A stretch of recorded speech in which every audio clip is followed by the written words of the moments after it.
everyone to the feed rounds for the fifth Anger game. I am your host, Zurok, and throughout the day, we will be introducing a lovely array of energetic and talented casters and commentators. Joining me now, though, will be the illustrious Ithaca Hawk and Captain Cat Ears himself, Jintan. Give us a bit of a wave for the audience there back home. So, just to make everyone also aware, today's tournament will be on Thunderdome, provided by the fantastic CCP staff, with CCP Zealous helping us in the background. That being said, please do bear with us if any technical difficulties should be arise that might delay the matches. We are also running predictions for the matches, which you can use your channel points on. So, to start it off, Jintan, feeders, what are they? What are the teams fighting for? Yeah, so this is because of the insane amount of applications that we actually had for this tournament. I know I was there for the very, very first rush for positions, and I think Sofracil or someone might be able to tell us exactly how long they lasted, but it was under a day before all of the initial positions in the tournament were taken up. So to come about an hour, apparently. And in accordance with that, rather than turning so many, wonderful teams that have many talented pilots on them away, the hosts of the Anger Games have decided to run a group stage so that people can play their way into the actual tournament itself. I believe this is going to be a group stages based thing. I'm not sure if it's 3 or 4 matches each team's going to have to play, but there is a lot of competition going into this, and the teams with the best record will be proceeding onto the final days, which will take place after a couple of weeks after FanFest at the very end of May and the start of June. So that will give the teams about a month still to practice. So it's quite a short time. I mean, a lot of teams will have invested all this practice time to unfortunately not make it to the main tournament. But that's a bit of the cruel reality I have to deal with. Ithaca, with the Anger Games, are there any like core differences or similarities that people should be aware of between this and the AT, just on a higher level? And we're not talking about the points cost. Yeah, so I mean, the first thing you'll notice is there's only 7 people on each side, rather than the 10 of alliance tournaments. And then you said, keep a high level, don't talk about the points. But one thing that is super important to mention about the points is there's a scaling points cost in this tournament, which is, as far as I'm aware, is kind of unique in any of the major tournaments thus far. Basically, every time you take another version of the same ship, 1 Gila, 2 Gila, 3 Gila, it costs more points each time. So rather than just up pointing a single ship, you can still take it for a reasonable cost, but the more times you take something, the more expensive it gets. Those are the two kind of key differences. And to be honest, those are the main ones that we should really focus on, I think. Yeah. Otherwise, teams are still playing in the usual arena you might be familiar with, 125-kilometer boundary. Go outside that, you explode. Teams will be able to have random warpings that they will be pre-select before the match starts. So you won't have an exact feel of where your team, the enemy will be landing once you're on grid, but there are only 4 spots that you can come from, and the same for your enemy team. Now, Jintan, I know your team is actually through to the main tournament, correct? Yeah, well, I was able to submit my application within 1 minute of it going live, so I was lucky enough to get a guaranteed spot. Fantastic. Now, I'm not too sure if you're familiar with the feeder teams. Is there anyone you kind of might be a bit scared of making it through that you for the competition? Oh, definitely. Scarf experts and also Brave have shown up really, really well in these practices. At least against us. I haven't played against all of the teams for sure. There's just not enough days in the week to be able to do that. But when we played against them, they just absolutely whooped us, to be quite honest. And we learned a lot from the experience. Hopefully, they won't do it the same when we come to the matches that actually matter. Are you actually looking to see if anything's going to be happening here meta-wise with the feeders? Yeah, I'll be interested to see if anyone actually decides to show a healer counter. I've seen a couple of them get played out now in scrims. So the question is if anyone has figured them out that's in the feeders and if they're willing to try and bait their opponents into bringing them. Equally, I'm also curious to see if the Barghest comes through the band stages at any point during this format because it is such a powerful ship, but there are definitely comps that beat it. Yeah, can I quickly jump in on that one? One of the interesting things Go that we've ahead. done thus far is we've had open practices where we've streamed them. We've had sort of little tournaments going on. Teams turn up, they field ships, they field comps, and they see what happens.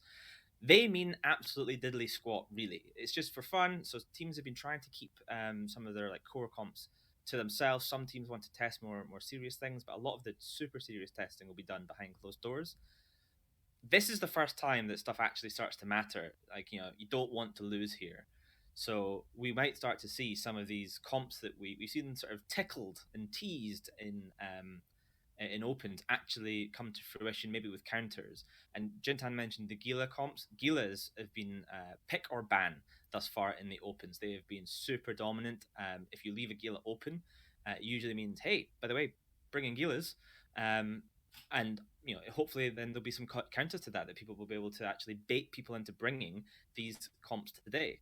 And as I say that, my camera's just died, so I'll fix that. Yeah.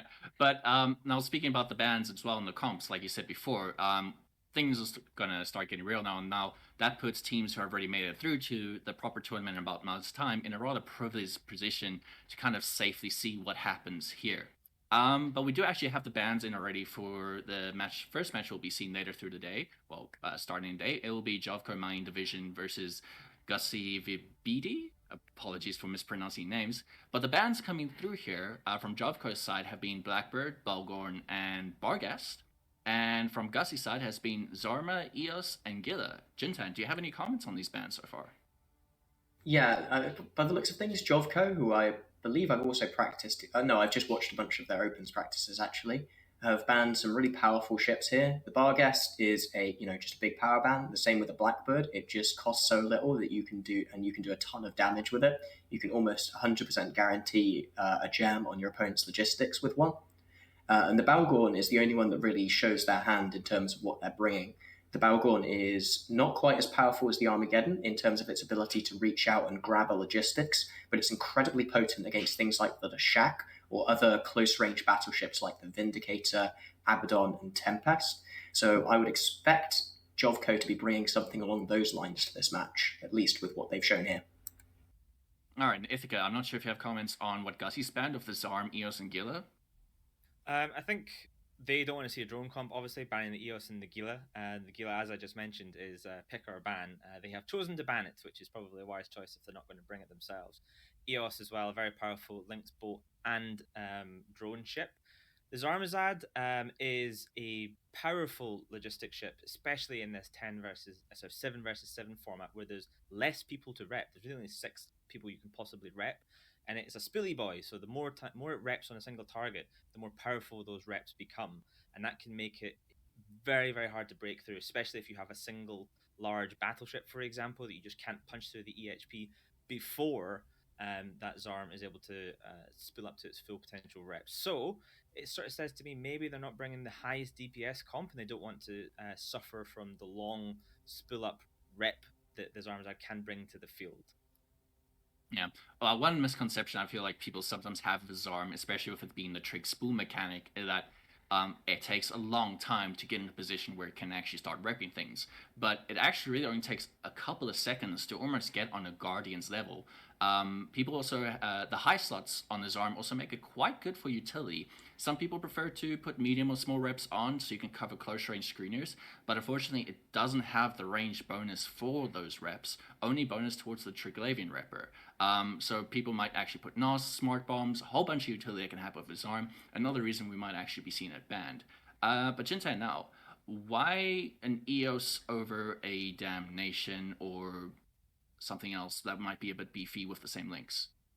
The obvious reason is simply that the EOS is one of the linchpin top ends of the drone kiting and drone aggression comps. It's able to field 5 heavy drones, and it's able to apply them relatively well with its tracking bonus. So if you can get that and a couple of Ishtars in your comp, you have enough DPS that you will just be able to kill an enemy logistics, unless it's a scimitar. And that kind of implies to me that they're worried about a drone comp taking out their TT logistics. I'm not sure specifically why though. Like the healer is a much more power ban. The EOS indicates that they might be using logistics. Sorry, not using logistics, using ECM or something else which is specifically weak versus a drone comp. I might be thinking that the Ishtar would maybe also be better, but like we mentioned before with Ika, today we're actually going to start seeing what's really been happening theory-wise here. But Ifka, I do have questions now about a Blackbird. So Blackbird being the T1 cruiser, you could say it's pretty much the cheapest bang for the buck you get for ECM. But the other options you have out there are still the Griffin, the Kitsune, the Rook, the Falcon. Why would teams ban a Blackbird while keeping all those other options still open? Rook and Falcon are quite expensive points-wise, so you really have to commit to using them as a fairly important ship in your lineup compared to a Blackbird, which is obviously a lot cheaper. Then a Kitsune and a Griffin. If you come across something, maybe a worm on the other side, it's just going to press F, and that's the end of you. The Blackbird, as you say, bang for buck. It's not very many points, and it's a lot tankier and easier to keep alive than a Griffin or a Kitsune, and it's got really good range. It can just sit really far away from the rest of the other team and just sort of jam things. Obviously, if you jam somebody, they can still lock you. So you don't want to be in about them. You want to be as far away as possible and jamming them. So they have to try and chase you across the field to remove you from the jamming potential that you might have. I think one thing we can also note here is that with Jovko, they banned the Blackbird, but it was Gus who banned the Gila. So you could actually feel like Jovko might have been thinking of taking a Gila, and banning a Blackbird might have just been a wise decision, because Gila or Garista ships do have those massive bonus towards drones, but it does come at the cost, you can say, or trade-off of having a limited amount of drones in action at a time. But obviously, less drones on the field means those jams are going to find their targets a lot easier to, there's not too much to spread around of. As we do have teams taking the field soon, so soon we will be heading towards the arena. But before we head off, Ithaca, predictions for this match? Obviously, you've already seen the comps now. Yeah, I've seen what's landing on field, and to be honest, this could be quite interesting, that's for sure. It looks like prediction points for the Twitch channel says that it's going to be Gus v B-Day. Really strong. 83% of you think that they're going to win. I love the underdogs, and I'm not legally allowed to vote against any team that Rick Stravix is involved in because he makes adverts of me. So it's going to have to be Jovko Mining Division in this case. And Jintan, quick from you. Yeah, I'm going to have to go for Jovko as well, because they beat me in the Opens last week. And if there's any sign that you're a good team, it's that you can competently beat me without losing a single ship. We did lose my camera there. I'll get that back soon. But with that, we will be handing off to our first game of the day to the first pair of commentators we'll be having, Chair and Radicos, as we head to the arena.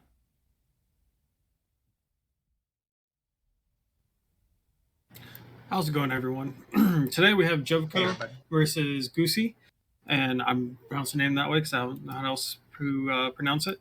So on the field, it looks like we're going to have a kind of a mirror matchup in the Widow and a Scorpion comp. Goosey bringing the Widow, and Jovko bringing the Widow. Widow. And Radicos, how do you think this is going to go? Well, this will be an interesting match because of the Widow. Depending on how they have it fit, we'll do a lot of work jamming out those oracles, and possibly, hopefully, the other Scorpion. It looks like Jovko's Kitsune's already getting eaten up pretty hard. Both teams, Jovko is doing pretty well in the tracking department because they brought 2 Vedmax, an Augur Navy, and a Jogger, which are very good at popping small things. But the Goosey team is just bringing a lot of front-loaded damage with the 2 Oracles and the Devoter. So it's going to be very interesting to see how this almost mirror matchup plays out. Yeah, it's interesting because these Kitsunes, they looking like they were going to be taken out pretty early in this match, and they have definitely been able to tank. And now it's on the Vedmak. It looks like a pulse. Yep. And this is basically going to come down to a slugfest of the ECM, which with ECM, you're basically causing the enemy ship that you are jamming to not be able to lock anything else besides the ship that it's being jammed by. So they have to focus on being able to, the Scorpions and the Widows have to jam each other so they can't jam the opposing logistics, so they can still heal their teammates. Yeah, and as you say that, the Issa Saint of Goosey is getting hit pretty hard, and that Aniros or Exeker is doing huge work. Oh, there goes an Hull. Oh, he's catching reps. Let's see. And he's down. He's down. Just too much for it. He is down and out. Okay. Let's see. On the other side, the Kitsu is also getting a lot of attention from the Goosey side. Yep. But it seems having an Aniros or a Tech 1 Exeker is definitely helping him tank much better. And it looks like he's going between Blue Dagger and the Draugr and the Kitsune And on the other side, Fox Pier and Gussie and the Draugr is also taking a lot of damage. Oh wow!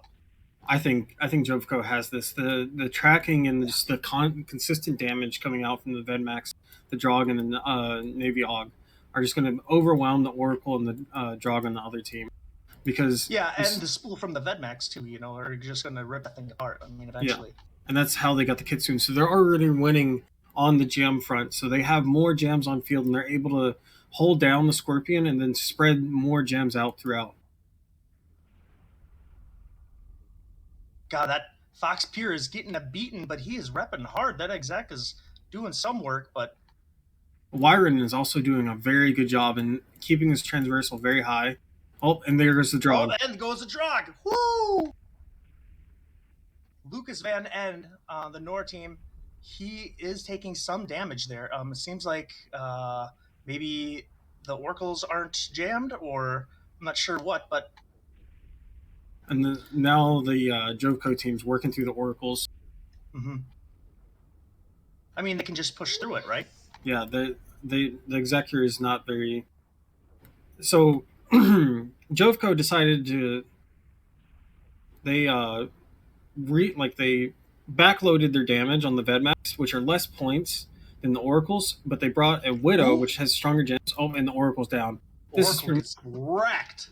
Yeah, this is pretty much over from this point. So they brought the Widow, which has stronger jams than the Scorpion. They brought an Oneros, which has stronger reps. So they've pretty much just brought the better comp, their better version of the comp, if you ask me, honestly.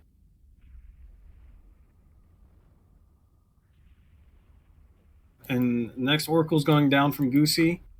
And yeah, I the think Oracles just aren't as good as the DPS of the Vedmac and the Draugr and an Augur Navy shoot. Like, there's a lot of projection there.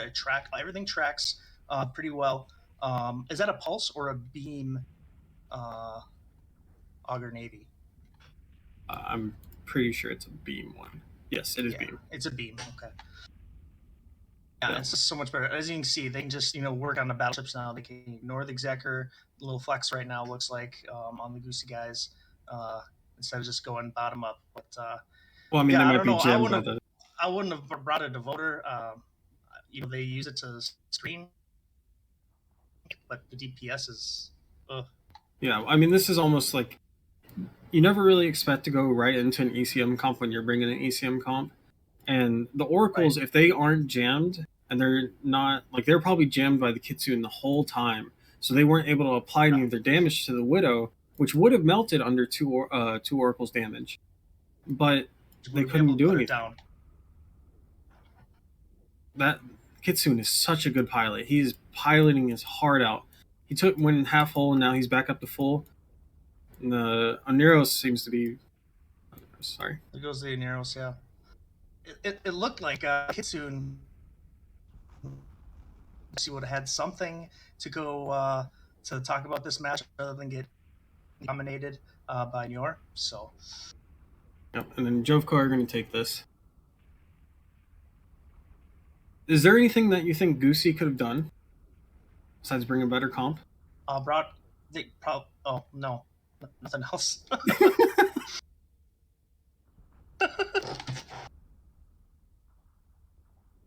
Oh, the Kitsune! Oh, they're gonna take the clean sweep. Devoter's doing work. Devoter just get it done, unjammed, and shot at. Oh yeah, no, Dione's got this. Good fights in local. I knew from the bans on Goosey's side that they were wanting to bring something that didn't do well against drones, and I had a feeling it was going to be ECM. But from Jovko's bans, I didn't really see that coming. Yeah, it was odd. What do you think they were even work like? I mean, I'm just trying to make sense of it. I mean, Blackbird, Balgorn, Barghast, those are all just strong ships by themselves, but it doesn't really... It's almost, in the sense, it doesn't tell your enemy what you're bringing either, so it makes the theory crafting harder. Yeah. And that's the match. Jovko, take it. Good job, guys.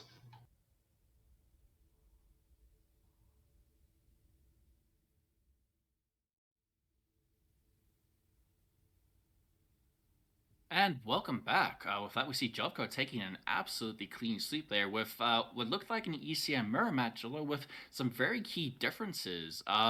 Ithaca, what differences kind of led to Jovko's domination there? Well, to be honest, well, there's a number of them really, but one that jumps out to me is the fact that the Oracle's 15 points, right? And in this case versus the Vedmax, I would take the Vedmax every time, and they're only 12 points. So that gives you more points to play with, and you can see these coming to fruition throughout the rest of the comp because Jovko bringing a Widow instead of a Scorpion, that could be argued either way, but the key difference is Aneros versus Executor.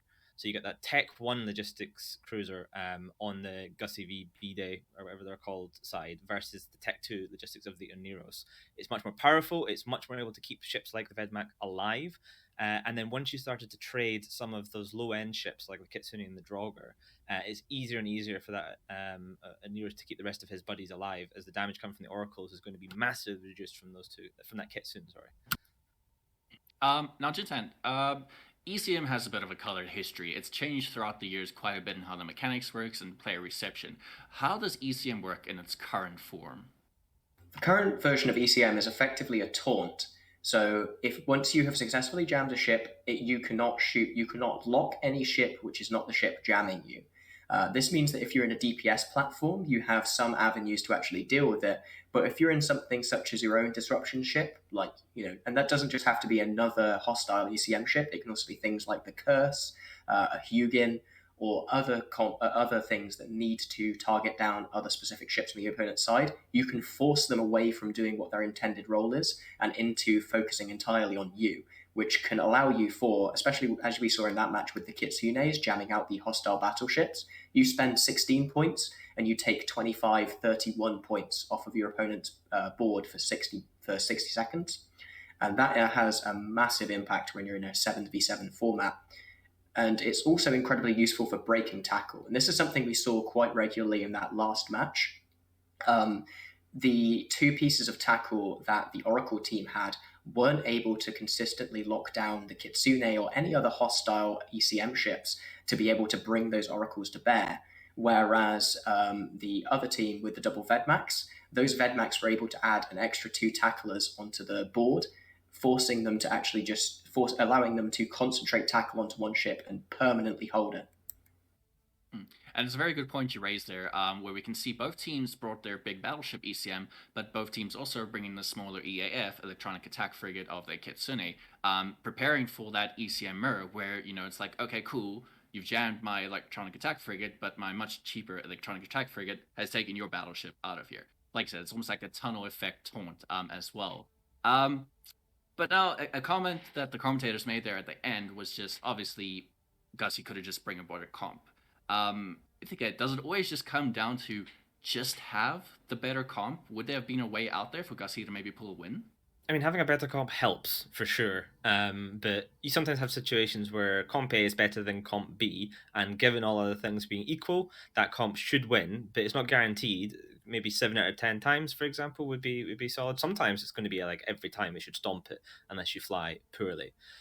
In this case, really, I think, and as I mentioned earlier, I think maybe they were a little bit beaten in the draft just with the fact that they had to downgrade to Tech 1 logistics was huge.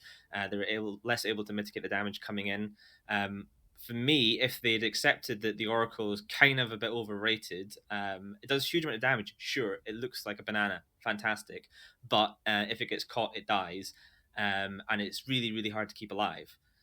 I think acknowledging that and taking the Vedmax is the smarter choice. It gives you all those extra points to play with. I think that's some very fair points as well. Like you said, it's not everything, but it's your starting point. And if you have a bad starting point, you don't give yourself much room to maneuver in a match. But Captain Cat Ears, I need to ask you, a Devoter might seem a bit of a strange pick to folks at home. Why was it featuring in that match?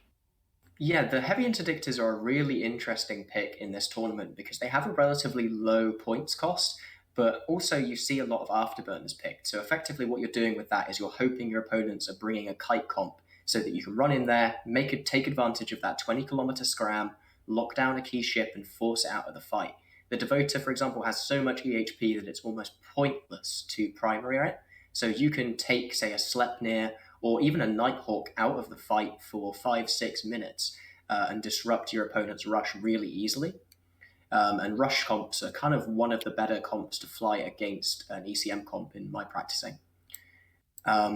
As we saw in that game, though, it didn't really work out. The Augur and Navy of the Jovco team was able to lock it down with a scram early on in the game. It had to trade scrams back onto it, and then they both just sat there doing nothing for the rest of the match. But when your ship that's doing nothing is 9 points and your opponent's is 15, that is a whole Kitsune worth of points that you have taken advantage of. A very good point you raised there as well. Mentioning with the Kitsune trades on the ECM or the Org Navy taking out Devo, it's effective allocation of where your points are actually on the battlefield. It's not just, okay, this ship might be good against that. It's just like, you're making effective trades right on the paper as well. But another advantage the Hicks have as well is with their, unfortunately not allowed to use the bubble, but then again, there's not much point in using a bubble as no warping is allowed inside the arena. But that long-range scram does allow them to shut down people who will be making use of the MJUs around the arena.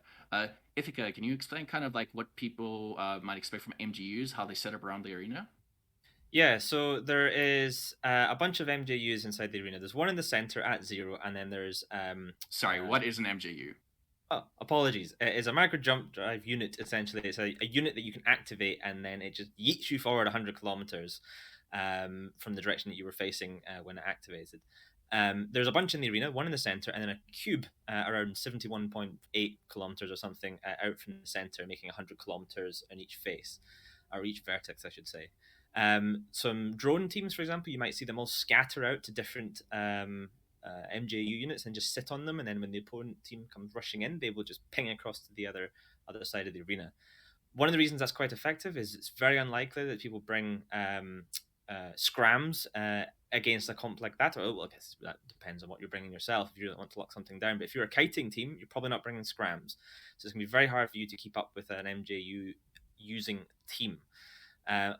There is also the possibility that you can just eat yourself straight out of the arena and into Valhalla. So it is used with caution, basically. We do have teams starting to take the arena. We'll be heading over soon. But just, we'll be having Shadow Cartel versus Hangry Nubs.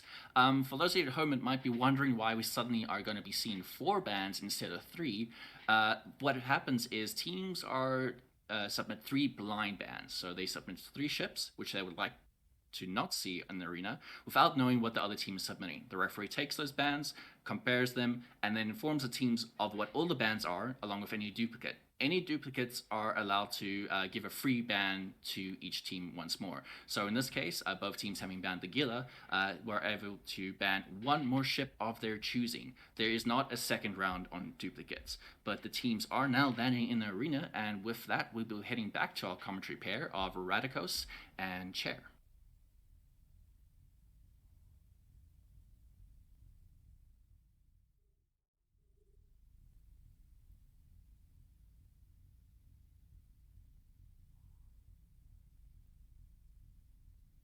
Here we go, folks, with match 2 for the Anger Games 5 today. We are going to have 2 teams that seem to be bringing similar, somewhat comps here. Sherry, you want to say what each team has? So basically, we have a Geddon core with a very high DPS tanky battleship. Brave bringing the Hyperion, and then Shadow Cartel bringing Tempest. But the Shadow Cartel team is electing to bring a Zarmazad versus the Neros of Brave. So that's really going to make the big difference here, is the Zarm spool. If it has enough time to spool up, it's just going to out-rep that of Neros. Yeah, absolutely. But it's going to be an utter slugfest of just battleship versus battleship. Armageddon's nuding out each other. I think the Tempest has the edge on this just because it's going to have capless guns. The Hyperion's really going to struggle if the Armageddon decides that it wants to nude it out. But the other team also has that. You need cap to shoot, so that's just, how it is there. I imagine they're going to... they're going to go Armageddon on Armageddon action. Yep, and they're going straight onto the Tempest, which I think is the best choice because everything else pretty much doesn't matter. And then the smaller ships are going to fight amongst themselves because there's nothing really to go and tackle when all the battleships are running on top of each other. And then the Armageddon is taking heavy, heavy damage. Yeah, he is. The Tempest seems to take here, and they're splitting their damage onto the Svipul, which isn't going. It looks like Arcos on the Brave side is taking some DPS. That Neros needs to catch him here. He needs to get him locked, and they're really splitting it up here. I don't think he's going to hold that Draugr, and the Svipul on the other side also taking heavy damage.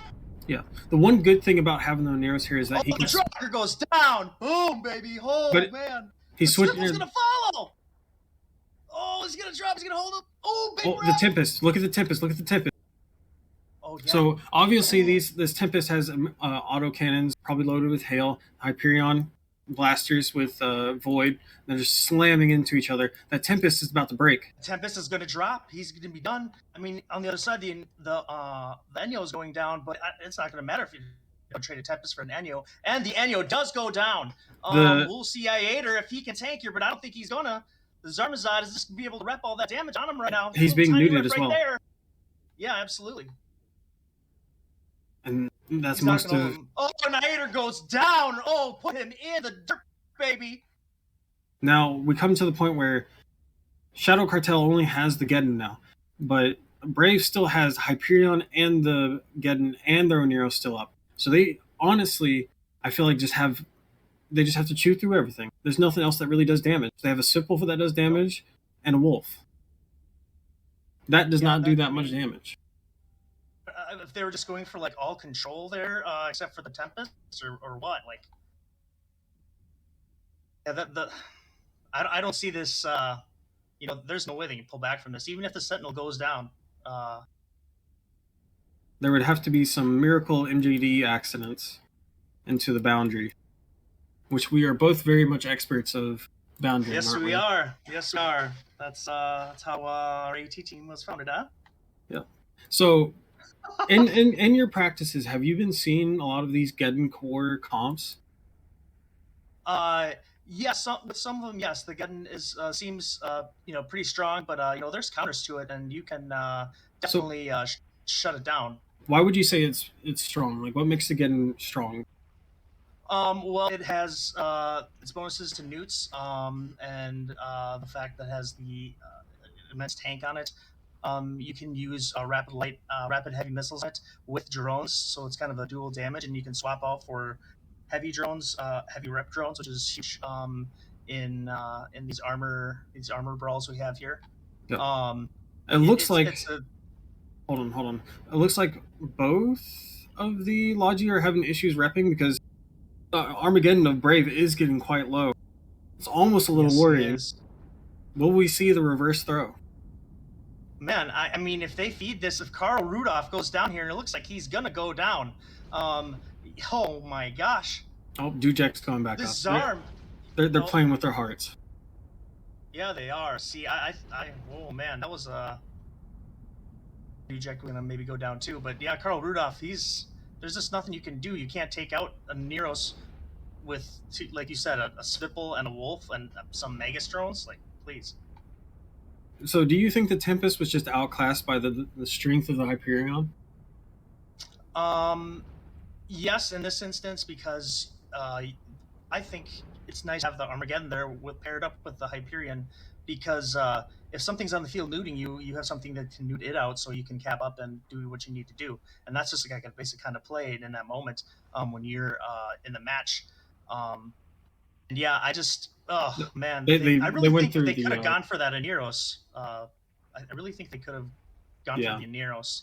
I think that would have been the only play that they would have had to maybe beat this comp. But yeah, and it looks... you're not going to break the Hyperion with the DPS you brought initially, just like you said earlier. There's no way. I mean, the Svipul might go down. Like, okay, I think. A crucial mistake was early on, a lot of the little stuff, a lot of the smaller ships ran away. One of them didn't get onto the Armageddon fast enough to keep them off the Zarm. The Zarm has some of the longest range for reps in the game for armor, but it was 40 km away from everything. 70 something? Yeah, 72, I believe. Something. So it was really a misplay on that part. They just let the Zarm get in all of their rep power, because that Tempest should have been able to been kept up. and keep pumping out damage because of its capless guns. Yeah, and that's the advantage of bringing the Tempest. The only one that I would think of is the fact that it has the capless guns. Because the Hyperion is a versatile ship. You don't see it much in the tournament. When you do see in the tournament, it usually doesn't do well, at least from my experience, or at least practices. But here, it's it's a Hyperion pilot's dream to just go in and just get right on their face and just melt them. It's great. Another key difference was Brave brought two link ships. Brave is basically just cleaning up through the field now, going bottom up. The Zarm is getting chased around by an Armageddon, which is always a fun time. And there's good fighting local. Yeah. The Hyperion, I don't know what happened there, but I'm loving these comps and the teams just brawling it out and not sitting on MJU beacons, just looking at each other. Fancy Pants? Is that the one? Sorry, what? I didn't hear anything. Sorry, what did you say? Oh, something, I don't know. Team we beat to get AT ships last year, right? Oh. Shh. It's me.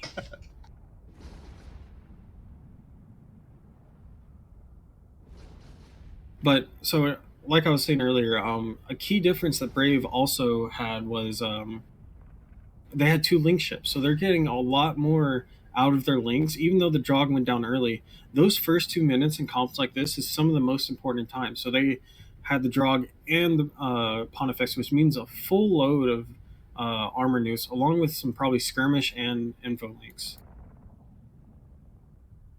Which, for the newer people in the chat, that links are ship bonuses, or ship modules that give bonuses to your team. So essential. And now they're finally going to start chewing through his arm. He's piloting his heart out, but there's not much else he can do. Yeah, I mean, the Tempest with, I'm going to go back to with the Tempest and the Hyperion, kind of what you were asking. These guns are great, but I just don't see, there's just, I feel like there's other ships that you could have brought instead of a Tempest as well. And you just would be able to do better. I mean, they have the Gila, Slubber, Golem, Loki are banned for them.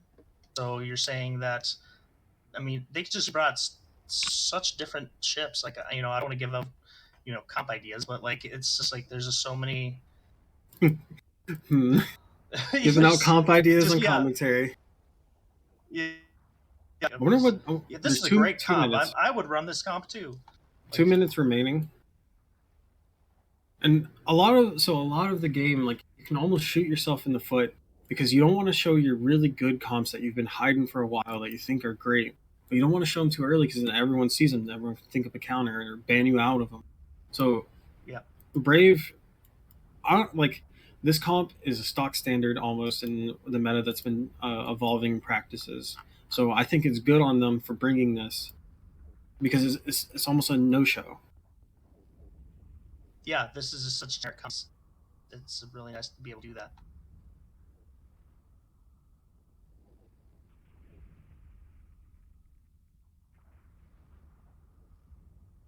And just a lot of trying to grind down right now. But we have a minute left, so it looks like Brave will be winning on points because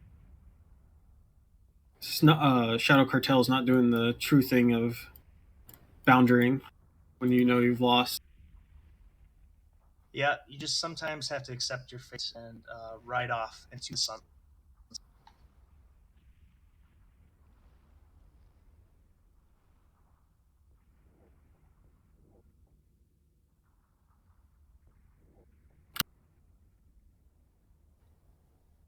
I do find it interesting that they're shooting the Magus and the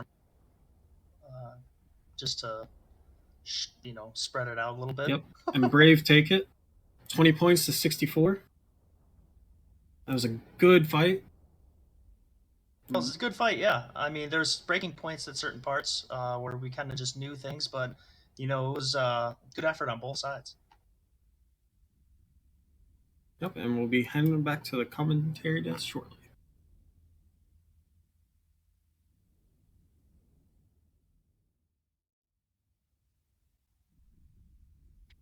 And we're back with Hungry Nubs taking the win over Shadow Cartel there on points. Starting off with quite the fierce Battleship Slug match there. Jintan, I know you have some thoughts on that match. Care to share? Yeah, this is one of those matches where the fittings actually determine quite a lot more than what you can just see in terms of ships being brought. For example, I noticed that Bravesgeddon was completely gunless, so its high slots were almost entirely newts, so it was able to put out an incredible amount of pressure and sacrificing the majority of its DPS to do so, whereas Shadow Cartel brought a rapid heavy missile Geddon. So they were able to front load a ton of damage at the start of the match, and that's why everything looked like it was going fine. But then, as the match wore on, that gunless Geddon was able to just cap out everything, and suddenly Shadow Cartel's route to victory was infinitely harder. The capless, gunless Geddon does suffer a bit of an issue of just having enough capacitor throughout the match to actually sustain those newts. So, a bit of micromanagement involved, but like, I agree with you, the fittings here, what you don't see behind, the closed doors here, does count a lot. Ithaca, we saw command destroyers here now, and with previous matches, we've seen some command ships, maybe. Why are people choosing command destroyers over the battlecruiser hulls, which might offer more in terms of damage and hit points? They're cheaper in points, basically. You don't need to bring 15, 20 point battle cruisers. It maybe doesn't fit the rest of your comp. For example, Shadow Cartel with an Armageddon, a Tempest, and a Zarm, there's just not enough points left to also bring a battle cruiser, especially a commanded battle cruiser. So you're going to have to start either downgrading or dropping off some of those ships, and that might start to compromise your overall comp strategy.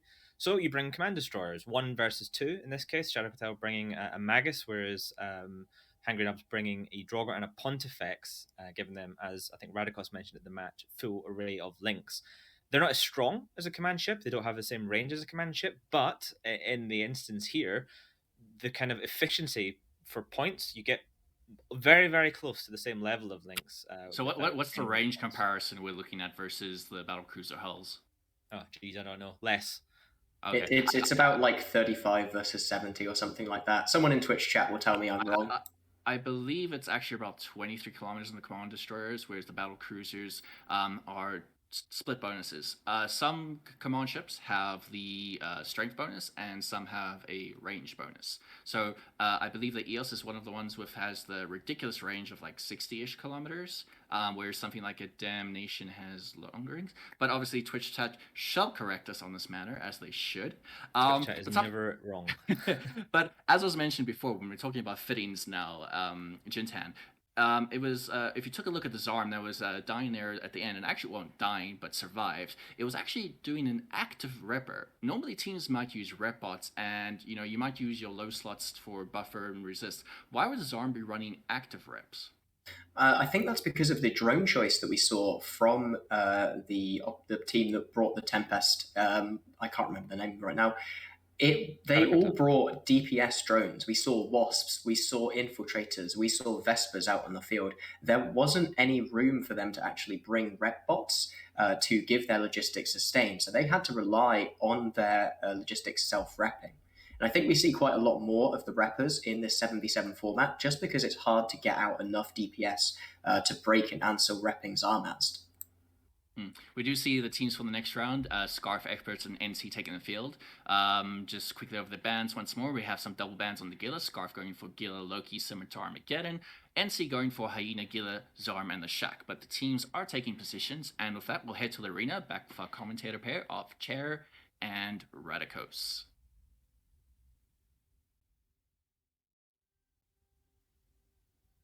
How's it going, everyone?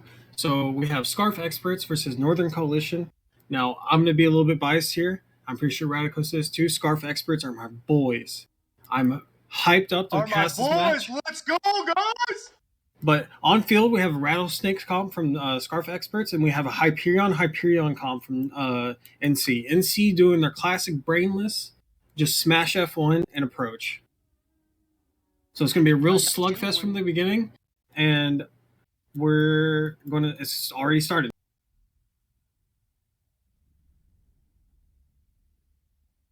So Giacomo and the Rattlesnake's already taking damage, and he's going to be taking a lot of damage from the Hyperions because they're just spinning it out. Yeah, it doesn't look like NC Dot is going to be able to do anything here. I mean, like these double Hyperions, like last showing, but last match, yeah, you could bring a Hyperion with a support battleship, but with this, I mean, they're just they're not going to be able to get on these guys and fully get the DPS that they need. Now Giacomo's going down. He's about half shield. Oh, and the Blackbird goes down. Oh man, just out of nowhere, he just got clapped. They had to remove those jams off field. Mm-hmm. So either they're going to choose to kill their Neros now, or they need to start chewing through the Hyperions as well, because they're just going to lose the DPS races if one of their rattlesnakes goes down for the other Hyperion. It looks like they're choosing here, probably getting some damage right on the Ares goes down. Maybe that'll help. The Pontifex taking some DPS as well, and it looks like Gohan Stork is also taking DPS. Yeah, Momo, he's just not gonna be able to hold with a burst. This burst here, it's just on the scalpel. Like I just don't. Do they not have an XLSAB on it? Killer tick and not going after. It's just a passive. It's looking bad. Why would they?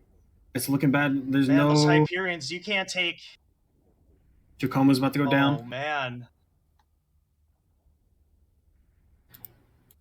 And see with the two the Federation Police Hyperions arresting Giacomo, pulling him over to the side of the road, saying, "Sir, please step out of the car." And he's now do not pass go. Taken out. Now Ehud in the burst is taking some DPS. I mean, they're still. Are they shooting the Pontifex? Why are they not the Hyperions? Or I don't understand what they're doing. Do you understand what's going on here? I have no idea what's going on. I don't know if they think they can win if they take out the bottom. Some damage is going on to Neros now, but it's a little bit too late. A single scalpel and a burst can't keep up a... I'm guessing they're trying to keep their Logifrigs alive. DPS that was there before, basically. The Neros is eating. Two Logifrigs do not keep up a Rattlesnake, so... No. Under Hyperion damage.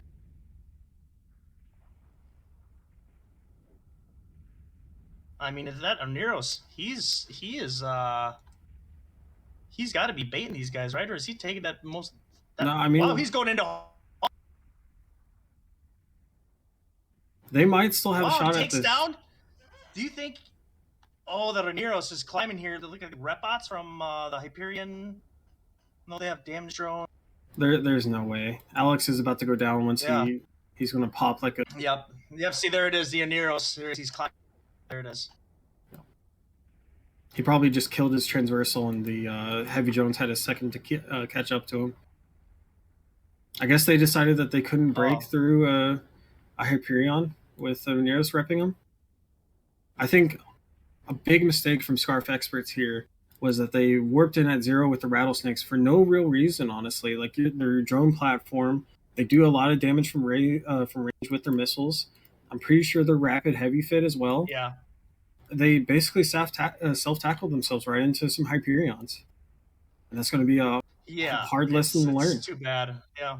You got to get your kicks in, but that just happens. So. And next we're just going to see the lower wing of Scarf Experts cleaned up by the two Hyperions. Scarf Experts doesn't really have a way to win on points here, because 2 Rattlesnakes is very expensive. I believe they're about 33 points a piece when you bring 2 of them, because there is a mechanic in Anger Games this year where if you bring 2 of the same hull, so like 2 Hyperions, it starts at a base 28 points, I believe, and then when you bring a second one, both of them go up to 29 points. So yeah, the Rattlesnake is 33 points singly, so it's 34 points per battleship. And like the Hyperions are 25, so they're 26. Yep. This is definitely going to be when you bring 2. A win for NC. Good on them. I ragged on them a little bit. But also some of them are my boys too. Yep, they and very got in there and brought it to when against Scarf Experts, who are very elite and good PvPers, may I add. But little redemption for NC Dot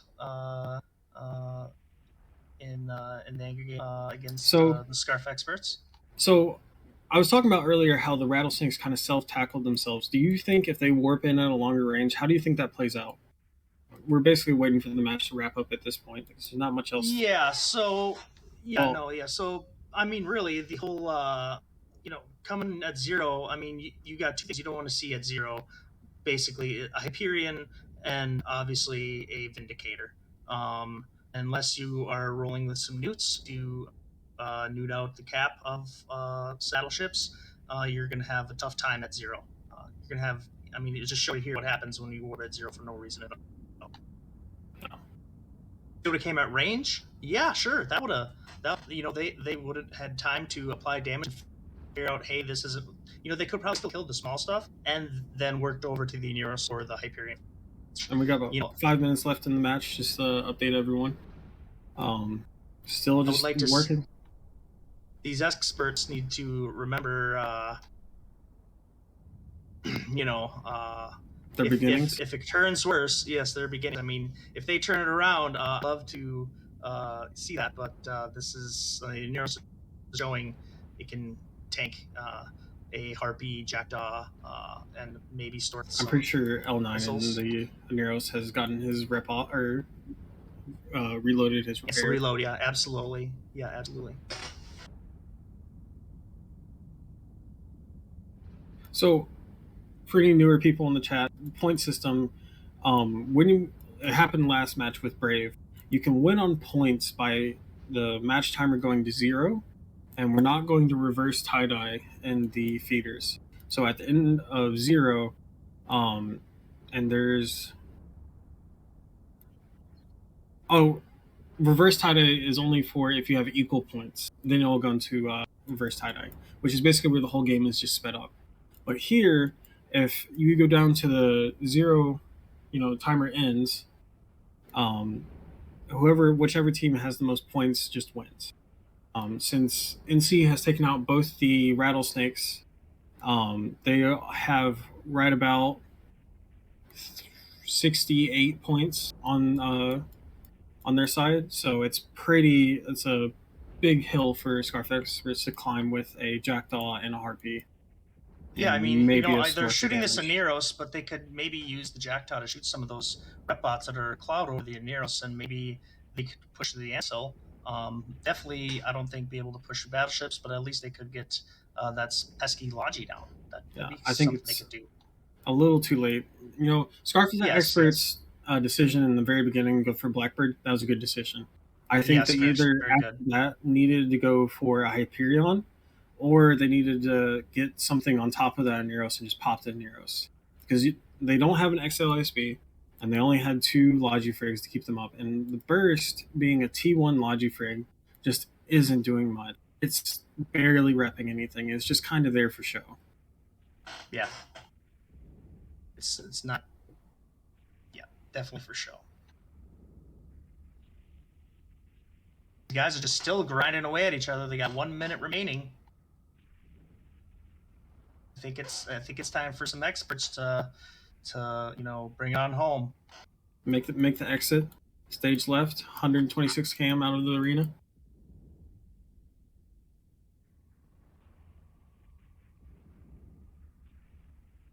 Now, how many of have you been seeing very many double battleship comps in your practices or anything?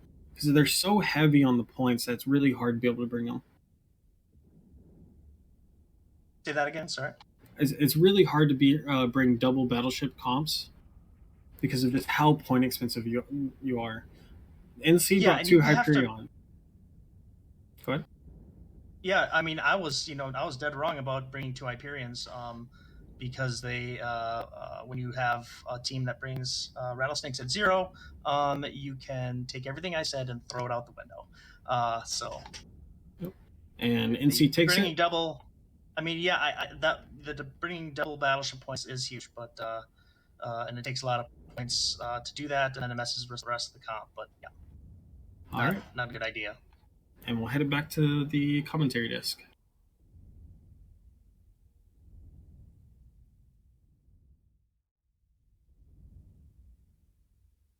And we're back with NC taking the win with those chunky boys at the end there.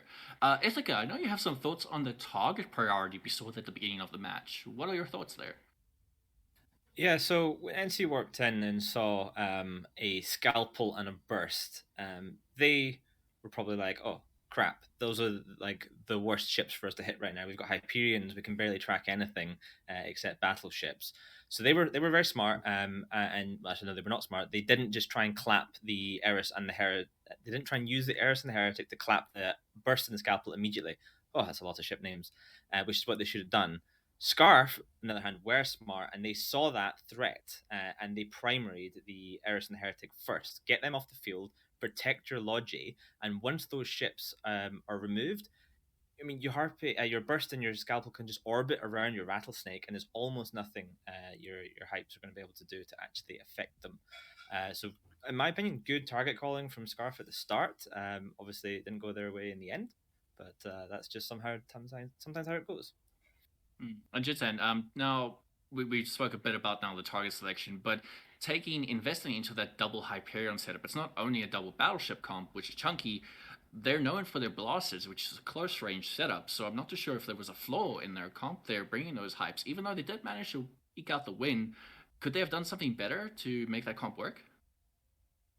Yeah, I mean, the main thing that they were trying to do with the Northern Coalition comp is you're using that Blackbird to try and clear a path for your Hyperions and those low-end pieces of tackle, the Eris and the Heretic, to grab onto something and just chew it down quickly. And as you can see in that game, you know, those rattlesnakes, you can be looking at 200, 300,000 EHP on those rattlesnakes, and still it disappeared in seconds. And all Scarf experts were able to do off the back of that was trade out Northern Coalition's tackle wing.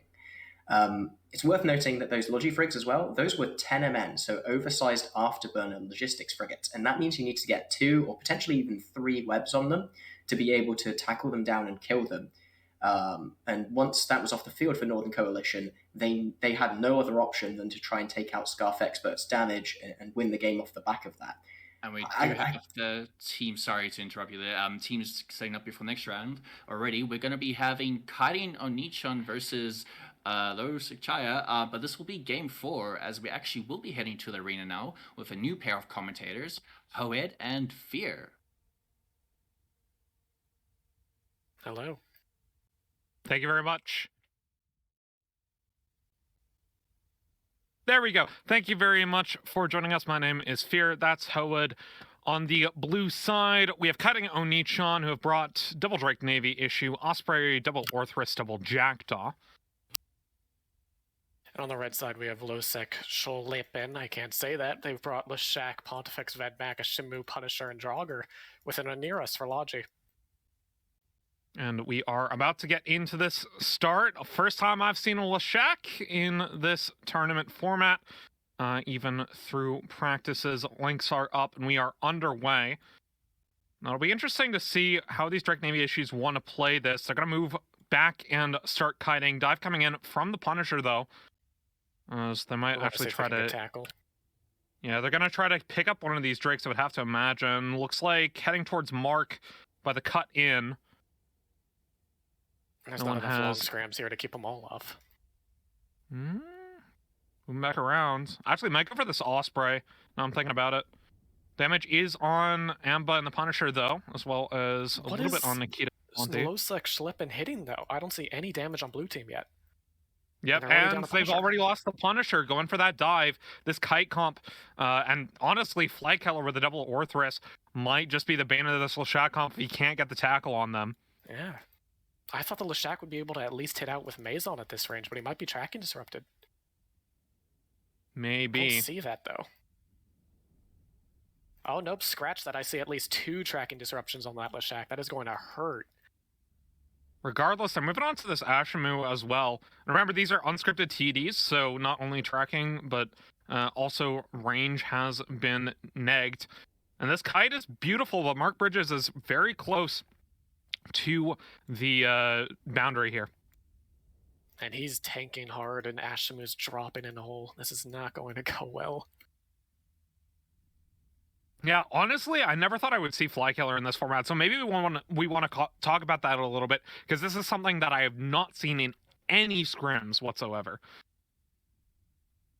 I think it's going to just come down to the fact that Orange team here wasn't expecting to run into something that was so kitey with long scrams because they did not bring a fast comp. No, not at all. And now they're on to Northern Wind in the Draugr. Maybe onto this Vedmak as well. They're kind of splitting the damage. I assume the Orthrises are on the Draugr while the DNIs move on to this Vedmak. Another problem that this kiting thing has done to them is that Neros is kind of out of position. Yeah, pretty far out of position. I mean, we look at this Leshak all the way on the bottom. He is so far away from everything else as Northern Wind is about to drop. Now, the Draugr is very tanky, and the Oneirus does have a bit of damage on him. I think the Draugr is going to drop pretty hard. Rapid lights from those Orthrises do a lot. And he is dead. So, cutting Onichan, taking out Losecnia, there really is nothing left. They're going to get a little bit of damage on the Nyx and this Jackdaw, but that's really only Ponti drones and maybe a Vedmak on him. I'm more surprised that the Vedmak, we didn't see really any damage coming out of him either, so they must have had a lot of tracking disruptors to keep both of those ships down. And they're also on an Alpha Jack on this, and Eros. There's really nothing much he can do about that. I mean, heavy missiles don't really apply all that well, but he got rapid lights on the Orthros. Actually, are these HML Drakes or are these are these HML Drakes or are these rapid light Drakes? I actually didn't see. They look rapid light to me, but don't quote me on that. They're not shooting right now, so I assume they're in reload. Yeah. A little bit of damage on him. Drones are arriving now, so Neos, I mean, he's going to get some more buffer. I don't think enough to tank the Orthrises, though.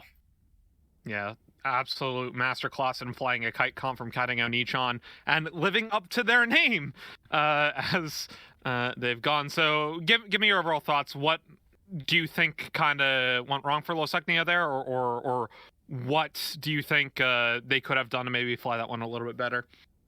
Okay, I think, honestly, it felt really weird to have only one fast tackle ship, and that's Punisher. There goes the Oneirus reps down. And I have been informed that they are heavy missiles. My brain is smooth. Okay. I mean, still, heavy missiles don't really apply all that well to Oneirus's, but you have, double Orthris of the Rapid Lights. Jackdaws, I assume, are light missile as well, based on how they've been flying. And they're on to Friend of Wisdom in this Vedmak. They're going to look for the 100-point sweep. Not even 5 minutes remaining yet. 5:43. Is you haven't seen them put any damage onto this Leshak. Usually it's the battleships that get focused down first, but Leshak is just so slow, and you put one scram on that thing, and it can't really go anywhere. Yeah, and that's just how you fly Killer, right? Get the low end off the table, kite around the arena, don't get caught by the big stuff, and then eventually you'll just win on points. I mean, honestly, I'm just surprised we saw Fly Killer in this format. I didn't think it would work all that well, but here I am being proven wrong by kiting Onichan as they pick out the Vedmak, next probably the Ponti, and then the Leshak. That's pretty brutal. Pontifex is going to drop pretty hard here, I think. I'm not sure if he's super tanky, but not tanky enough against the entire Blue Fleet. Yeah, especially without anything more than a couple rep drones maybe from those Leshak, although I don't see any rep drones out whatsoever. As Tawny trying to get some smart bombing damage in. His own drones. Yeah. But, yeah, that's about it. I found this Jackdaw of Nyx. We'll see if he's able to track him. That might be, some points. Moral victory, perhaps. I mean, Jackdaw's tanking. I can't tell if the Leshak's hitting right now. It looks like he's hitting, but I know trig ships look like that a lot while they actually miss. Yeah. And Nikita Kirby about to finally go down. There goes the Ponti. They're on the Leshak now. A little bit over 4 minutes remaining. I mean, with active reps. I would assume he's got an Ansel on there. Ansel would make sense, yeah. Still, I mean, there's just nothing you can do about this. They can just keep range, and what does Leshak do? Yeah, you can use Maison, but what is he actually tracking in this comp? He's come even closer to the Jackdaw, and I'm not sure if he wants to smart bomb off the small drones or his own. Yeah, I think he's basically given up at this point. Clean sweep from kiting Onichan. Yeah, it's not a clean sweep yet. I mean, I don't think this Leshak's... I mean, Jack doesn't have shield. He's only got T1 reps on him, or T1 Logic Cruiser on him. Now he's back up. He's just not tracking. Osprey That's has the split unfortunate reps thing. actually right now on both Jackdaws, probably staggering them to make sure they always catch. Yeah. Which is not something you normally see on shield ships, which have instant reps, but it makes it a little bit easier. Yeah.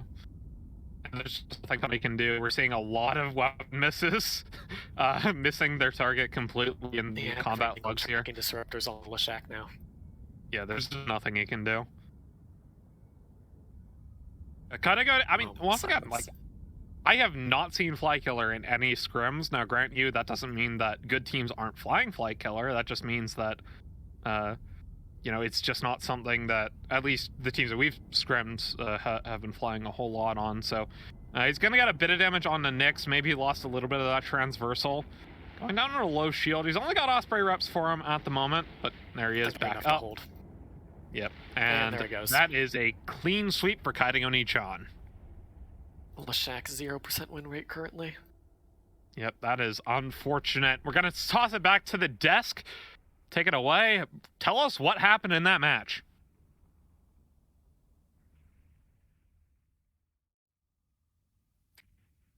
And we're back. With me now joining the studio, we'll have Wingnut and Radikos. We can just give everyone a bit of a wave. Radikos joining us here with his lovely new rig he set up as well. But we do. You're in the studios of Azar Radikos. So we do see Oni-chan doing a marvelous job right now with the cutting. Wingnut, to throw you a bit in the hot seat here, what exactly is Flykiller that they were mentioning during the whole commentating setup?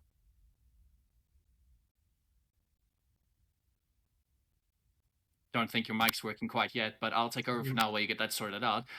So Flykiller is more of an evasive kind of pinpointing target selection. Most of the time how it would play out is they choose the ships which might tackle them down, eliminate them while they just keep kiting and kiting and kiting. Radikos, is that what Flykiller is? Am I correct about this? Yeah. I mean, absolutely. You're just going to be kiting around using rapid light missile ships. If you're going to be using, anything else, you're using like maybe Sleipnir. You're going to put on like with Artie. Then you just basically kite around and you work from bottom up.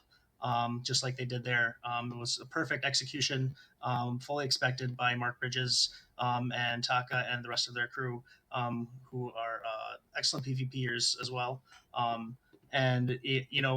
Basically you should be able to ignore the logistics on the other side and be able to just, push on through. That's the whole point of it. I did have a bit of earlier confusion on who was on camp. Forgive me that. Wingnut, are you with us here now? Yes. Fantastic. I said the most insightful stuff and you didn't hear a word. Okay, but I do know you have some thoughts about the choice of the T1 Cruiserology, what was happening there from Oni-chan's side. Yeah, I'm actually surprised they went for the Osprey there, to be honest, which is not... like, the thing is, the Osprey is about 500 ms slower than a Scythe, so it's definitely a ballsy play to bring it. I still would have brought a Scythe, personally. It's a bit more independent. But yeah, they brought the Osprey, and honestly, I can't complain too much. They made it work. And what about the Shima? The Shima also featured there. For me, it's one of those ships I actually do love on TQ. I love all about it. I love blood-rated stuff. But in a tournament play, I'm not really sure if it's always the points, worth the points it has. Radikos, I'm not sure if you have thoughts about it in the Shima? Yeah, they aren't my favorite ship. I really don't see any... maybe they're fun in low sec, but in the tournament setting, I feel like you could bring something else just with a web that can get on it, and have some newts like Augur Navy issue maybe, would be a better swap than a Shimu, and better in points too. Get more points when you bring that. True. Sorry, ship for sure. They do have benefits. There are reasons to bring them, but I just don't see them at the moment. Having the extra range webs, having the ability to just suck someone dry, and then having a bit of damage and tank to back it up, they're interesting and useful, but as you said, a Navy Org can do most of that, like 90% of that at half the price. Well, not really right, not half, but like 3 points cheaper. And yeah. That is one thing that the Ashimi does have is the suck, and it does very well at it. Kind of like a mini Balgorn per se. I think we did see this. For those that might have watched the opens with us as well, we saw the Phantasm, we saw the Vigilance. It seems like a lot of other pirate cruisers kind of suffer the same issue, where they almost seem to be rather turbo-niche and a bit of on the timer, where the only one that's really outstanding here has been the Gila. But now going Wingnut back to the Osprey, and so we actually did see Onitama doing a mono race setup for the Caldari. Do you think there was a reason for that, or was it just naturally what happened choosing those missile ships? I think it probably just naturally ended that way. I mean, Drake Navy suits the role, Ulthra suits the role. Just I guess they just did the Osprey for the memes. Maybe they were doing it for that reason. It could be. Yeah. I know some people try to argue that it could work for ECM and so, but I feel like you take the best ship and you deal with ECMs normally in your own way. But something that does kind it of actually has less low slots for ECCM, so it's not even good for that. yeah, for the SIG amps and the low slots, yeah. Exactly. Not sure, but it's more meant to be like, hey, if you're going against ECM and they have the Caldari jam, where do you put it? And then the rest of the jams are all racial. That's kind of the point some people could argue. But I sometimes also think that's kind of overthinking your comps a bit now. Radicos, do heavy missile launchers have a place when the rest of your team is rocking Rapids? Well, Rapids and Lights, so we'll say. Well, if they're using Rapids, then they're going to be, RLMLs, they're going to be kiting. And so, yeah, you're going to want to kite with the DNI. I think in the top half of that comp, you're going to want to have something that can do consistent DPS. Definitely. I think the point I'm getting to here is that the range is there, but the one mismatch you get with Rapids and normal clips is the massive reload time you suffer. So you can get a huge dip in consistent damage to targets. Yeah, I mean, yeah, I would agree with that then. Yeah, that was your point. I thought you was making asking something else. Sorry. No, that's all right. We value all the opinions here, especially Twitch chat, who is always right. But we do actually have teams taking the arena here for Game 5, which is going to be Wheelchair Volta versus Fancy Pants. Once again, we're seeing the Gila band for this match. We're seeing, as well from Wheelchair side, Vindicator, Sleipnir, Kitsune, Fancy Pants banning Zarm, Balgorn, Widow. But we actually will be heading to arena, back with our lovely commentating pair of Poed and Fear.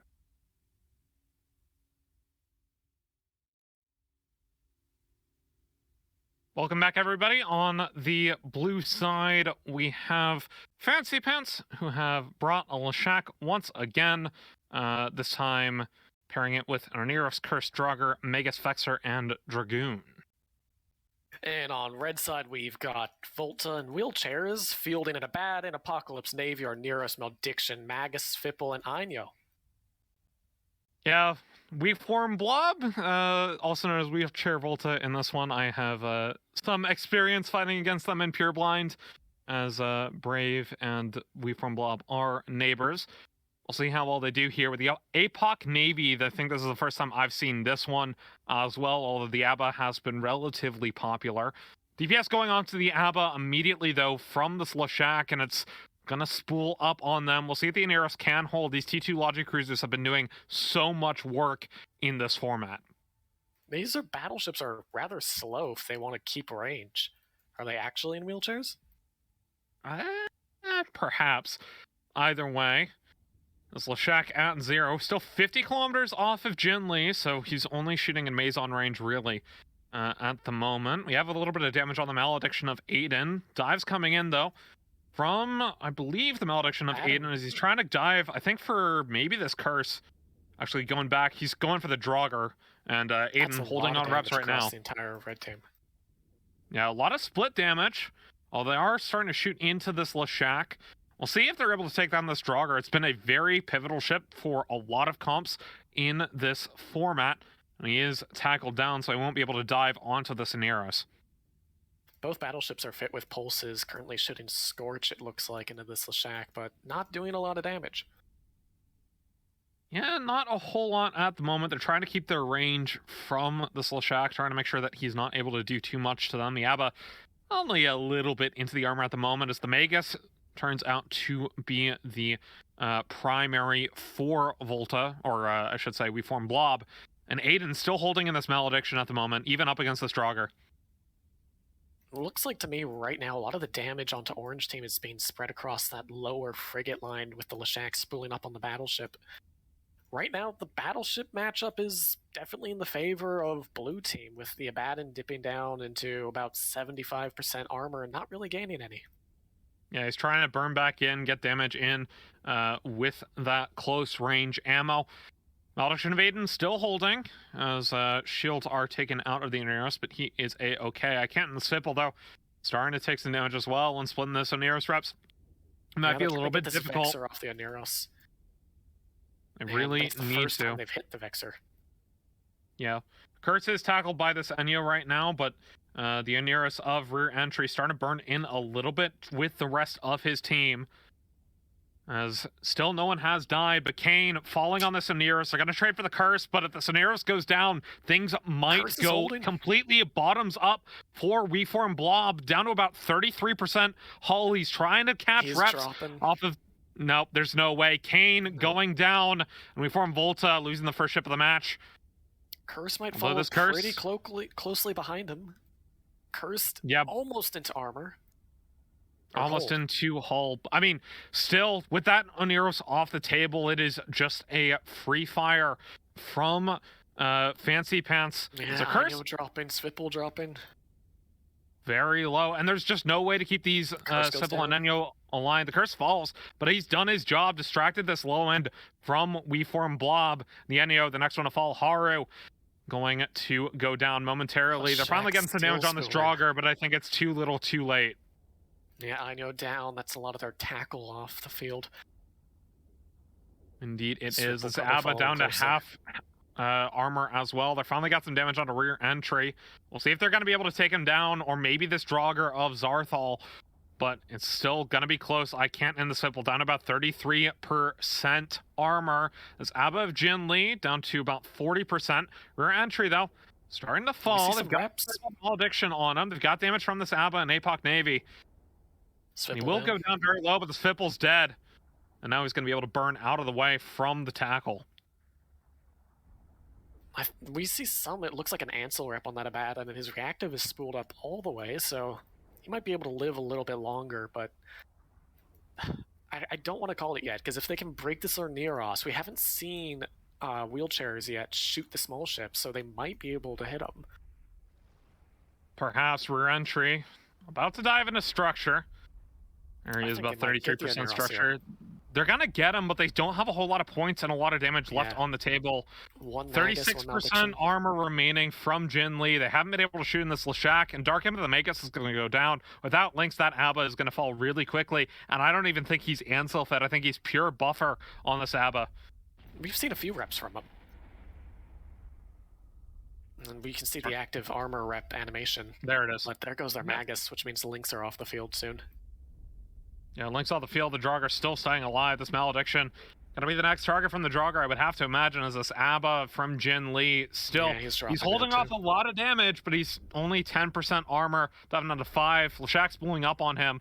They're gonna try to trade for this Leshak, but I will not have a whole lot of damage left on the field with the APOC Navy. Gonna be the only DPS left. This Abba in structure, he's about to die.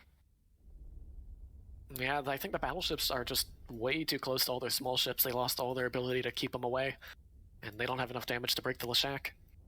Oh, Leshak going up to a 50% win rate, we might add, as Fancy Pants take out the last of their prey. APOC Navy not going to really do a whole lot to Katarina in the Leshak. So you mentioned something that may have gone wrong there with the holding back on these battleships from WeForm Blob. Any other thoughts here as to how the match played out? I think I'm not the best at PvP here, but pulling the battleships back at the beginning and letting the small stuff get picked off seemed kind of like a mistake, especially because around the middle of the match they decided to go in close, but they had already lost so much of their utility by then. Indeed, they have. And interestingly, right, these small ships went for the dive. They were kept alive for a bit from this Oneros, but he ended up getting caught out. I think that Oneros was the straw that broke the camel's back for WeForm Blob. Now sitting about 20% armor on this APOC Navy. Man, I don't think I've seen any reps from him. Yeah, there's just nothing left to do. Just sit there and die, let the Leshak spool on you. And they did try Fancy Pants? originally to pop the Vexer, but they missed every shot.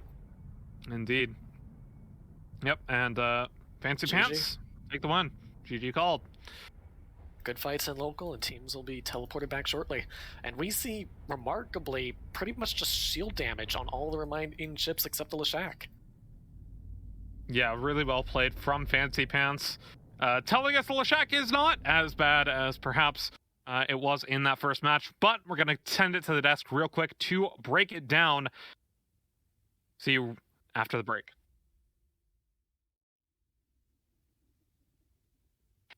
And we're back with quite a nice Leshak victory there at the end there. Wingnut, what were you thinking about all the newts we were seeing on that field there and the odd ships that were put on? Fancy Pants did that really well. Like, really well. So they brought the standard Nuto Vexer, but then they brought a Newting Dragoon as well. And I just gave mass respect for the Oneros and Curse. Like, those two together stonewalled the entire team for long enough that they could break through their DPS score themselves. So Fancy Pants nailed that one, seriously. That's how you fly that correctly. The execution they had was, pretty good, which is good to see come from a team that's getting quite a few matches in from other places. So. Well, also now, Radicos, we've seen the Curse now, I think, finally show up. The Curse also just being quite a big name, I think, in the arena kind of meta and stuff. One of the recons which actually has quite a ridiculous widespread on where it can hurt a team. In how many ways can a Curse influence the enemy team? It has tracking disruptor bonus on it. The missile guidance disruptor bonus. Obviously newts. The range is huge, and it taps out enemy logi, pretty much any ship you put on the grid. And then I think it also still has a drone bonus as well, along with that, right? Yep, absolutely.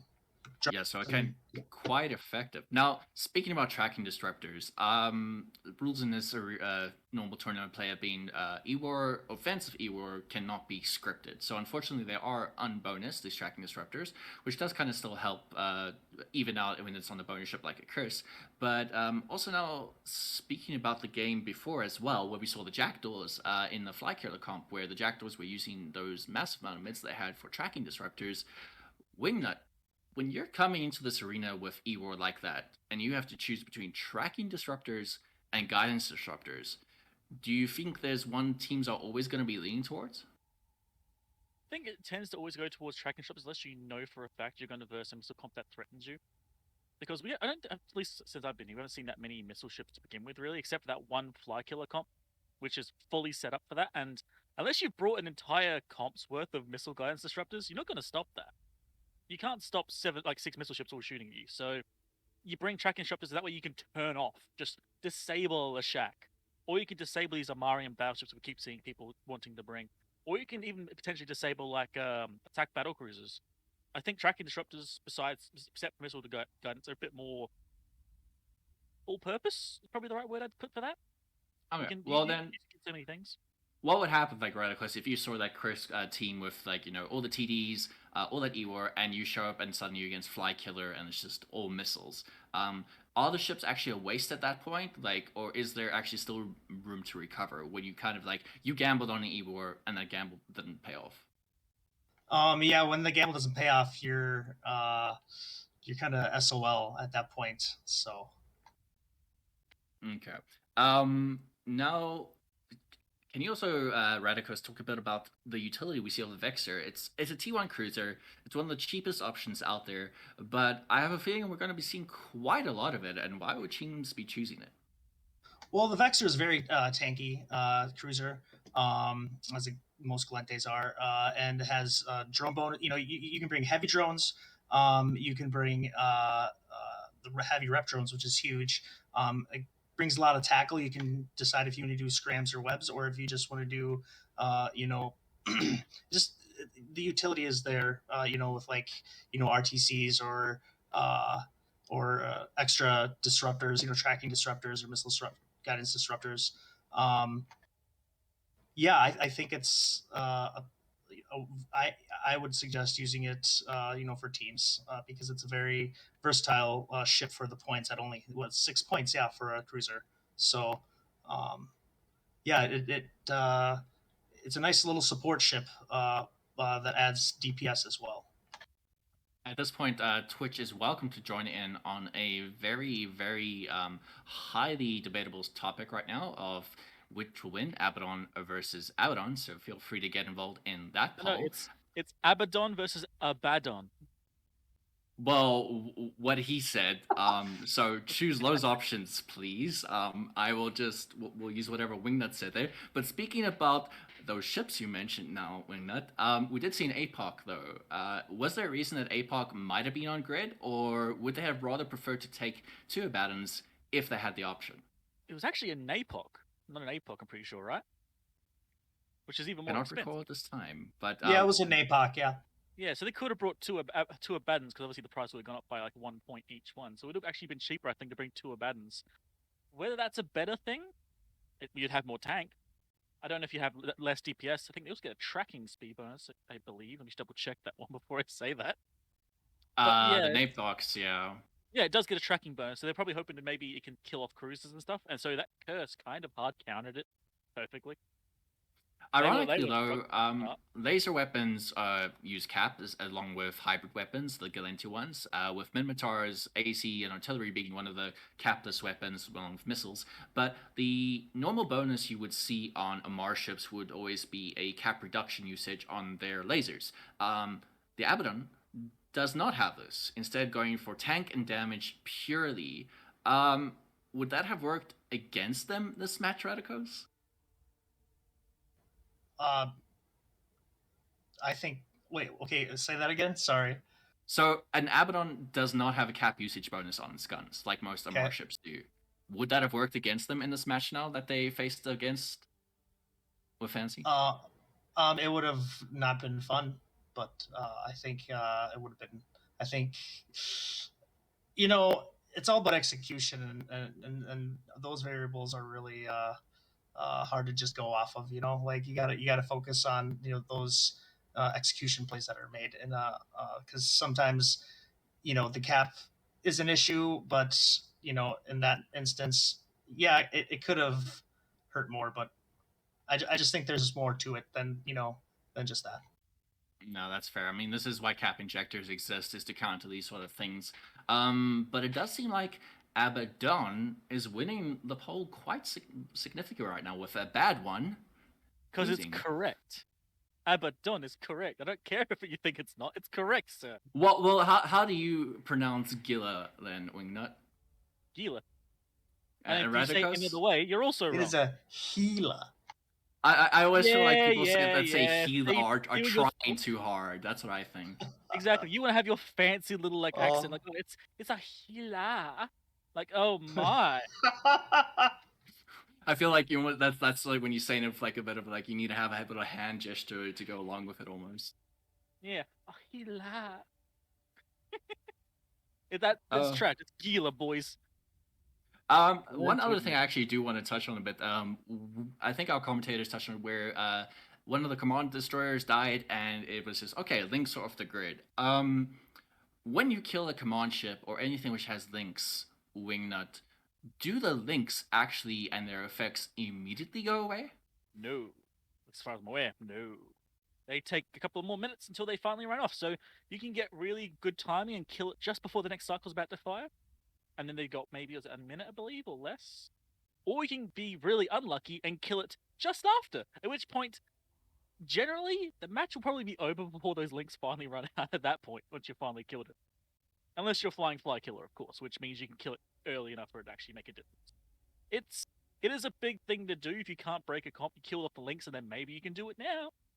But I don't care too much personally about links. You can fly a comp. If you really wanted to math it out, I'm sure some teams do consider that, when the timer reaches 0 and the match starts, by that point, if your point is to get rid of links, it's already too late to get rid of the command destroyer right away. Or like you kind of have to trade off to think like, okay, he's already applied links to his whole team. They're going to be there for a minute and a half, 2 minutes. it's pointless going for him if the only point is to get rid of Lynx. Let's do random things. So if Lynx is your objective and to get rid of that, normally these teams would actually be aware of the timings, or just, hey, get it off as soon as possible and, hope. But like we said, Lynx do linger. It was one of the changes that happened years ago where Lynx were actually an active module which constantly cycled in the high slots as well, I believe. And it applied to everyone in system. That led to the notorious off-grid Lynx. But that would also mean as soon as the ship died, the Lynx were gone. I do think we have to just give me a second here to go through what we're saying as well. But Radicos, do you have any other thoughts on the match we saw previously then? I was just really surprised at how Fancy Pants executed. It was really good to see flying like that and this type of play. It's and the matches so far have been really good too. I've really enjoyed all of them. They've even the ones that ended we kind of knew midway through. They still put up a fight and put on a good show, which is really good to see. All right, and we are going to take a short break here, as unfortunately some teams have dropped out during the tournament. We were aware of this way before, so there are some gaps in our schedule to give us a bit of a break. But we should be back in about 5 minutes or 25 past. So taking a short break, and we'll see you all here again for the next match. So over to the break. Boom.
And welcome back, everyone, after that short break, after the last game of Wheelchair Volta versus Fancy Pants, with Fancy Pants taking the win.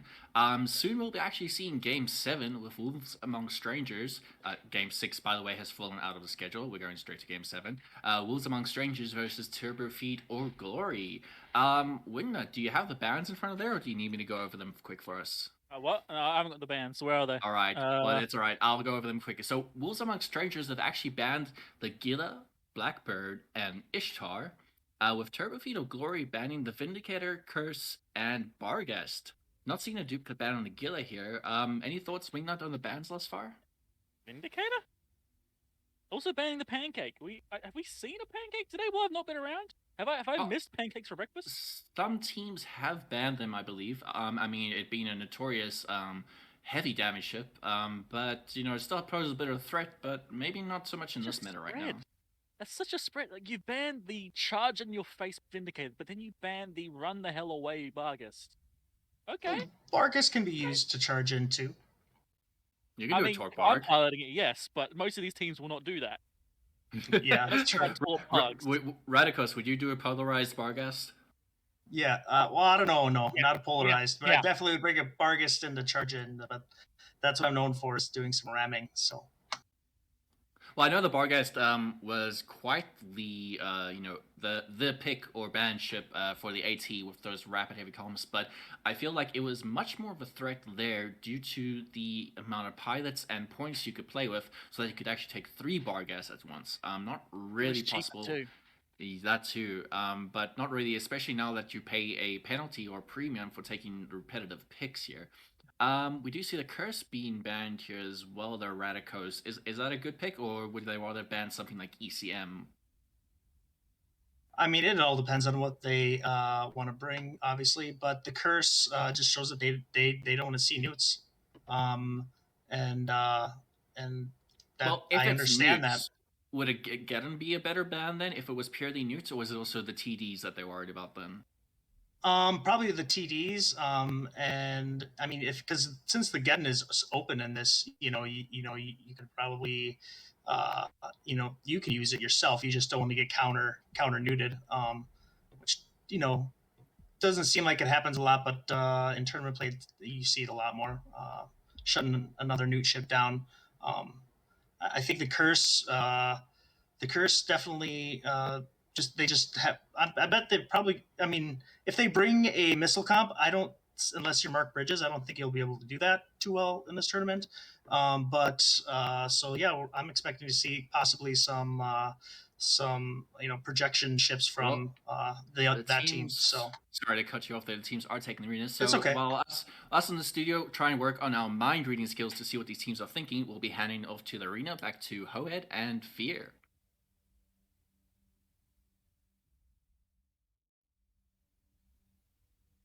Thank you very much. We have on the blue side, I believe this is Turbo Feed or Glory. They've brought a Leshak, Absolution, Rodiva, Magus, Vengeance, Vexer, and a Crucifier. And from the red team, Wolves Among Us, we are seeing a little bit Marjaglavian representation with a Leshak, 2 Vedmax, a Draugr, a Neros, Vigil Fleet issue, and Pontifex. Yeah, interesting on the Vigil Fleet issue. This is one that I don't see a whole lot on TQ. I think a lot of the Navy E-War frigs, not particularly common, but we'll see how this one plays out. Match is about to start, and we have Leshak on Leshak action, and a whole lot of damage from Wolves Among Strangers. And I think for the first time since, correct me if I'm wrong, but the first time we've seen an Absolution, a Tech 2 command battlecruiser. Yeah, Absolution, pretty nice to have. Honestly, I've seen detonations a little bit more often in scrims, but we started off, the Vadmak of Bobby is being yeeted from the face of the earth at the moment. Currently the primary from Wolves Among Strangers, as no one has been primaried yet for Turbo Feed. I will have to say Turbo Feed doesn't have a cool skin like the other Leshak does, though. Yeah, that's unfortunate. I will say Rodiva, a little bit of an interesting choice. I feel like Triglavian Logi isn't particularly good outside of ECM comps, but they've decided for it this time around. We'll see how well it goes, as both Vedmax are being taken down low. No one has been shot at yet for Turbo Feed. Yeah, I want to know what they're planning here. They've sent both Vedmax kind of running a little screen, I'm guessing. They want to primary whatever small ship goes in first, which looks like this Vengeance right now. And we might see him drop pretty quickly. No, he's cutting in and out right now. He's tanking quite a bit of damage in the Retiva. A little bit out of range with the medium newts. Or not medium newts, the medium repper that you can get, including that Triglavian repper. So Vengeance is going to have to burn back in. Currently poking and prodding from both of these teams. We do see Robbie playing a little bit forward, maybe trying to find a way to screen this Leshak, but at the moment, no one has really made a commitment. Which is rather interesting. I personally would have thought that one of the teams would have decided they have an advantage here and would have gone for it, but it looks like both of them are rather not sure about it. Yeah, Turbo Feed or Glory playing back, actually kiting back a little bit with this Leshak, as we'll see who actually makes the first extension. This Vedmak of Bobby playing a little bit far forward, but he's got a nearest reps versus comp that really needs to get on top of someone to kill him. Both comps teams here have actually gone with a kind of similar idea with a lot of this, I guess, supporting DPS with a single E-War frigate that's designed to help keep range. Yeah, that weapon disruption on the Crucifier are going to be very nice to have, although Bobby taking a bit of damage in the Vedmak, but once again, he's not tackled, so we'll just burn back into the nearest rep range and be able to rep back up. Yeah, right now the Crucifier is damping this Vedmak, well, weapon disrupting the Vedmak. But I don't think he has weapon disruptions on the other Vedmak, which is, well, a lot closer to him. Yeah, ready. I mean, he's just poking and prodding. They need to find tackle on something in order to actually kill it, especially the Leshaks both playing at range. As Lupus continues to move back. Those among strangers, their ticker is Lupus. That is fun. I like it. Jintan's telling us that Lupus has played this match before in the opens, and he says, and I quote, "They have zero respect for Feed." Understandable. They are playing like they're respecting what this comp can do from Turbo Feed or Glory. Remember, higher DPS total from Wolves Among Strangers, but they have to spool on a target to make that work. As Turbo Feed or Glory still playing on the back foot. I mean, we've seen this play out in opens before where neither team really goes for a commitment, and we end up with matches that take way too long, considering the amount of DPS on field. Ready, playing a little bit far forward, but once again, he's not looking for any hard commits, starting to turn back around already. Draugr being hit. Draugr's one of the less tanky ones. They might be able to catch him. Yeah, but he's able to burn back, and he's not tackled. Yeah, there's the reps. I mean, that's the thing about the Oneros. He's just able to rep so much for these smaller ships, which is something that Retiva struggles with. Vengeance of Leicester, a little bit far forward, has been taking a little bit of damage from these Vedmax. He's only got Retiva reps on him. Of course, he's got some medium armor drones catching up. And he's burning in. He might be trying to grab tackle on one of these Vedmax. This looks like we're going in. Indeed he is. Alongside the Magus, they're going to go for Bobby. But he's running back, kiting back down towards this team. These drones starting to come in as Vigil Fleet issue of Victor starts putting him for tackle. He hasn't quite found anyone yet, but he's looking for this Magus, maybe the Vexer. Now turning back around, this Vexer diving towards these Vedmax. Bobby's taking damage. The Leshak has chosen to use long range ammo here and not to go any closer to this Vedmak. I think they still will be able to break Bobby. He's dropping into half armor. He's dropping into half armor, but remember, he has these Oneros reps as he's able to stay alive. The Vengeance of Leicester also taking quite a bit of damage. Tackle has actually landed on this Vedmak. It's Vedmak on Absolution action as the Vengeance holds him in place. Vengeance is holding as well. We see the Vigil Fleet issue taking some small damage here. Interesting, Vigil's gone all the way in. Yeah, and he's getting some reps at the moment as well. Bobby down to half armor. No one has died yet. We are past the 5-minute mark in this map. Yeah, this might go into reverse tie-dye if things keep playing out like this. Bobby taking some damage, but they haven't been able to spool back up on him, as Drac really not in range to spool up on this Vedmak quite yet. I think we're going to see probably a switch pretty soon. We see that red team is switching onto this Vexer just a little bit. He's also dipping in half armor. But Vedmak is hitting 25% armor. This Leshak is still spooling. If he can reach max spool, I don't think this Vedmak's going to hold. Yeah, especially versus Oneros. He still can't out-rep a Leshak. Bobby, very, very low at the moment. They might trade for Lester in the Vengeance at the very least, or at least 0 Gravitas. But Bobby about to dip into structure. This might be the first kill of the match. And he's dead. Goes down. That's going to be a fair chunk of DPS that Red just lost here. Yeah, and Wolves Among Strangers, they've got a Vedmak on Vexer at the moment. They're going to try to get 0 Gravitas down. Lester also dipped into low armor. This Rodiva a little bit far off at the moment, but he's starting to burn back in, trying to get some help towards his Vexer pilot. As Reddy taking a bit of damage at the moment. The Leshak spooling up on him, and Drak is just nowhere to be found at the moment. Yeah. Wolves Among Strangers has their Leshak spooling up against this Vengeance of all things, which I think I would bet his spool's been reset several times because he just switched to the Magus. Yeah, DeShriner just has not had the impact of the rest of the comp from Turbofeed or Glory. Reddy already down to 2/3 armor, and the Leshak continues to spool. I'm trying to go for this Magus, but once again, it's going to be very tough. He's repping back up off this Rodiva. Yeah, I don't think, unless you can really, the problem with Triglavian doctrines like this is they have a really low alpha. You have to get that spool, and if you can't break a target, you have to swap and you lose so much of your DPS. And they're just not breaking. DeShriner, what is he doing? He needs to burn in and get DPS on the rest of his team with the close range ammo. We're already 2:30 left in the match with only one ship going down. This could be Turbofeed's to take. That being said, though, this Vedmak has had the other Leshak spooling on him consistently, and he's still holding. Holding ever so slightly. Victor, though, individual fleet has been tackled. Now Reddy dipping into low armor. He might go back into structure here. One more hit from the Leshak will do it. Reddy down to half structure. Both Vedmaks down. 2 Vedmaks dead from Wolves Among Strangers, and Turbofeed have the advantage in the match. 2 minutes remaining now. I do not, well, I think I'm going to call it right now. Wolves Among Strangers, I think, has lost this, especially with how much little DPS they were able to put out with both Vedmaks on field.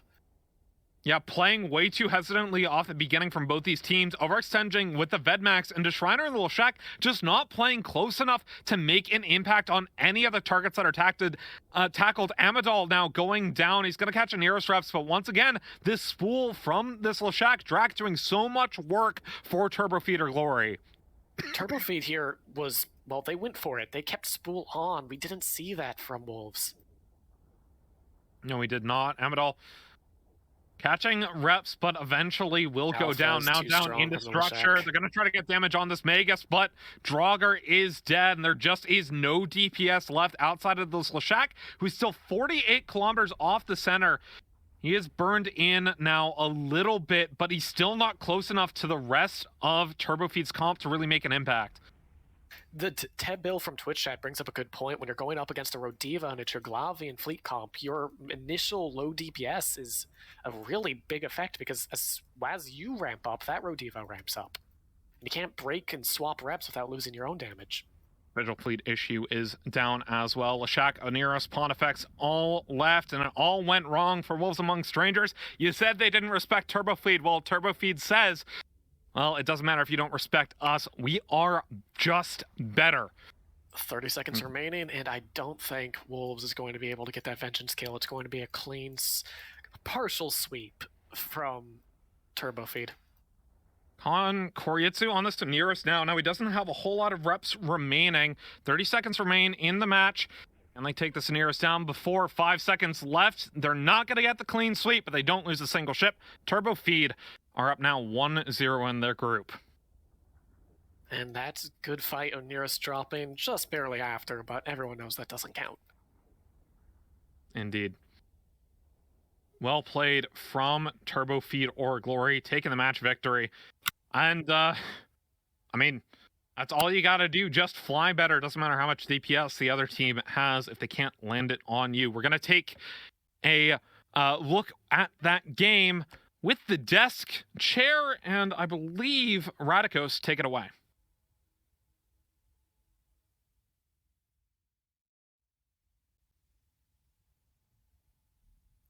And we're back with Wingnut and Chair joining us now. Say hello, Chair.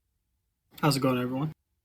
Right. Well, rather fantastic game, I might say. Although I was a bit concerned we were going to see a bit of a game of chicken there at the end. But Wingnut, what do you like? It took them 5 minutes for engagement, but how did that engagement actually then start? Actually, what's good? Can't remember the name of the team on the right. I can't remember the name. Turbo Feed. Sorry, it took me a while. They played that almost perfectly, as far as I'm concerned. They took a little bit of time, and then they saw their moment, and they didn't wait. They didn't go, oh, maybe we should go halfway. They sent it perfectly, but even when they sent it fully, they kept the Leshak at a safe distance where it could apply easy DPS. Like, being able to send your team fully in, but still keep one of your ships far back enough that it won't lose the fight. That, like, it's not easy to do like multiple things at the same time correctly. They did that perfect. I'm not even kidding. Like, that was actually perfect. Saw the Vedmax were separated, just hit them with everything they had. Leshak came into DPS range at about 30 kilometers and stayed there. I love it. Like, that was so well. It's a good point you raise. Because I think like a lot of teams might smell that blood in the water, especially the pressure that Feed was applying from a distance, keeping those Vedmax, a lot of pressure on them. You would say Feed was actually more in a comfortable position for their range, especially that Crucifier taking the enemy, the Shack, on Loop side out of the thing. But teams would smell that blood in the water and want to commit those newts, that grapple, everything on the Shack. But a lot of discipline there, keeping the Shack out of the hands of those Vedmax and enemy the Shack. Is what might have happened there? Might have been that if they brought the Leshak into 0 to kill the Vedmax, both Vedmax and the Leshak probably all would have turned onto the Leshak because why not? It's right there. And we can kill their main DPS. They might have gone for it. So they played it smart. So, Chair, why? So after we were looking at the bans and the curse was banned, so we were thinking like maybe it could be to allow some trick through and such. But even though Turbo Feed was the ones who banned the curse, they weren't the teams that took the double Vedmac. Opting for a more controlled setup, I think. Did they? Obviously, they won, but was there a reason they didn't go for the double Vedmac?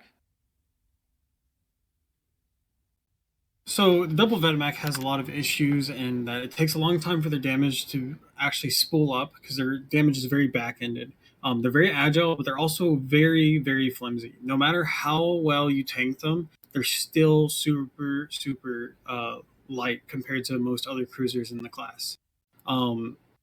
So that would probably be my main reason. That, and they're also, I believe, a little bit more expensive on the points compared to what TurboFed actually brought. Yeah, that's some good points you raised there as well. But we did also see the utility winning out there, and we did actually also see a Vigil fleet issue on the side of Wolves. Chair, can you comment on what the Vigil fleet issue does in comparison to the Vigil and the Hyena? So the Vigil fleet issue is basically the Hyena's little brother. It has a very good optimal range bonus on the web. It doesn't get it only gets a range bonus, but not an effectiveness bonus. So you have about a 20 km web with T2 and links. So it's basically a very, very cheap long range web. It's also a roll bonus instead of a hull bonus, which means it will always have that bonus regardless of how bad you are skilled. Of note, though, pilots are on Thunderdome, so all the pilots currently playing do have maximum skills, so everyone is actually on the same level. But we do have teams taking the arena now. For our next match, we will be seeing University of Bama versus Paid Actors, and we will actually be heading to the arena now with our commentators of Hoed and Murray joining us now. Before we leave, War Eagle. The University of Bama will appreciate that. All right. Well, we will be heading to the arena now with Hoed and Murray. All right. No more Triglavian mirror matches. Right now we are looking at a match between a quite solid Triglavian setup versus a shield kiting setup. Hoed, what do you make of this setup without any battleships or battle cruisers, but still largely Triglavian ships? I think this is the first time we've ever seen a match without any battleships. We have, we do have Leshak on the Bama side. Blue team, it looks like another one of these sort of kitey things with the Orthrus or Barghest, sorry, and Orthrus's. What was they called it earlier? The Flycatcher or something, but it's not Flycatcher. And links go up. Yep. Match started. We have Triglavian team pulling away a little bit. Yeah, Shield Comp is doing pretty much as expected. They're sticking together, staying quite far away. The Triglavian Comp, they're actually diving for the MJD beacon. They know that they're a little bit slower than that Shield Comp, and they're looking for a way to try and close that gap and make use of their higher damage up close. That being said, blue team has seen this. They're pulling in closer towards the middle, so no matter where they MJD, they're going to be a little bit further away than they planned. Yep, and for people who aren't familiar, these MJD beacons, they send you exactly 100 kilometers in the direction you're pointing in. So a good opposing team, they're going to recognize that 100 kilometers, and they're going to either move in closer or farther away so that you can't just surprise them by landing at 0. Right now, we have seen absolutely no damage put out by either team, not even missiles launched yet. And, well, Bama's holding on the beacon. They're trying to put the paid actors into a scenario where there isn't any good place to move, forcing them a little bit closer. Yeah, and it's interesting this Nurgle actually isn't on the beacon. It looks like it's doing this mix of running screen or looking to dive in, and it seems to be going for the latter. ADC turned active on the Nurgle, that's letting him tank, but this is a lot of missiles, and those reloads, I think, will last a little bit longer than that ADC will. He's diving right into the middle of it, but we haven't seen Bama pull off this beacon yet. Oh, no, never mind. There we go. MJD's active. Yeah, they're jumping through, but the Rodiva jumping meant that it really wasn't in a situation where it could rep that Nurgle, and he is completely deleted. Now, you can see the Shield team is kind of scattering. They're diving back in the opposite direction from where folks landed as they put damage onto the Draugr of Spherix. Draugr has to go and close, prop on. I don't know if he's going to be able to tank all this damage. Yeah, it is looking real doomed for him as he is barely getting enough armor reps, and there he goes. Meanwhile, you've got damage on the other side. Damage is starting to go into Blazewind Serb and a little bit into the Barg of Anna Clavane. But they're really not doing a whole lot yet. I don't think that Palma has a lot of options left right now. They only have one speedy enough thing to tackle these guys left, and it's this Draugr who is tanking, but not very well. That being said, Cerberus is in 50% shield, and he's not catching large reps yet. Yeah, and more importantly, he actually finally got hard tackled by the Leshak there with the Scramweb grapple going down, so the Leshak should be able to work through this Serb. They've only got Logifrigs to keep him up, but it's not going to matter when the rest of his team is dying around him. Vedmak is in 75% armor. Vedmak should be able to hold a little bit better than Draugr's, but that's only if they can catch reps before they get nuked. The rapid reload time will give that Rodiva some time to spool up. Yep. Fortunately for them, with the number of rapid lights on the opposing team, particularly looking at these Orthruses, they do get some windows where they can kind of have a short breather, but once those missiles come back online, they're in for a whole world of pain once more. What doesn't have a breather, though, is a Cerberus, and they're still holding in 50% shield, even with both Vedmags and the Leshak spilling up on them by the looks of it. That being said, 70-25% shield right now.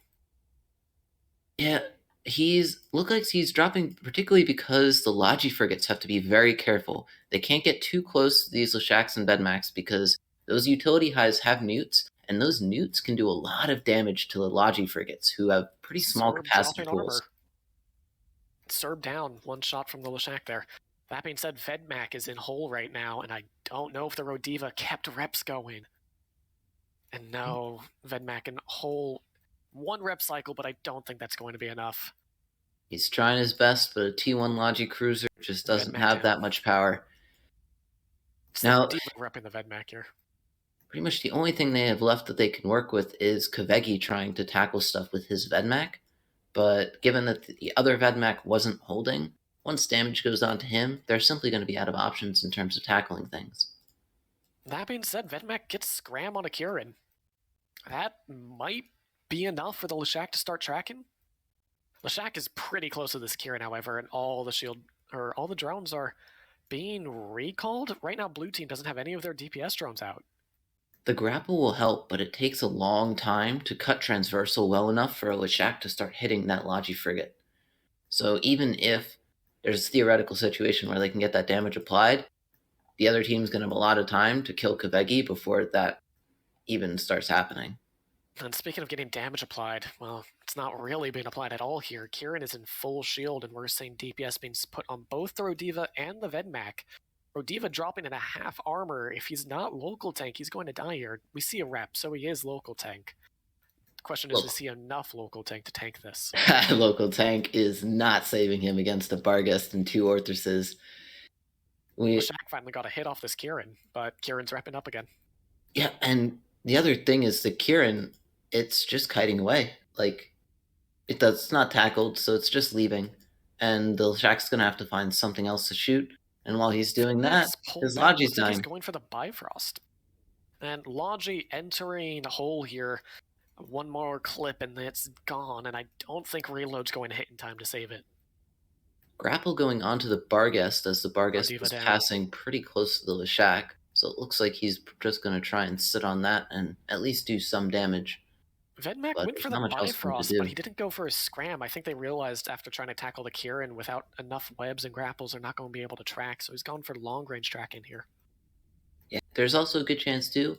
Bifrost, Scalpel, Kieran, these are the kinds of ships that you can often stick 1 or even 10 men afterburners on, and so if the only tackle you have in that Vedmak is a scram, you basically don't have any tackle to work with on these ships. And we're seeing right now the trig ships are still alive. That's because of the rapid light reloads, I think. As soon as those reloads go through, both of them are going to drop pretty quickly. Yep, and it's not just the rapid lights, too. That Barghest is going to be a rapid heavy fit as well, and so while that is a ton of damage while it's getting spit out... Vedmak dropping in a half armor, 25% armor, he has no reps. He's going to drop pretty quickly here, and then the Leshak is going to go right down after him.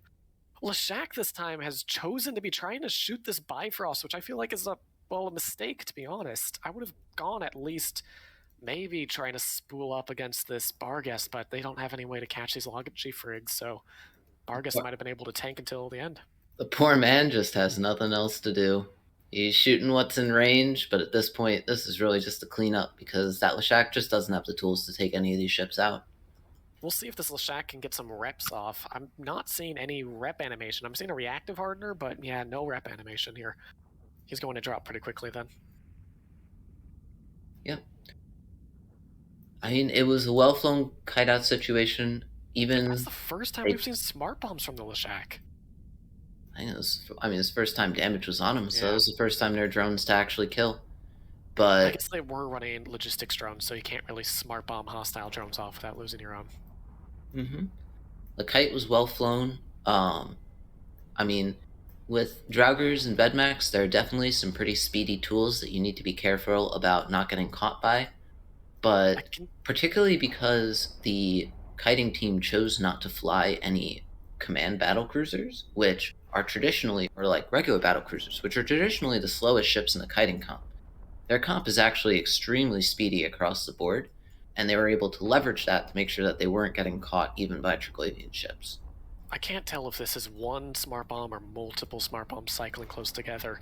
Regardless, that one smart bomb does mean one less newt, which, against these ships, one heavy newt might have been able to shut off one of those frigates MWD temporarily. Yeah, it's definitely something that can put a little pressure on. Usually, these frigates will have small cap boosters of their own, so the most impactful thing the heavy newt can do is actually less about turning the prop off, but meaning that there's simply fewer rep cycles going out. And Leshak goes down. And that's the match. Just mention that these drones, all these drones, if you take a look at them, are, for the most part, a lot of different damage types. We see Hornets, we see Vespas, so most Acolytes looks like EM kinetic. So that reactive armor hardener is not going to be spooling up in the right damage resist. Yep. It's always good to make sure that your drones are complementing your range of damage types as opposed to sticking to a single one so that you can do effective things against armor comps. With that said, though, takes the field with only one loss. A clean match from Paid Actors as we send it back over to the studio.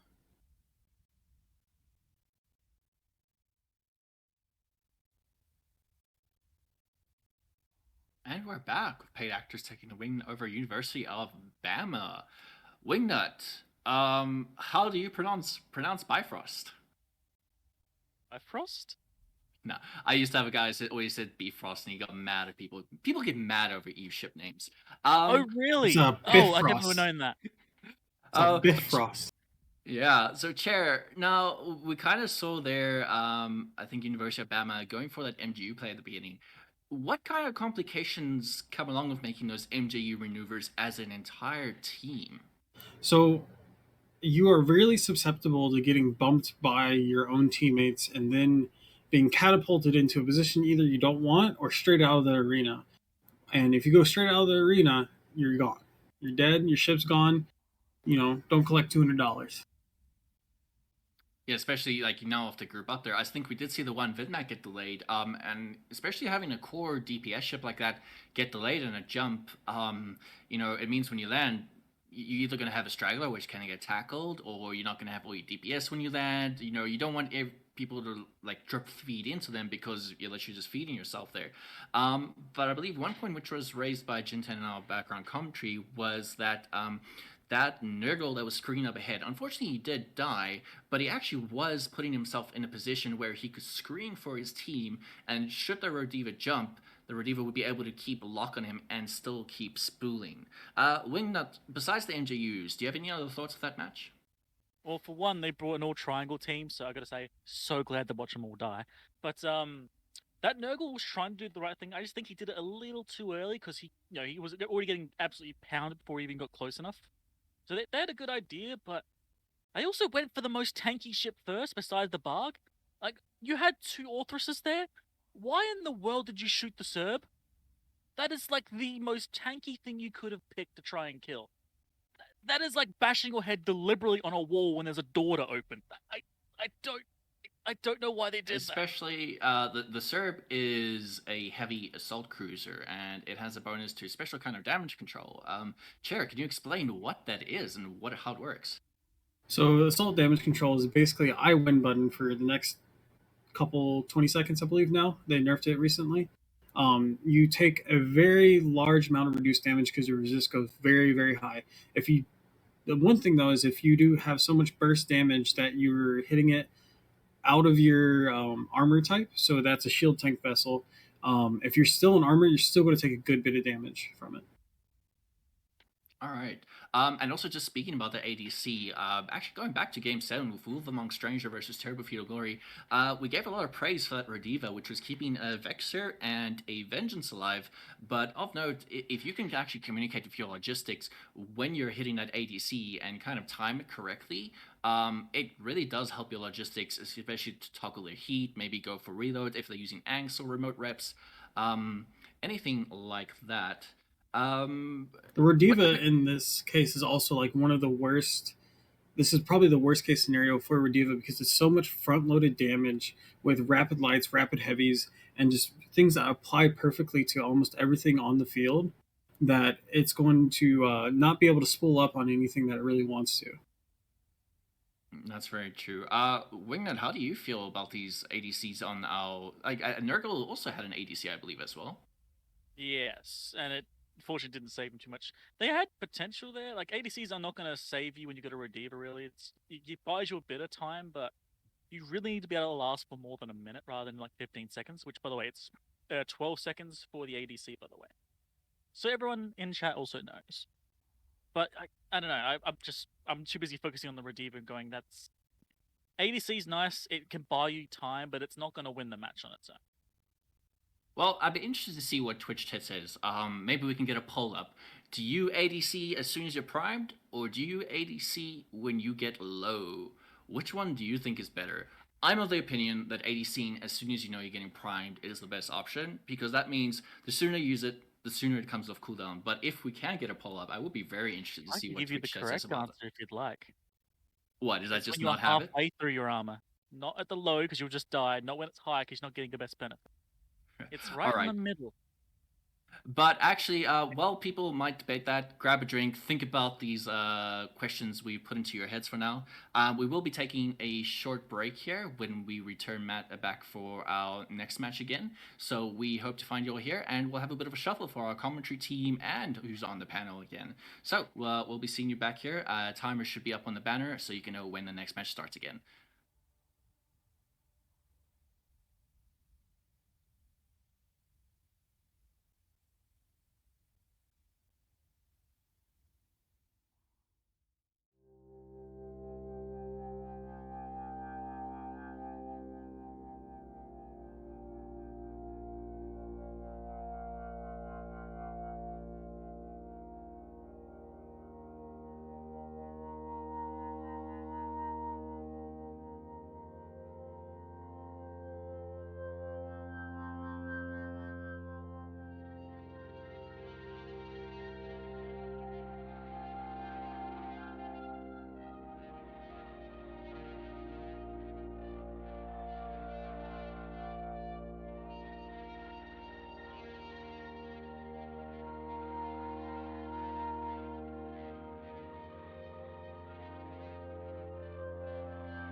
And we're back. I'm joined by Chair here on the panel, and as you can see here, rising from the Hully depths below, Hoed.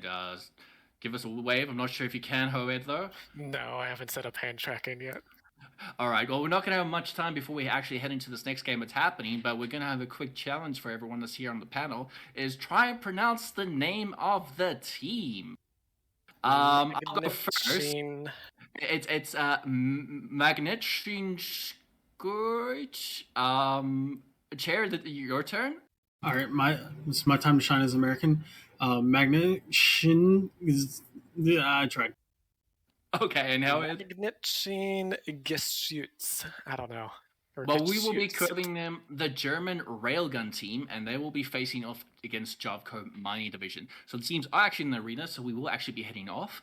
This match will be commentated by the lovely duo of Ithaca Hawk and Wingnut.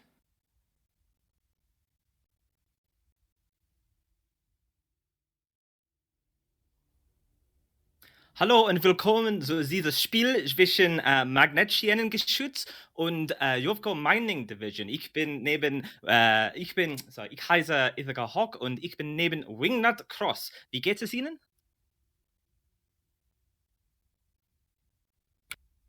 We've lost Wingnut. He doesn't have his microphone on, unfortunately. Let me go through these teams with you. So on the German Railgun team, we have a double Abaddon, Rediva, Oracle, Pontifex, Enyo, Kitsune, Wingnut. What do the other team have?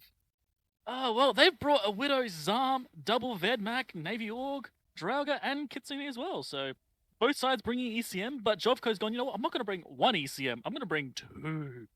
Painful. Truly painful.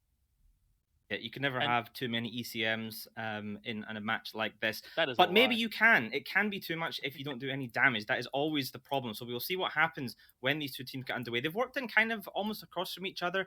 Looks like a German Railgun team kind of ready to brawl in. Only 20 kilometers with those dual Baddens. So it should be very interesting to see which team dives in first. Absolutely, and the Zarm Widow core that we've seen a few times is actually a really good one, because the Zarm does benefit the Widow quite strongly. But they're going up against effectively 3 DPS ships, so if they can kill off the Oracle, this comp will get even stronger.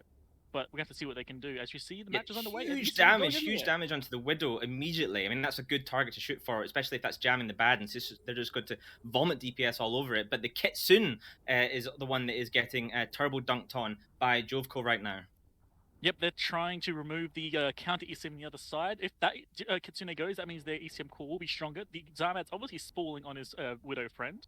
And yeah, if the Widow can make everyone focus on him permanently, I'm pretty sure that Zarm can perma-rep any damage once he's spalled up.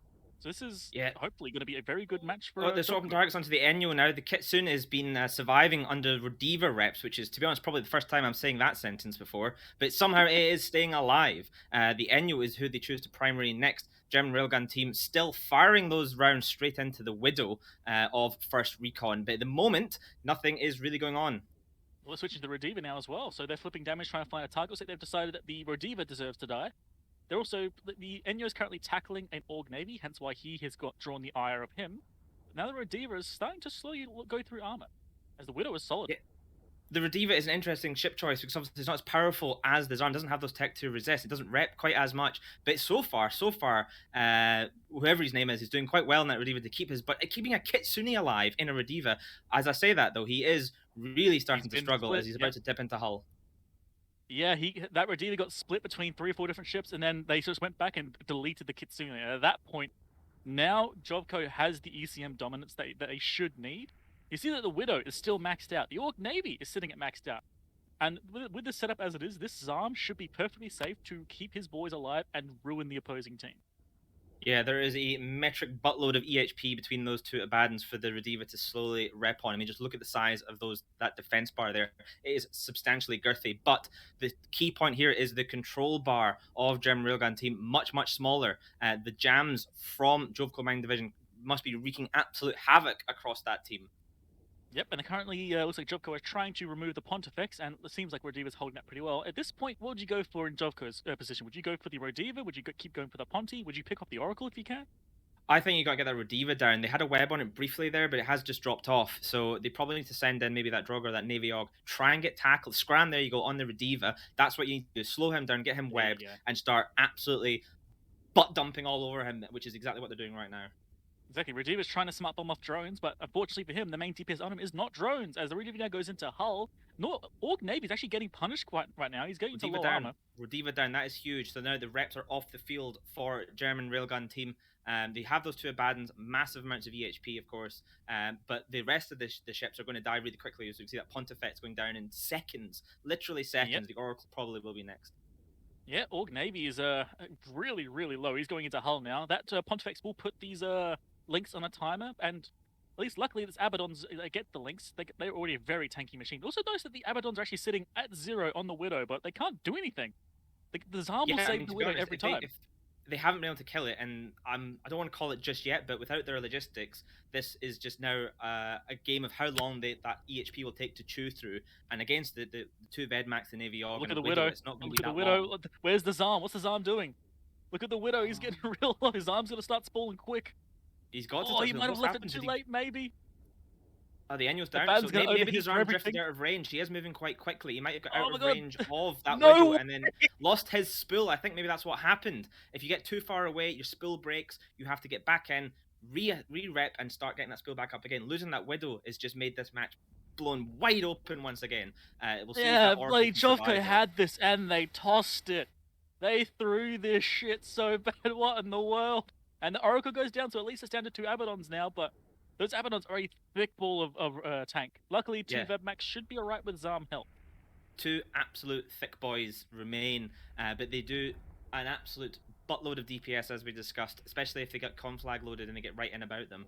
To be honest, the best thing for the Vedmax to do is probably get in and just kite around under the guns, because Abaddons don't track particularly well. They'll be able to spool on their highest damage ammo. They'll both have grapples. That is a lot harder to do when there's 2 of them. I don't see that working, but the one thing they've got still on Jovko's side is that Kitsune, who can keep breaking the lock of these Abaddons, and it'll take him forever to lock some of these ships. So hopefully this Kitsune can carry their team. Interesting point you made with the 2 of them, actually. One of the things we've seen teams do in situations like this with 2 battleships remaining is they spread out, and basically you can get under the guns of one of those ships, but not both at the same time. That's really what German Railgun teams should be doing, spreading across the field and trying to apply their damage, maybe a bit of transversal matching, double-clicking in space, feathering like professionals, and getting the little lines to line up. They're chasing the Zharm, and they're actually doing very good damage to him. I'm actually watching these battles like burning over to the Zarmad right now, so if they can maybe kill the Zharm, they actually could bring this match all the way back.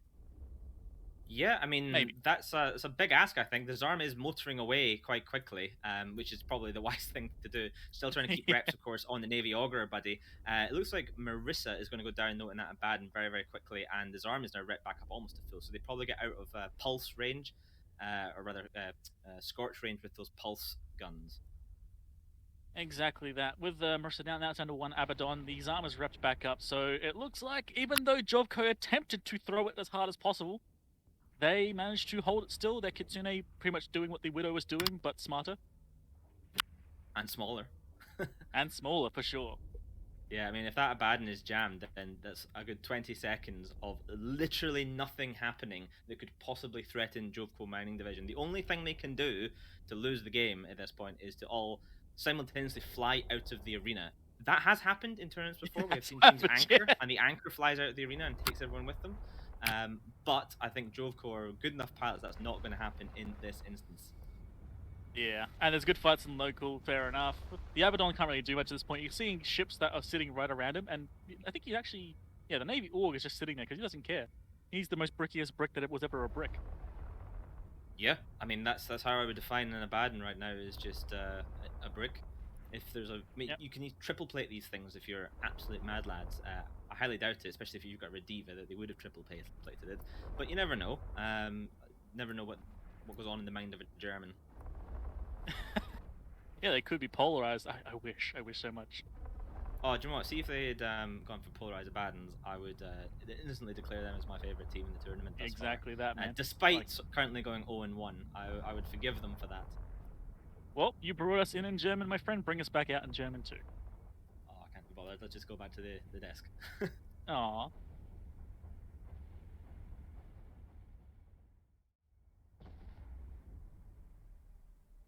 Welcome back, guys. That was a pretty clean match here. Yeah. Unfortunately, our commentator has all the words of a German, just not the efficiency and work motive. I'm not wanting to send us back out there. But German railgun team choosing to take lasers over railguns there with a double Abaddon. Joining us now also on the panel is Radikos. And Radikos, what thoughts do you have on these choice of battleships, Widow versus double Abaddon? That's an interesting setup because you got one side you got ECM, and the other side you just have pure DPS and tank, right? So it's really hard to kind of which one you're going to root for, which one's going to be better. The Widows can just jam you out, and then you just have to shoot them. Since the ECM changes, right? Well, that's definitely true as well. But the other thing as well that I'm wondering now is these choice of double Abaddons. We've seen the double battleship choices before, but unfortunately, while the Abaddon is great because of its damage, it does suffer one weakness, and that's to do with the high slots. Hoed, I'm not too sure if you know what I'm talking about here. I'm going to guess the Abaddon has no utility high slots, right? A plus. Can you explain how that might influence a match? Well, we've seen a lot of Leshaks recently, and we've seen a lot of Leshaks with newts and smart bombs, and the Leshak is rather infamous for having a lot of bonused utility high slots. But when you get an Abaddon, you don't have any heavy newts. You have some mid slots, sure, but all of your guns, if you try to drop one for that utility, you're going to hurt. Yeah, that definitely does. Although they definitely can put out ridiculous load of damage. The Rediva actually was repping that Widow while it was going down. I can only assume the reason the Widow wasn't going down before is possibly jams going onto those Abaddons. But then Radikos, so if you're a Widow that can jam things and you're getting pounded on by two Abaddons, and you also have a Ketsu on your team, what are you actually meant to do with ECM now? Well, you want to do cross jamming. And basically just be able to, have another ship that can, whatever is jamming you locks you, right? So you have to have another jamming ship to be able to jam out. So then you can't lock anything. And then they just cross jam off each other, and it's really annoying, especially with a battleship because it takes so long to lock up other things on the field. That's especially true, yeah, as well. Unfortunately, the Widow would have been in a position where it can't, unfortunately, jam any of the Abaddons which are right in his face, so it would have been relying on Kitsune to do work for it. But, in the end, it kind of just melted. Now, Hoed, would people be taking a Widow over a Scorpion for a particular reason? I think, well, obviously, the Widow has a little bit stronger jams, and I think you might be able to get a little bit stronger tank out of it. The higher point cost, though, means you can't fit as much, or you can't bring as many other high point small ships with you. And we do see these utility roles actually doing quite effective. So also, while these Abaddons kind of did survive at the end, they might have been able to clean up a bit if some sort of tackle was alive, but obviously, losing a lot of logistics, kind of left the last man standing, not able to apply too much. And once again, going back to those newts they didn't have. So even if they didn't have any tackle on this side to kind of catch them before them, even those newts going 20 kilometer optimal 30 fall off, you can just do some work on some frigate and just make it dead in the water while you catch up. But let's take a look at the bans for the upcoming match. Yeah, I was gonna. Next, we're going to be seeing aggressively mid-tier versus Shadow Cartel. That's going to be game 10. If you can go over the bans there, Radikos. Yeah, sure. I was going to say, these are interesting bans. Aggressively mid-tier has brought a Scimitar, have banned Scimitar, Armageddon, Curse. And Shadow Cartel has banned Gila, Bargus, Loki. Which is interesting to see what each team will bring. No Gilas, once again. So I think that might be an all-day thing. But the Bargus and the Loki, those are interesting bands. I did, obviously want their opponent to be close with those kind of bands. With Loki and Bargus, because that kind of long range scram on the Bargus and long range webs on the Loki and Gilas that can kite around. So maybe they're bringing some kind of armor control comp. You think? Possibly. Aggressive mid-tier being the Rogue Capel team. Now, Hoed, I think this is the first time we've seen a semi-banned, with the other bans more being the Zarm that has been banned. What are you trying to be scared of if you're banning a semi? I'm going to guess probably Quick Shield Doctrine, specifically a Quick Shield Doctrine that might be able to tank a little bit harder. Off the top of my head, I'm thinking Nighthawks probably. But you might see Basilisks more common with those. Although I believe the meta used to be with the Nighthawks and the Lokis making use of those Friglogy. But so quickly then, Hoed, as well, what kind of trade-offs was team looking to make if they're using Cruiser or Friglogy? They're popping Cruiser Logi, or Cruisers are a little bit tankier if you're going up against something that can hit frigates, and they output a little bit more reps, but the frigates, on the other hand, they can sig tank, and they're a little bit harder to hold down if you don't have your small ships alive anymore. That's very true as well. Also, Friglogy can kind of suffer sometimes from this premium cost of teams having to diversify on their picks with the repetitive picks. But we do have the teams actually taking the arena now, so we will be heading there with a new commentator duo of Chair and Wingnut.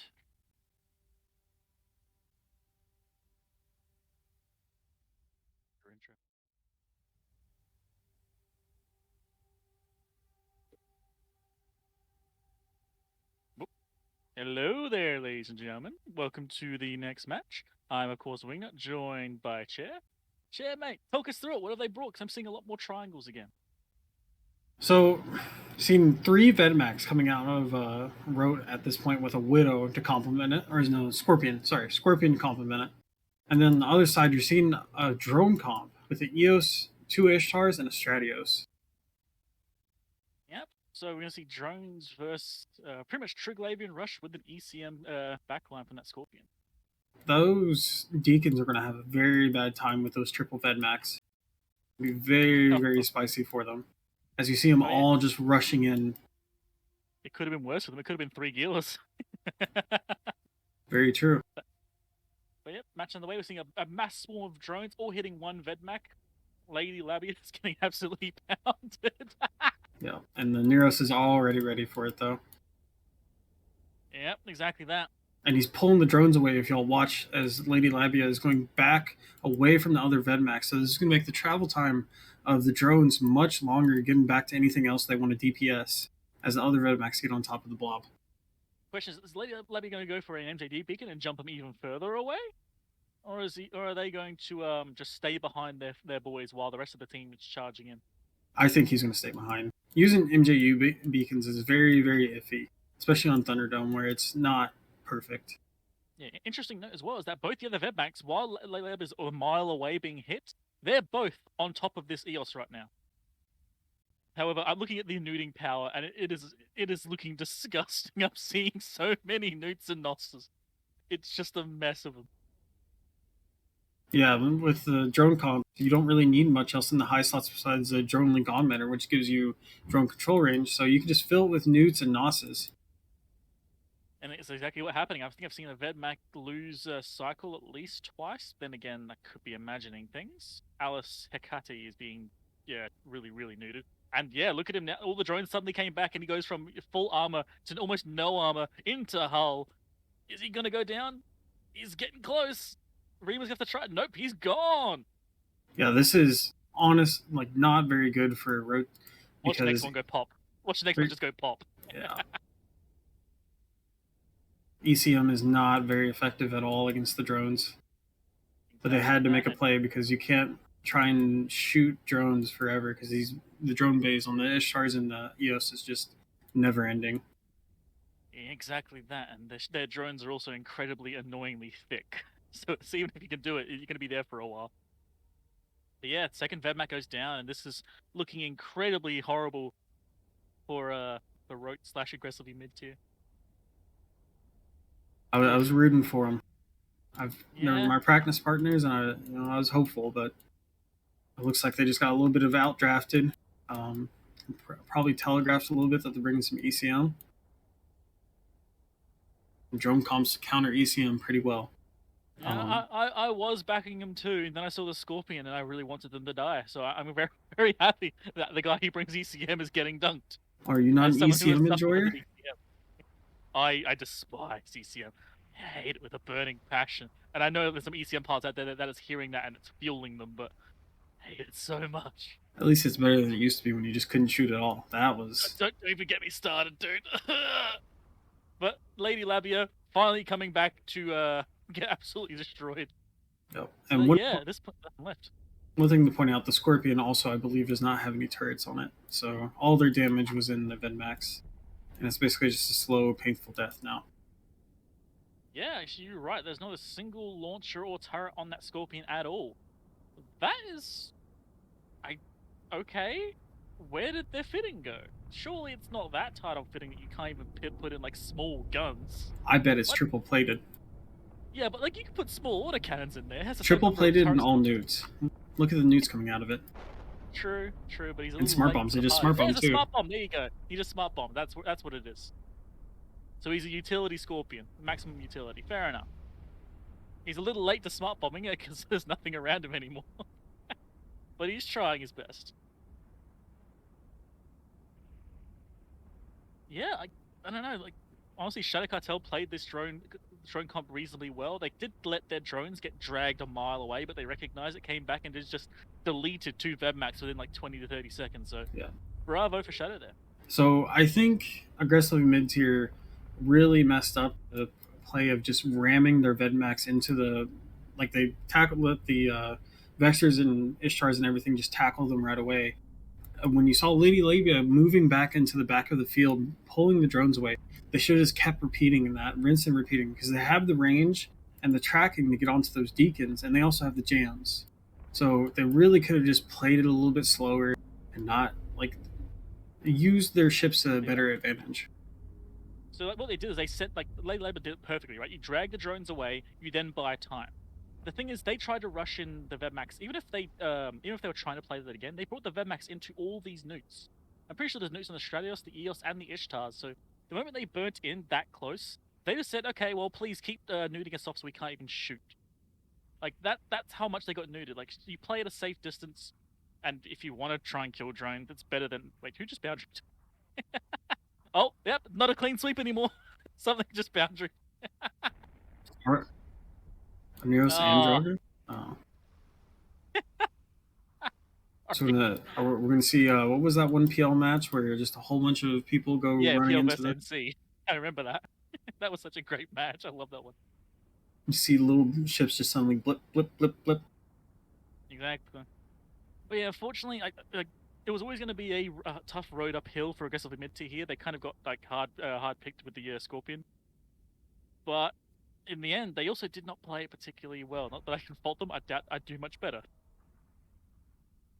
Ah, well. It is very next time. easy for us to have hindsight up here and an overview of everything not be in the moment. It's very adrenaline rushing, and you have very short times to react to everything.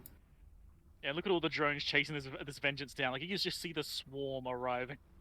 And sure, they're not always going to hit him, but all it takes with drones is like 1 or 2 wrecking hits. Pop, gone. So that's usually all it takes. Indeed. I say that, this guy still isn't dead. Oh, he's MJDing. Roten is See- going for the big yeet. Oh, which way is he angled? I think he's going to boundary with that. I think he is. And... No. No, he doesn't. Hey, bravo, sir. Well done. However, he is going quite fast, so I wonder if he can actually turn around in time. Yep, he can. Never mind. Bravo. Well flown, Roten. Showing off how he can MJD. Looking at people in chat. Got baited on a free Oneros.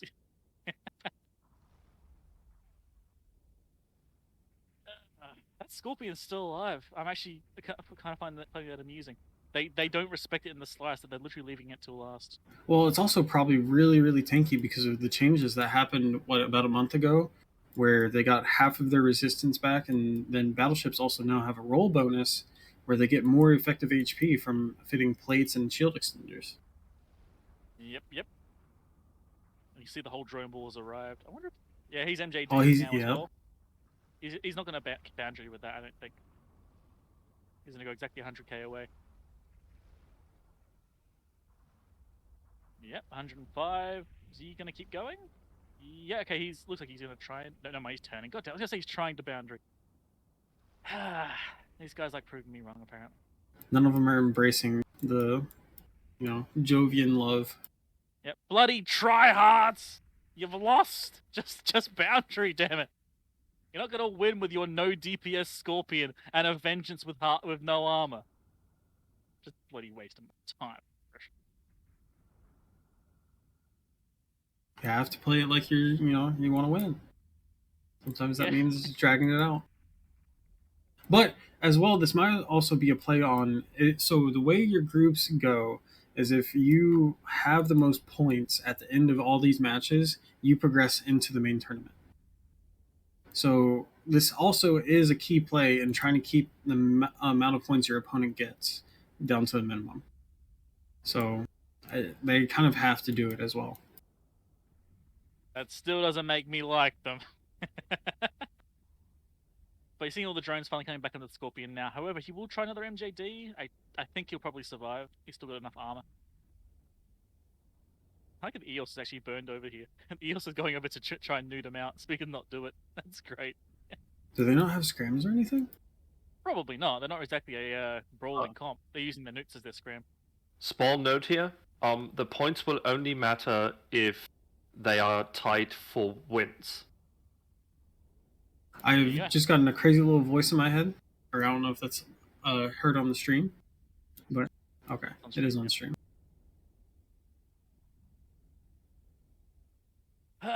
Varian, just my man, you gotta stop try hard, Chief. You gotta stop try hard. Hoed, that wasn't the future, that is the past. Oh well. We got 10 seconds left, so this match is going to be over. Yep. And there we go, yep. Not 10 seconds, 5 seconds, and we're done. So with that, we'll head back to the studio and see what they think about that one.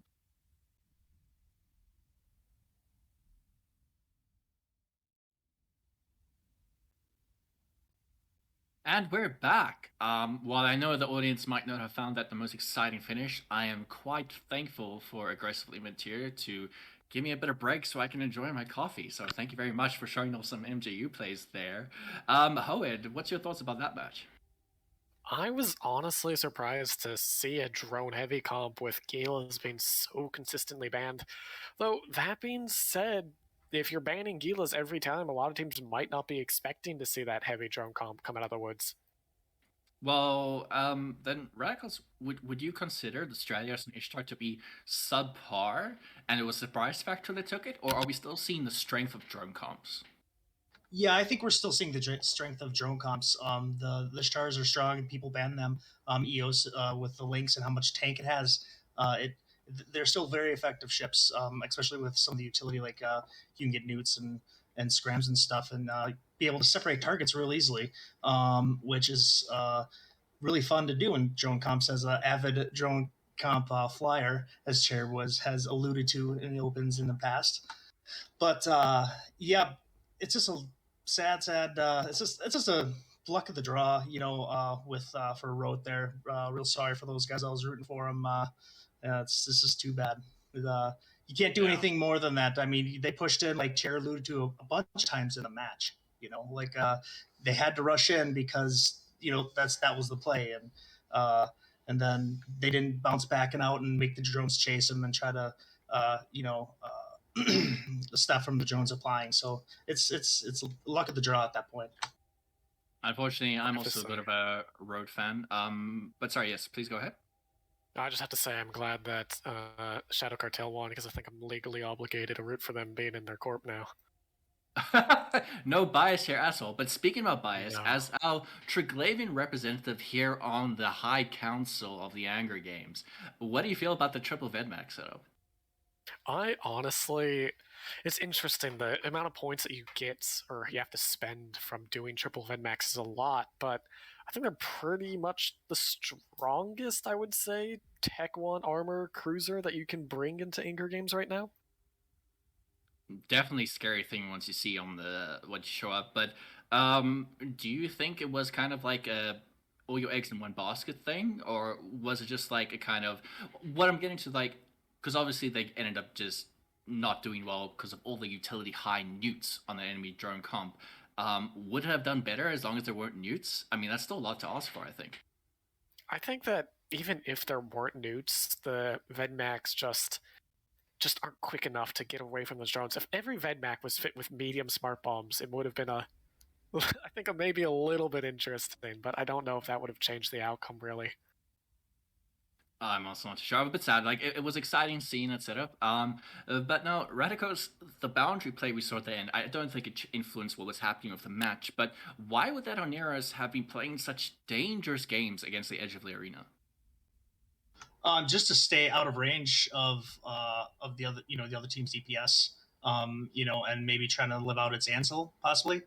What do you think? Well, no, go ahead, Hogue. I thought you said Hoed. You said you, didn't you?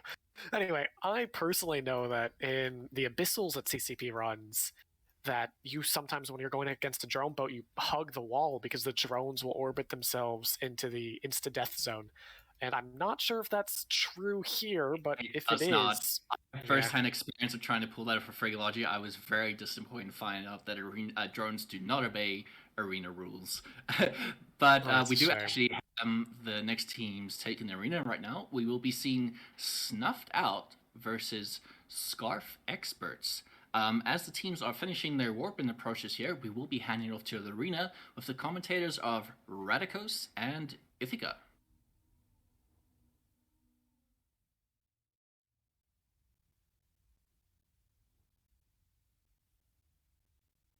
Good afternoon and welcome back to this match between Snuffed Out and Scarf Experts here in the Anger 5 games on the Twitch CCP channel. I'm Ithaca Hawk, joined once again by Radicos.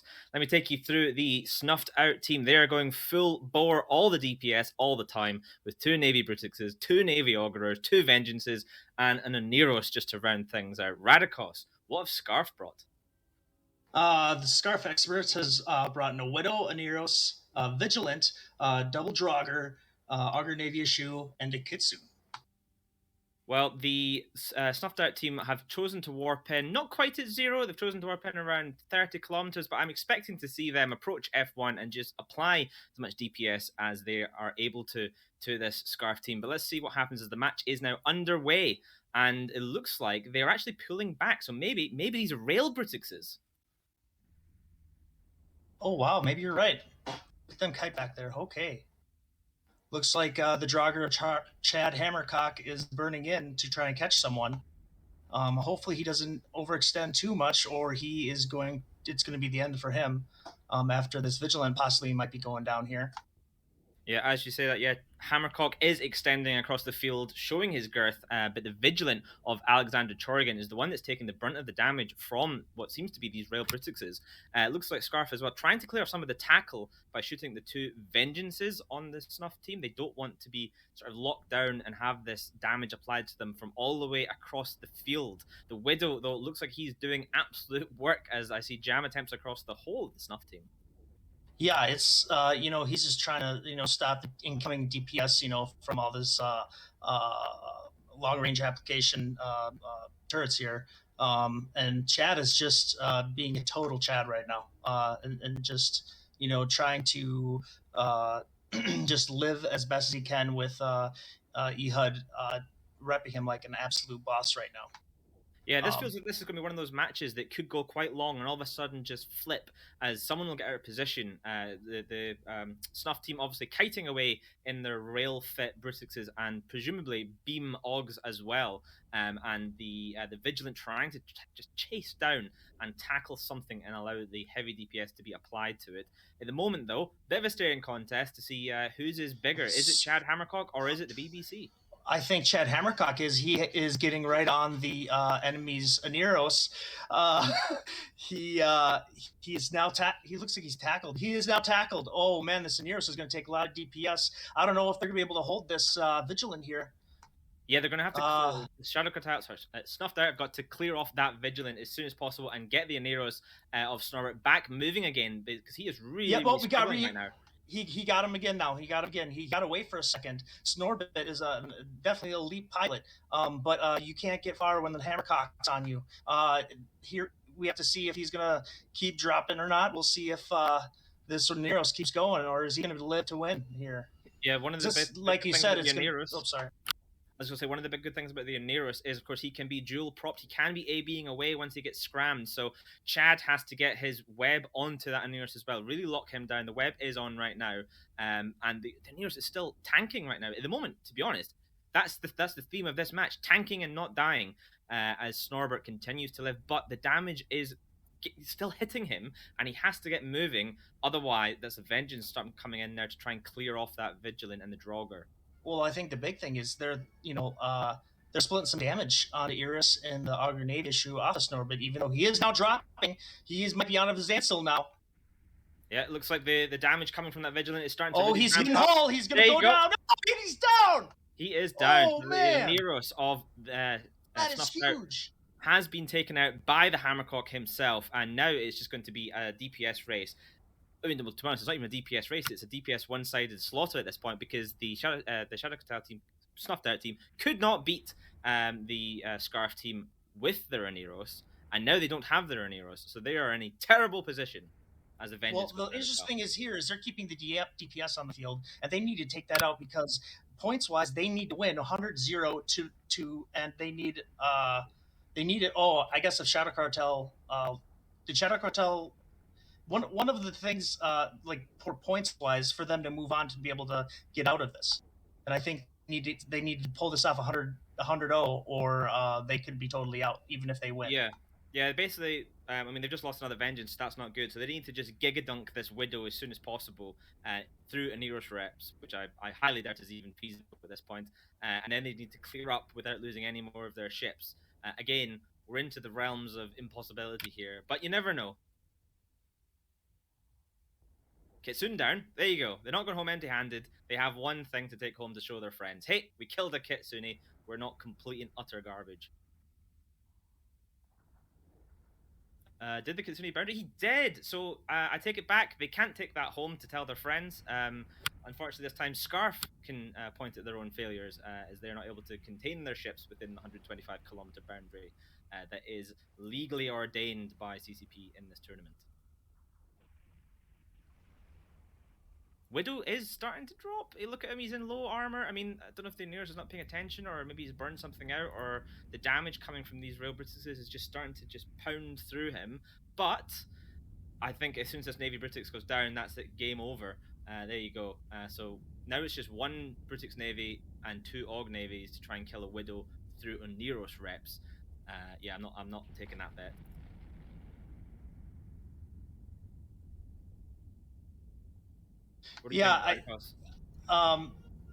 Once those the DPS went down, he's gonna be able to tank through it, and this is a pretty easy win for Scarf Experts. So. Yeah, one of the cool things about the way that this tournament is set up, of course, is we are in a kind of group stage here, so every point does count. If these teams were to come up later on in a tie against other teams in their division, then having the more points killed is actually going to be the tiebreak. So it is in their interest to hunt down every remaining Snuffed Out member and put them to quick and immediate death while losing as few of their pilots as possible. Giacomo, of course, being the sole failure of the Scarf team here, boundering himself. Yep, that happens sometimes. I know how that is. Sometimes you see the boundary and you just gotta ram it. You just gotta get out there.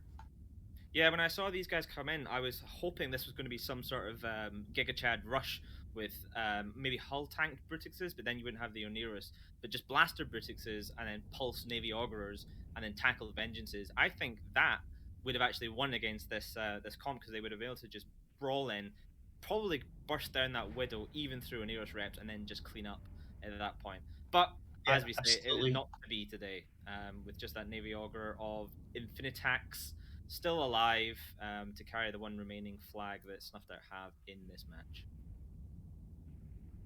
Yep, it's pretty easy cleanup at this point. Really good execution on Boundary Experts. So, I mean, oh wow, Scarf Experts, excuse me. It's we'll see how they fare out with points and everything, and the rest of the matches for their section or their group. Yeah, and with really that, good match, guys. Snuffed Out unable to light the sign will bring in the reinforcements, so we will hand it back to the desk.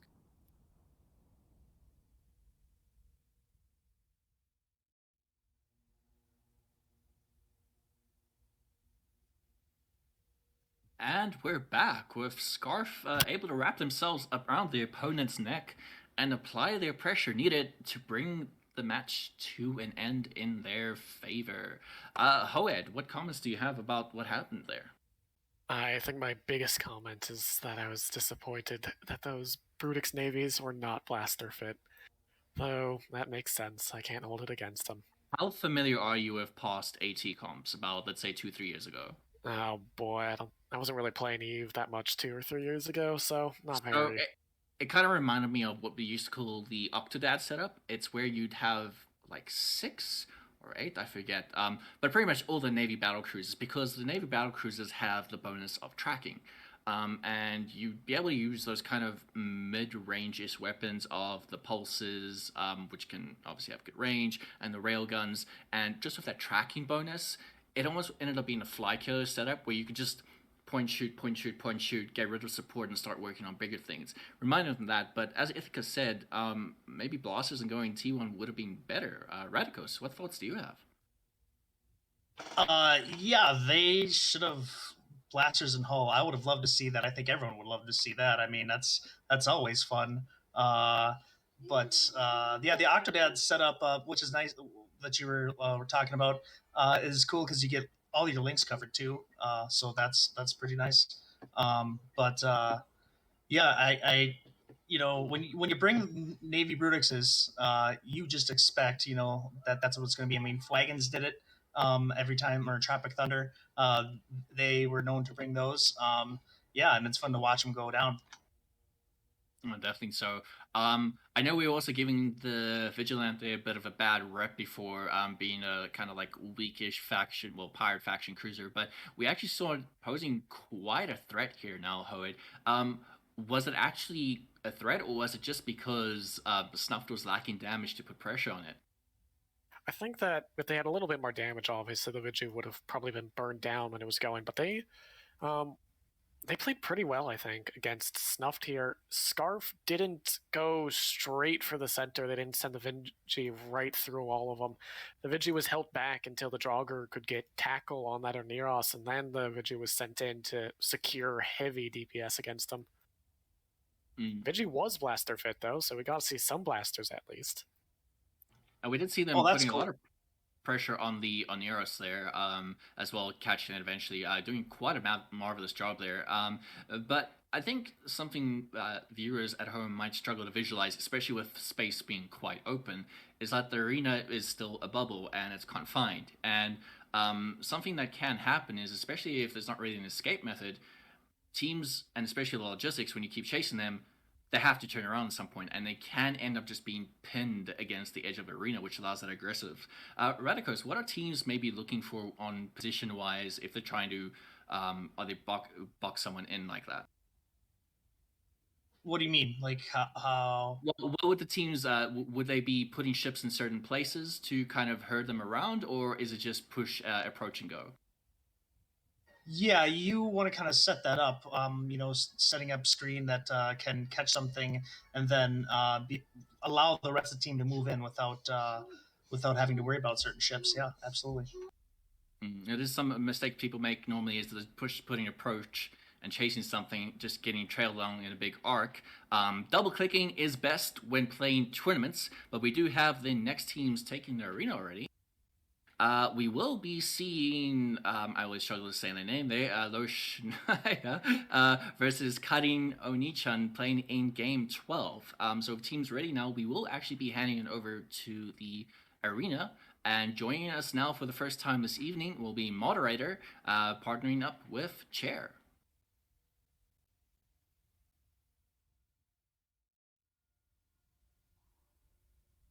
How's it going, everyone? We have a wonderful match on a wonderful day. Looks like we're going to have a drone comp out of LSH. And then will you tell me a little bit about the other team, Moderator? Yeah, so we saw that in the first go-round that Platinum Sensitivity, aka Kiting Onichan, went with a rapid fly killer setup. This time they're flipping that on the head and they're going all in, all brawl, taking 2 Abaddons, 2 Oracle, a Draugr, a Mauler, and an Astero. Walk me through these warpins as we are about to begin the match here, Chair. So the Eos and the Ishtars are basically trying to hold a little bit of range away from Abaddons and the Oracles. Um, so because they can apply their damage from pretty much anywhere in the field. They don't need to be up close or anything. But I would almost say they want to be if they have high newt or if they have a lot of newts, because you can turn off a lot of the guns. But the Neros is taking tons and tons of damage. I think he's going to go down. Yeah, so already we saw that the Astero is getting into the backline. Nyx was getting tackled onto that Oneros, and we're seeing that Scorch is absolutely just destroying that Oneros. That's one of the win conditions. And he's gone. But they're going to trade an Oracle for it, which is a good bit of their damage, too. Yeah, absolutely worth it, though, if you're in the position of kiting Oni-chan.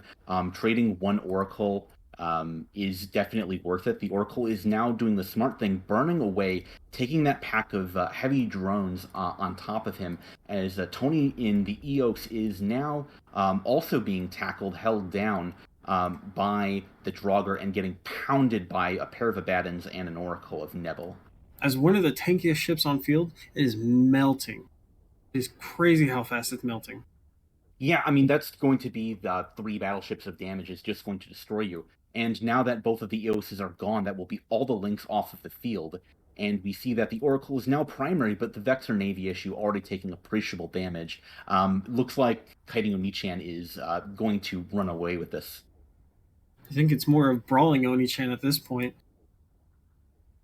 As they just ram their Abaddons right down their throats. Yeah, and we can see that the kiting team did a very good job of using their screen to get on top of the Heretic, get on top of the Vexor Navy issue, make sure that those small core ships, we see the Astero of Nyx, who's been an absolute hero so far, getting on top of the Oneros, and now trying to catch an Ishtar of Northern Wind, the Vexor Navy going down, the Oracle about to go down, Draugr falling to the damage of the Heretic and Tormentor, but I mean, look at the points right now. It's telling the story. Yeah. And looking at the Abaddons, they have tracking computers for days. They probably just have, I don't even think they have a prop mod by how fast they're going. So they're all tracking computers and probably a cap booster, and just hoping they comply to the whole field, which has probably led to the death of the Oneros. Yeah, definitely kind of an all-in play, and it working for kiting Oni-chan. The Ishtar of Northern going down, being held down by, well, nothing really. Just not propping at all for whatever reason. I'm not sure why you would want to stay within range of Scorch of Abaddons, but I think they may just be giving up at this point. Yeah, that's about all she wrote. I believe this is LSH out of the tournament as well, out of feeders. Yeah, given that kiting Oni-chan had already won their first match and is now decisively winning this one as well, they will be going on to the main event. This will be enough points in the group stage for them to go on. The Mauler of Oni-chan taking some damage from Berserkers. Friend of Wisdom is burning away at around 100 kilometers off of the arena beacon, will eventually probably kill this Mauler dropping down into hull. And if you're the Ishtar, you may just want to survive to try to deny the points from kiting Oni-chan, but I mean, the most you're going to get is the 6 points for killing this cruiser here. Yep. What is that? Almost 100% win rate for Abaddons? Yeah, I mean, one of the things that the desk has been kind of talking about is why teams choose to ban the ships that they do ban. And we can see that the Abaddon is actually, I want to say, the 9th most banned ship. The only battleship that's been banned more than it has been the Balgorn and the Barghest. But that's for the desk to discuss. For Chair and I, we'll send it back to the studio.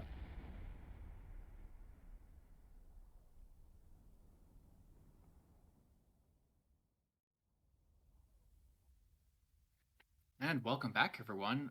We just were blessed there by the lovely moderator and chair. And here in the studio with me now is Murray and Fear. So we just saw quite a good dunk there, especially with that headshot going through with those Abaddons. Fear, how would that be possible, especially if they don't have something like a Hyena or Rapier to secure those long range webs? Scorch OP. Basically how it is. I think it just boils down to we didn't get enough transversal, and with the tracking penalty is like still very good at tracking. So you just delete them. You have the oracles as well, probably running Scorch as well, I'd have to imagine. And there's just so much damage. You can't out-rep it even with an Ansel. And going for that Logi headshot immediately just broke the game wide open for Kiting Onichan. And typically you have a pretty narrow window in which to execute that, because that Logi is going to be faster than you, and he can get out of range and get that transversal up pretty quickly. So you need to go for it within that first 10 to 30 seconds. Otherwise, it's not going to happen later in the match. But a really good showcase there of even like micro adjustments always for turrets are really good. It's another showcase of why double clicking might normally be very good instead of just clicking the classic approach or orbits, is just to match transversal. But speaking about now transversal and turrets, Murray, can you maybe explain to the viewers what we mean by these terms? By transversal specifically? Yeah, like how are turrets actually applying their damage when ships are flying all over the show? So, without getting too deep into some of the more technical stuff regarding transversal, it is essentially the fact that turrets need to turn to hit something. And so the larger the turret, the slower it turns. And so if you are moving at a 90-degree angle to a ship, that ship will have a harder time hitting you.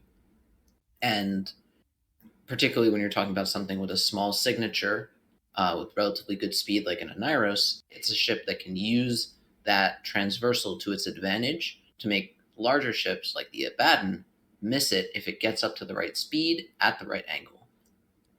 Oh, that's a really good way to put it. Well done there. So yeah, turrets requiring a lot more skill to them than drones or missile comps. Not to dunk on those teams that play them, but it's a lot more actively engaged most of the time. Although playing drones or missile comps most of the time alleviates that pressure off your mind to multitask so that you can just focus on the kiting or the tackling. Fear, I do have a question here now. We saw an Astero here. In the previous match, we saw a Stratios. The Sisters of E-Ships kind of look like a weird pick, ordinary, but why are teams using these?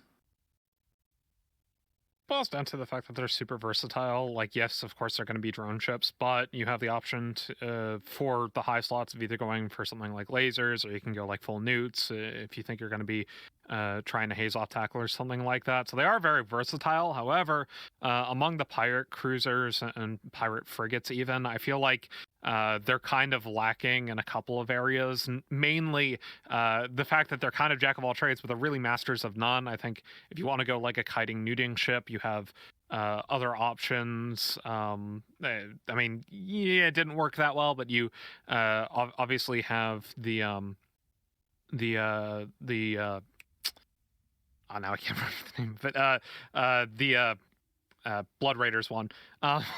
But the other option, obviously, is like if you're just going for something like drones or just kiting in general.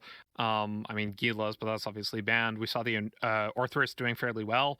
I do think, generally speaking, pirate ships are overpointed in this meta, except for the Gila. So it's still a question, but you know, they're jack of all trade ships. You have the option to do whatever you want with them. I just don't think that they're really the master of any. Well, speaking about now the Sisters E-Ship, Murray, why do we actually never see a Nestor showing up to these things? Because it's banned. You can't bring the Nestor because the Nestor can be used to refit, and refitting your ships in the middle of a match would be the most broken thing you could possibly start whipping out, and so it's not allowed. Yeah, so the Nestor having the ship maintenance bay, which does allow it to refit in space like capitals do normally, along with having a logistics bonus, which is kind of a waste. Logistics modules, that's the remote reps, the armor and shield, even hull if people would like it, only actually allowed to be fitted on logistics ships themselves. This does exclude T3 cruisers. There's one thing I feel like we need to talk about before we start looking towards the next match, though. And that's the fact that one of the teams today, first team I believe on the day, did not have any logistics on grid. So I'd love to hear your thoughts on kind of what that means for how they play out the match. Well, I would say, like, I'll go ahead, Fear. I was going to say, like, when you have a Logilus comp, it basically boils down to, we think that we're going to be able to kill the requisite number of people on the enemy team before you're able to kill us.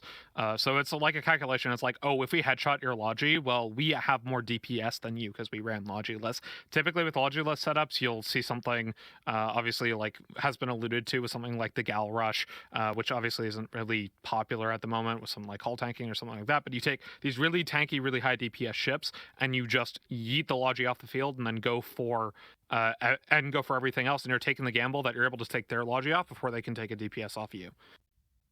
I think you summarized that quite well, Fear. It's just, it also comes down to just knowing what you can do. It also comes a lot from the experience that these teams will have. But we are still about 5 minutes away from the next match. We can kind of touch onto these bands that we'll be seeing in the next game. The next game, which will be Villy's Orphans, which is the test team, versus Wheelchair Volta C Blob, which is We Form Blob. Murray, can you go over the bands if you have them in front of you? Or would you like me to read them? Oh, there they are. So Villy's team, Villy's Orphans, I don't actually know if he's on the team, have the Hyperion Nighthawk Villy's no longer in test. That's why he's called Orphans. And then on the other side, we've got the Kitsune Blackbird Gila. So one side, most of their bands are focused towards battleships that are very scary in the brawl, and then the Nighthawk, which is also very scary diving in. On the other side, you've got the Kitsune Blackbird Gila, as I already mentioned. So this team they don't want to deal with ECM, and they've slotted in that Gila band because, as we've seen so far, the Gila is incredibly powerful, and most teams will prefer to just not deal with it in the match. Now, Fear, I'm seeing a Nighthawk band here. Other command ships would have seen today were the EOS and actually one Absolution showing up, but I think this might be our first Nighthawk. No, I think it's the second one for the day. Why are teams so scared of a Nighthawk? It really boils down to the previous AT and Alliance Open, where Shield Rush was the comp to run, and it really revolved around Nighthawks. They do, I think, something like 1200 DPS with a boatload of tank because they have the resist bonus as well. They're not extremely fast ships, but it doesn't really matter because you can get in on anything basically at zero, anything battleship size or something like that, and just delete them off the face of the earth because you have battleship DPS on what is actually a tanky battlecruiser as opposed to a not so tanky battlecruiser in the way of the Oracle. But at the same time, the reason why we haven't seen a whole lot of Nighthawks basically boils down to in this 7v7 format, Shield Rush kind of falls off because the whole kind of idea is you have overwhelming DPS for Logi, and in this format, TT Logistics cruisers are just super powerful. You're not able to go for that straight headshot without running Logiless, as well as the fact that a lot of armor brawl, a lot of armor control has been showing up, and newts are not something you want to see in a Nighthawk comp. No, fantastically put there. But Murray, I know it's banned here, so we won't be seeing it. But it was mentioned before when we were talking about fittings, how different teams had. We saw an Armageddon mirror match, and due to the way these teams had fit their ships, even though they brought the same ship, how it was fit ended up influencing the match. So Balgorn's different from Ageddon, and that actually does have a damage bonus. But how would teams actually be looking to fit Balgorns if it were to have been allowed in this match? So, despite the fact that the Balgorn has a damage bonus, you will very often see that the Balgorn will still go for full newts, because each newt on the Balgorn is just so much more impactful thanks to its bonus on newt strength. And the Balgorn can run Nosses in the highs as well, which these Nosses, unlike a Noss on any ship that isn't a Blood Raider, will actually feed the Balgorn cap. So he gets more capacitor back, he gets more capacitor taken off the enemy, and so he can become much more self-sufficient if he uses all of his high slots for newts and Nosses. And even if you get damage on a Balgorn, it's still only doing maybe, half to 2/3 the damage of like an Abaddon or something. So often people will still consider those newts and Nosses much more impactful than trying to put damage on that ship. And Fear, we were speaking earlier about banning these rather close-range battleships of the Balgorn, Hyperion, so on. Would anything actually be able to fill the gap that these bans have taken away from these battleships? Like, would a Vindicator be a reasonable substitute for a Hyperion? don't think the Vindy is particularly strong in this format, just because the Hyperion is as good as it is for as few points as it is. There are other brawling battleships you can take. You can do something like a full note Dami, for instance. Not saying that people are going to really run that, but it is kind of on the back burner. You can do that, have more armor control, and have like 600, 700 DPS and heavy drones alone. That said, we don't have a whole lot of time to talk as the teams are now loading onto the grid. I'm excited for this next matchup. I am too, as they are indeed landing here right now for Game 13. We will be heading it now to the arena for Village Orphans versus Wheelchair Volta to Ithaca Hawk and Wingnut.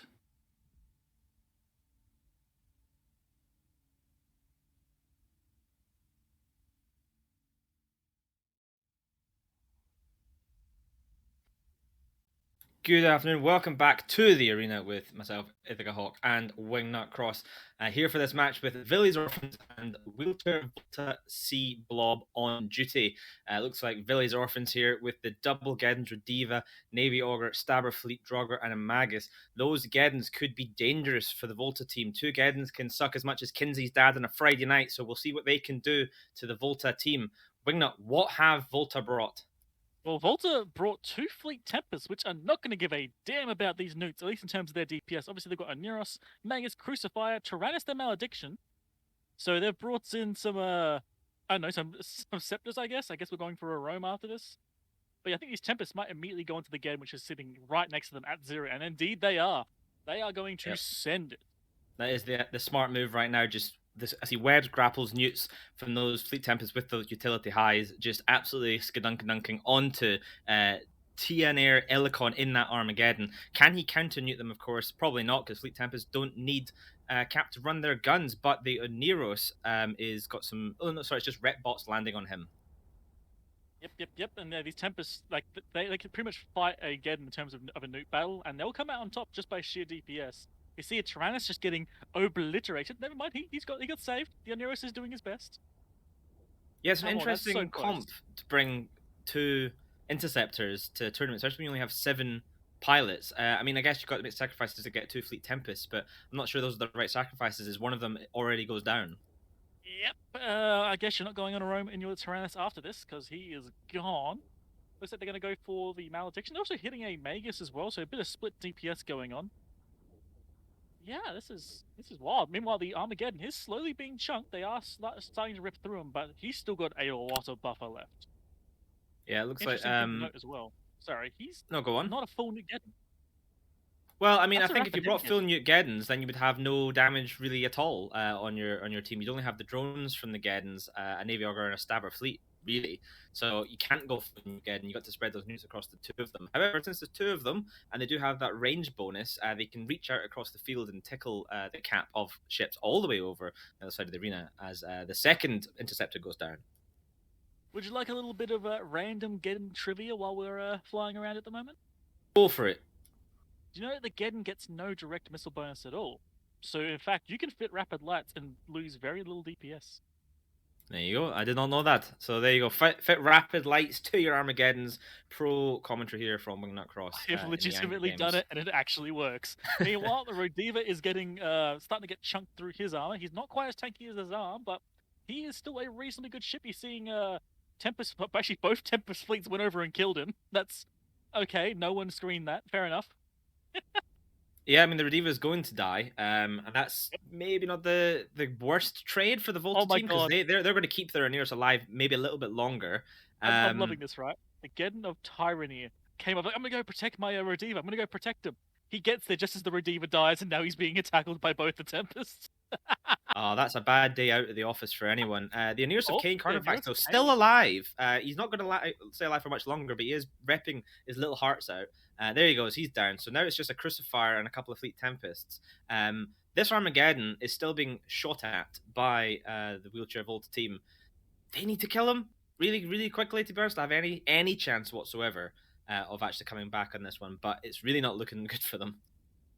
Yeah, I was obviously just loving on the Tempest the whole time, but you're right. Like, they have to eat through this Geddon, then eat through another one, and then eat through the support wing as well before their own tank dies. This is going to be a very tall ask. The Tempest fleet is pretty well suited for this scenario, but I don't see that happening. That's going to be hellish. Yeah, it looks like the Wheelchair Volta guys forgot to put the brakes on their wheelchairs as they seem to be just approaching and ramming into the Geddon. What they need to do actually is stop their ships. Movement is the enemy of tracking right now, and just try and do as much damage as possible to that Armageddon. If they can get that down, the newts are going to come off. The damage from that Geddon's going to drop off. If they can. Yes. Look at Khan Pass. Is he newting out his fellow Tempest? Do you know, it might be a nos. He might be nozzing. Has he got a nos to try and keep cap up? To run his tank? That's a smart move if so, because we've seen that before. You're going to run dry yourself, whack your nose on something else, preferably the enemy, but if he's out of range, stick it on your friend, keep your tank running. His enemy's right next to him. Yeah, I mean, I'm not saying these are smart guys. I'm just saying they could do that. Alright, well, Armageddon is finally into hull. Tempest is now going into 1/3 armor, so they will finally kill it. I suspect I think it's going to be too late for Wheelchair Volta. The Geddon is down. If Dark Imp can actually kind of stabilize in some way, then maybe... I mean, he's not stabilizing, so it's kind of out of it. The Stabber Fleet is about to get dunked on. Yeah, Stabber Fleet's just going to learn why you don't get within grapple range of 2 battleships, even if one's about to die. Yeah, but so that Dark Imp Tempest, he's down. So can pass one solo, a Geddon, a Navy Augur, a Stabber Fleet, a Draugr, and a Magus. Answers on the postcard, but I'm going to say no, he cannot. Yes, again, very, very tall ask. I'm hoping he can kill the Stabber Fleet, but now that there's only him left, that Stabber Fleet is actually starting to mitigate some damage and making it really annoying to hit them. This is one thing that SFI does well. Dual prop fits, especially if you go dual rep, but they don't need that here, can be very, very annoying to hit. As you can see, that SFI is still sitting there, not caring. Yeah, I mean, the SFI is probably going to die unless he really manages to get away in the next 4 minutes and 36 seconds. It is just sort of like, scraps for Khan at this point. Wherever he can shoot at, he's going to. He can't really... I mean, realistically, right now, if you took every other ship away and put Geddon versus that Fleet Tempest with what armor he's got left, I give it to the Geddon. And the worst part for this Tempest Fleet is the Draugr. The Draugr is staying at a safe distance and is just constantly applying DPS. So he could start removing other DPS. He could maybe kill the Orc Navy. He could maybe even kill the Geddon, but that Draugr will just constantly pressure him. And those Triglavian ships do a lot of damage, even at range. Yeah, they do. And of course, he'll be hitting and applying perfectly to a ship as chunky as the Tempest Fleet issue. Khan doing his best to just try and clear something out. He's got a grapple on that Navy Augur. Not really known to be the squishiest of targets around, but it's really the only target he can actually hit right now, other than the Geddon, which he isn't going to be able to kill. So maybe he can kill off some of the small stuff before he goes. Get some points for his team, which could be important in a tiebreak later. Unfortunately, at the moment, that Tempest Fleet should really be control spacing to maximize application, but at the moment he is burning around.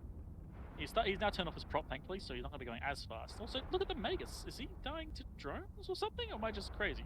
He's webbed and grappled, so he got too close to the Fleet Tempest. Went in to check it out, take a selfie with the exploding wreck, but unfortunately was a bit too premature in getting there. As he is probably going to down Soldaris. I think he's burned away. He has burned quite far away, unless he switches maybe to long range ammo and plinks him a few times, but I think Soldaris might have actually... he's realised his mistake. His pants are literally on fire as he's running away as fast as possible. Let's hope he stops before he goes out of the arena. This is why you bring a selfie stick, children. Exactly, then you can stick it out the side of your spaceship and you don't have to get so close. Yeah, I mean, it's game over. We don't really have much more to talk about. What could they have done differently, the Wheelchair Volta team? To be honest, I think... I don't know. I think they spent a bit too much time in the initial Geddon. Like, even I would have done that, to be fair. I even said it, like, there's a Geddon right there, let's shoot it. But they made the right call to go to the Redeemer, but I think it might have been a bit too late. If they were able to rush it quicker and just send on the Redeemer, they could then make the Logi trade a lot better. But honestly, like, everything's in hindsight. Like, I would have done the exact same thing. I would have shot the Geddon right in front of me. So, I don't like that Tyrannus pick, to be honest. The Malediction is, as Jintan puts it, a sort of cut point Punisher. It's 1 point less than a Punisher. But the Tyrannus, I don't think there's a place for it. There's, maybe take those points, use them elsewhere in a different ship, or downgrade something else somewhere. Maybe one Fleet Tempest to a Tempest, and then up point something else. I'm not really sure, but I don't think it was the most thought through comp for. Oh, MJD going on here. Yeah, that just made it easy he's for him dead. to be killed. Nice try. He died exactly in the center of the arena. He tried to micro jump drive to die somewhere else. Unfortunately, that was not to be. So Wheelchair Volta drops one there to Vili's Orphans. They'll be very pleased. No father, but at least they've got to win. And let's hand it back to the desk.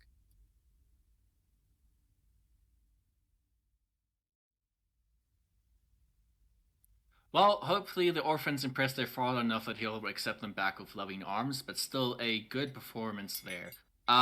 But again, some battleships showing their meat in front of everyone there, Fear. What do you think of that match? Think you're muted right now, Fear?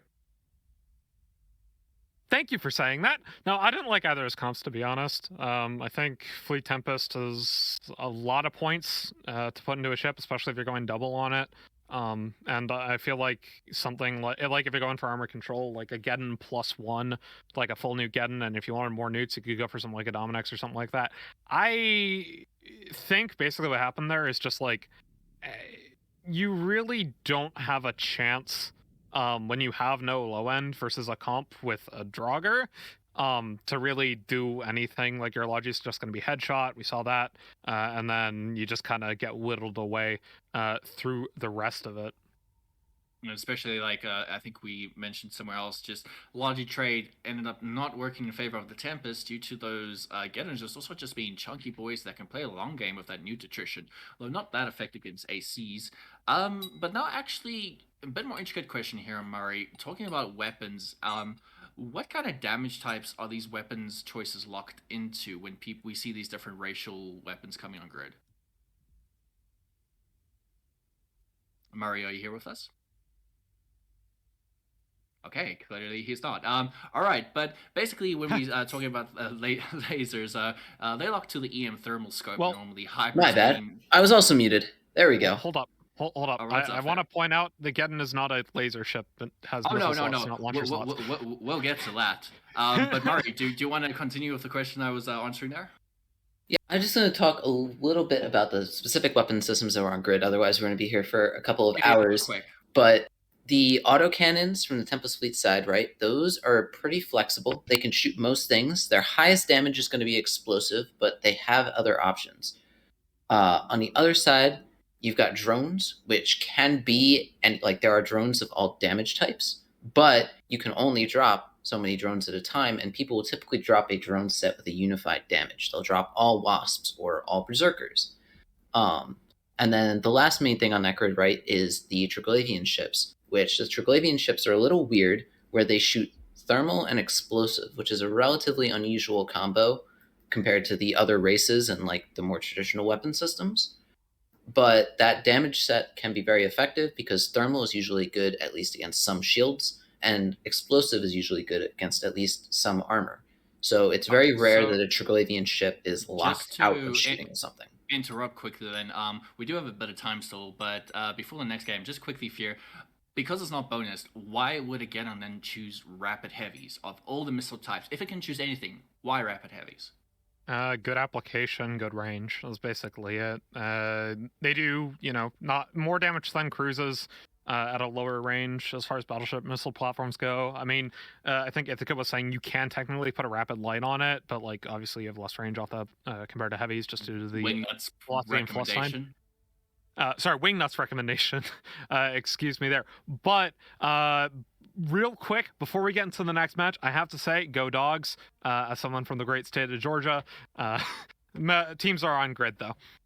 All right, and with that, we will be heading soon over. So it's game 14. We're going to have University of Bama versus Paid Actors, and we will be having the duo of Moderator and Jintan commentating for us this match as we head to the arena.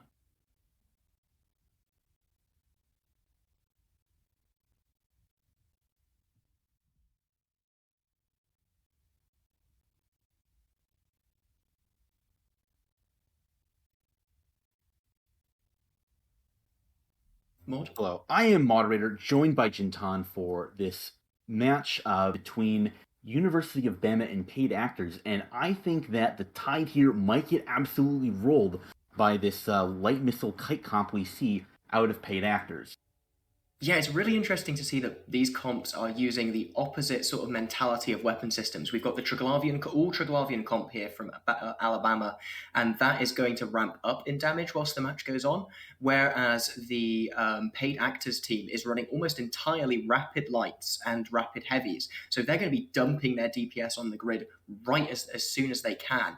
So the real question is, can they kill something before the reloads chip in, and before these ramp-ups start to really, really put them under pressure, they've only got these 2 logistics frigates to defend themselves with, and those Triglavian weapons are going to track them so well. Yeah, already we can see that the paid actors team is not yet in range of anything just yet. The Leshak is getting out in front of the rest of the University of Bama team, trying to get in optimal range so that he can start spooling, and he's now applying damage to the Osprey Navy issue. But for the time being, the Scalpels are having exactly no difficulty keeping him up. Yeah, the thing is, though, that those Scalpels are going to need to stay really, really close to whatever gets shot to be able to apply maximum reps to it. Otherwise, things are just going to start to break as the spool-ups hit. We're not seeing any damage come across, though, on the other side from paid actors. They're holding that first clip in reserve. They're waiting for them to waiting to be able to dump it onto something light in the backlines. You can see here they're pulling around the side of the arena, just trying to get a dive in on the backline. Yeah, and I think that's the right call. It would be an absolute mistake to dump all of your damage into a Leshak. Probably not going to break it with a Rediva repping it that entire time. So if you're in the position of paid actors, you want to burn around like you're doing. Try to get through the back line. Try to get onto one of these Draugrs. Get onto the Rediva if you can, and just dump your entire clip. Kill Logi. Then reload and kite out the hostile team. But it looks like this Leshak is getting very, very close to both the Typhoon Fleet issue and the Cerberus. It'll be interesting to see if he can get tackle or at least newts onto that. Yeah, you can see Akov here just pulling far away from the rest of his team. Oh, it looks like they're actually holding on the jump beacon potentially here. Yeah, they're gonna probably blow past that. I would not imagine that they choose to take the jump beacon. We can see that the Typhoon Fleet issue is using his newts to put pressure onto Lavro's Leshak. Lavro just continuing to try to spool into the Osprey Navy issue of Blazewind 420, but not breaking it. And yeah, you can see those chunks though. That Osprey Navy is going into like half shields with each little tick of perfect hits. There is a lot of damage being done. Are they shooting the Leshak now, or is that just drone damage? That I would want to say, I believe that's mostly drone damage. I'm not seeing what looks like missile launches from those silos, but now they're picking up a bit. Speaking of picking up, the Osprey Navy issue looks like he could be getting neuted out, or his prop is just now off for some reason. We're not seeing. Okay, now we see the grapple effect on, but no prop. Okay, Blazewind now propping again, but getting down into half shield might get himself killed because of it. Yeah, he's pulling into the backline, so he should be okay here. They should be able to keep him alive, but they don't have anything to screen that Leshak off. He's just free to push himself right into the center, and if he can pick off anything else, anything a little more important, it's going to be a real, very big problem. There we go, DPS on the Rediva. Finally, they've found an entrance. They're diving for the backline here. Now that they were too focused on this Osprey Navy issue, they've left an opening. Yeah, you hate to lose an Osprey Navy issue. We can already see that the medium armor bots are going towards that Rediva. I mean, if they can break the Rediva, it's worth it for the Osprey Navy issue.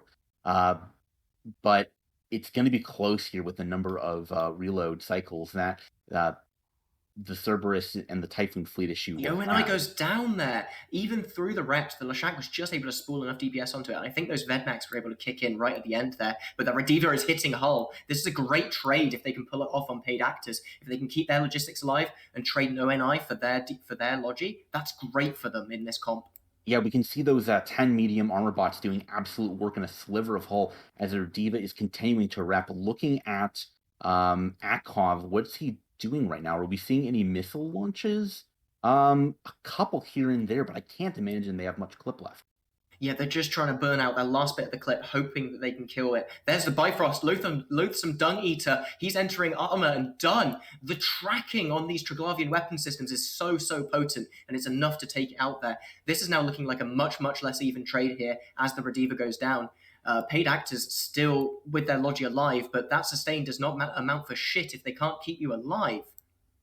Yeah, and critically, without the links, that's going to be a lot less mobility that those Cerberus will have in order to kite around. We see that the Draugrs are now the primary, which is absolutely the correct call. If Oh, you're the look at how Cerberus- fast things are melting now with those RLMLs freed to just spaff all over their light stuff. They're going to be able to take out all of the tackle wing here, but I don't know if it's going to be enough as that Leshak keeps pushing them around the grid. Yeah, once you kill the Draugrs, though, I mean, Leshaks, they can push you around the grid, but they're not really good at catching you, is the thing. And we see that Nicola Creed dropping down into Hull and catching somehow in the last sliver of what looks like local armor. It looks like the Cerberuses are just now clipped. Okay, they got one final dump into that, but they're going to have to re-clip now. Leo Viscus was able to break the spool. He was able to get more than 72 kilometers away from that Leshak, and he was able to keep himself alive. That's going to be so important here if the match continues. Anna Claven, though, in about 2/3 shields and miles away from his logistics, it's going to take him a while to get rep back up here. Yeah, we can see that the Draugr and the Vedmak are just sitting on top of the Typhoon fleet issue. Same with the Leshak. Unfortunately, Anna Claven getting caught out. If you're the Cerberuses, though, you really want to kill Kvegi. You get the kill. You're going to want to peck off Saphirix and the other Vedmak, and you can still win the match. Yeah, there's still ways back for them here. There's still ways back, but they need to use this tackle well. They spent all of their tackle keeping this Typhoon locked down, and that's not the thing that's going to win them the match here. Unfortunately, though, that's the only real choice that you have. You're not fast enough to get on top of a Cerberus. If you're a Vedmak or a Leshak, the Cerberus will have no trouble kiting you for the rest of the match. The story here is that the Leshak is going to eventually spool up and break through Anna Claven, but you're going to lose Lord Midget in doing so, who's been sitting on top of this rapid heavy Foon at 0 and paying the price for it. Yeah, this is just a really classic story of being able to stay untackled and being able to wheel around to the back, force your opponents to overcommit, and kill their Logi. They had nothing left to screen for that Rediva, and it cost them dearly in this match. They were so focused on the chase, they didn't realize that they in turn were being chased. And I don't really like this out of Akov. I mean, oh god, he's going to get caught. If you're a Cerberus that's rapid light, why are you ever on top of these ships at 0? He's getting neuted out by the Leshak, and now the Vedmak are on top of him. I hate to say it, but that's gonna cause him to lose this match on points. Just there's no reason you would ever want to be that close in a rapid light ship. Oh wow, what a piloting mistake, and this Leshak is capitalizing on it. He noticed those newts are down. He needs to have an injector, and I don't think he does, judging by the fact that he's sitting there at barely 20 meters a second. Oh no! Yeah, I mean, even if you had an injector, you're grappled and neuted. Even if you're injecting, you're not going anywhere. The Scalpels are now closing to 0 to try to put reps on top of the Cerberus, but I mean, you're a Leshak, you're eventually going to spool through, and the Scalpels are now pulling away, realizing, just trying to stay out of heavy newt range of the Leshak, but realizing that there's no way to save a Cerberus. Leo Viscus in his single Cerberus is not going to be able to break through Lavro in the next 1 minute and 40 seconds, as Akov Stows gets down into armor, hull, and is about to pop shortly. Wow, they had that match sewn up and then just walked into that Leshak, snatching defeat from the jaws of victory here, paid actors. They've got 2 minutes to potentially kill it, so they've got one more reload on Leo Viscus, but that's all they've got. Yeah, I mean, I can't help but say, like, it feels like Akov Stows was himself a paid actor. All you had to do is press keep at range 70 kilometers and you automatically win the match.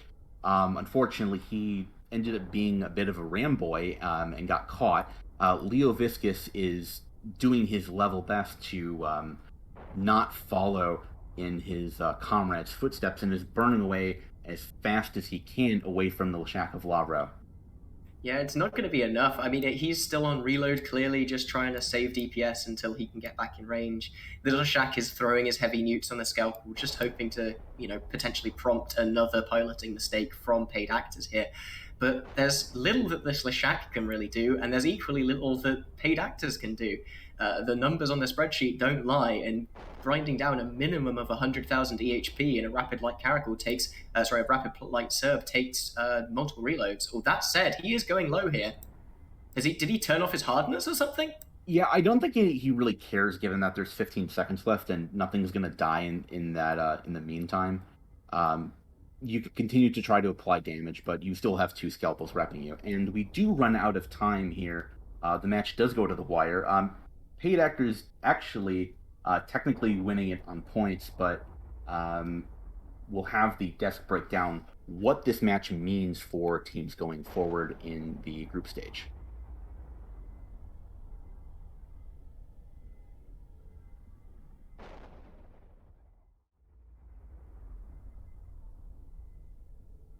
And we're back with University of Alabama managing to get that win out right in the end. I almost thought that Paid Actors had staged the perfect crime in the arena. Murray, what happened? Oh, that was a spicy meatball. And like mixed. Wait, can we confirm who actually won here now? I believe Paid Actors actually won. My apologies. Based on the scoreboard, Paid Actors pulled it out by a single point. And fantastic. I mean, a lot of people are focused on Akov getting caught at the end there, but there were mistakes before that that could have just as easily turned it the other way, right? The Vedmak and Leshak, like the last couple of ships, the Leshak has the damage target held down. He's not going anywhere, but he needs a secondary target. Once that target's dead, he needs to try and run something else down. And the Vedmak was just sitting at 0 with him on top of that damage target. Those are the kind of things where, like, a very good team, when they're looking at trying to run down a kiting team, they'll do a very good job juggling the handoff of, we tackled a ship with our fastest ship, our damage moves onto it, and our tackle leaves and goes and gets the next ship and holds him down, so that chain can keep going. And that was something that I think the Triglavian side were really struggling with here. And at the end of the day, it made it very, very difficult for them to finish out the match. That's a good point you bring up. But that's also seeing the experience and communication of these teams and knowing what your ship's good for. It's also why we would have seen the Interceptors before. Interceptors good having that initial burst, grabbing something. But once they get that grab, you need to hand it off to something like a Vexer, which is very common throughout the tournament. We've seen that kind of hard tackle and even hand it off to the battleship later on. But Fear, something we saw a Tempest Fleet issue before. We saw a Typhoon now, but we saw Armor Tempest. And then we saw Shield Typhoon. Minmatar ships being quite flexible in how they fit. Why would teams be choosing shields versus armor? Before you get into that, I wanted to clear up. Even if Paid Actors had lost that, they would have had one win each, so it would have gone by points. And since they won with an 83-point advantage in the first game, Paid Actors would have advanced to the main tournament anyway, no matter if they had won or lost the match. All right, well, that's good to know. So Paid Actors taking the win either way here with a great performance. Sophia, shields versus armor. Well, so the thing is, like, it's kind of the illusion of choice. I think when you look at the slot layout of the Typhoon and the Typhoon Fleet issue, generally speaking, on TQ at least, you want to run those as armor just when you're kind of doing, solo or small gang type of stuff, just because they have way more low slots than they have mids.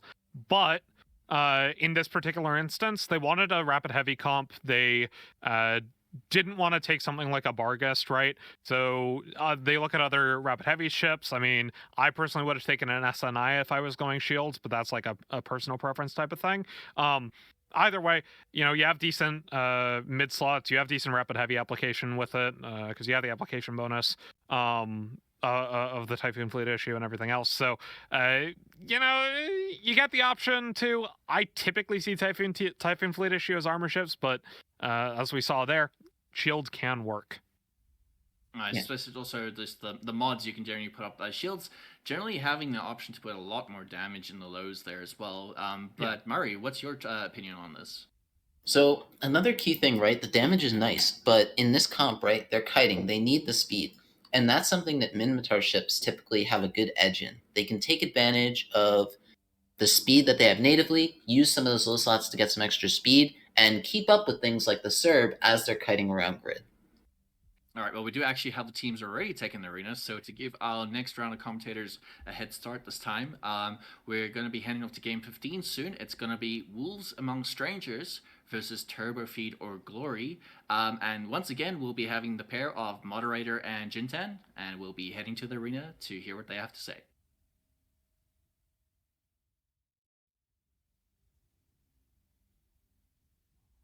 Hey, I'm still locking up ships here, guys, but it looks like we have a drone comp here from the team of Jezza McWaffle, which is Turbo Feed and Glory, going up against something with a lot of interesting ships, most notably the double Phantasms. What are those Phantasms for, do you think, Moderator?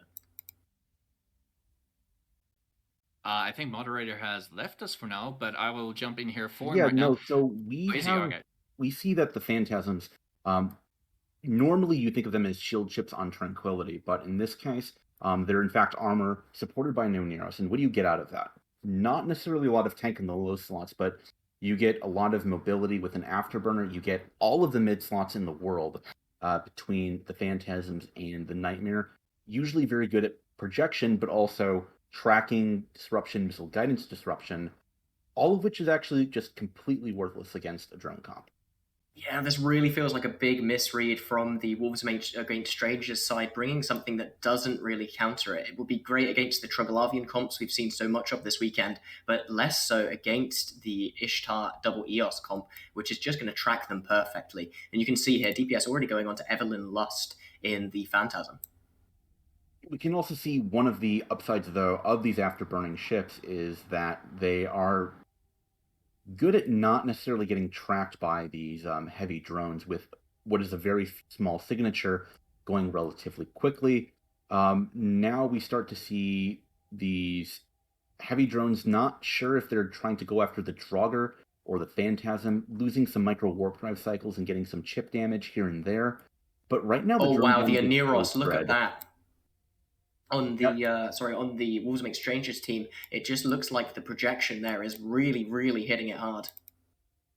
Yeah, so we can see that there was some damage onto the Oneros, but those drones are now being recalled. They may be getting shot, which would be understandable. Not wanting to lose flights of Berserkers, not for a lot of application. One of the downsides, though, of going with an all drone damage comp, though, is you don't get any rep bots. Jin, walk me through that. Why would you, kind of, what's the trade-off there?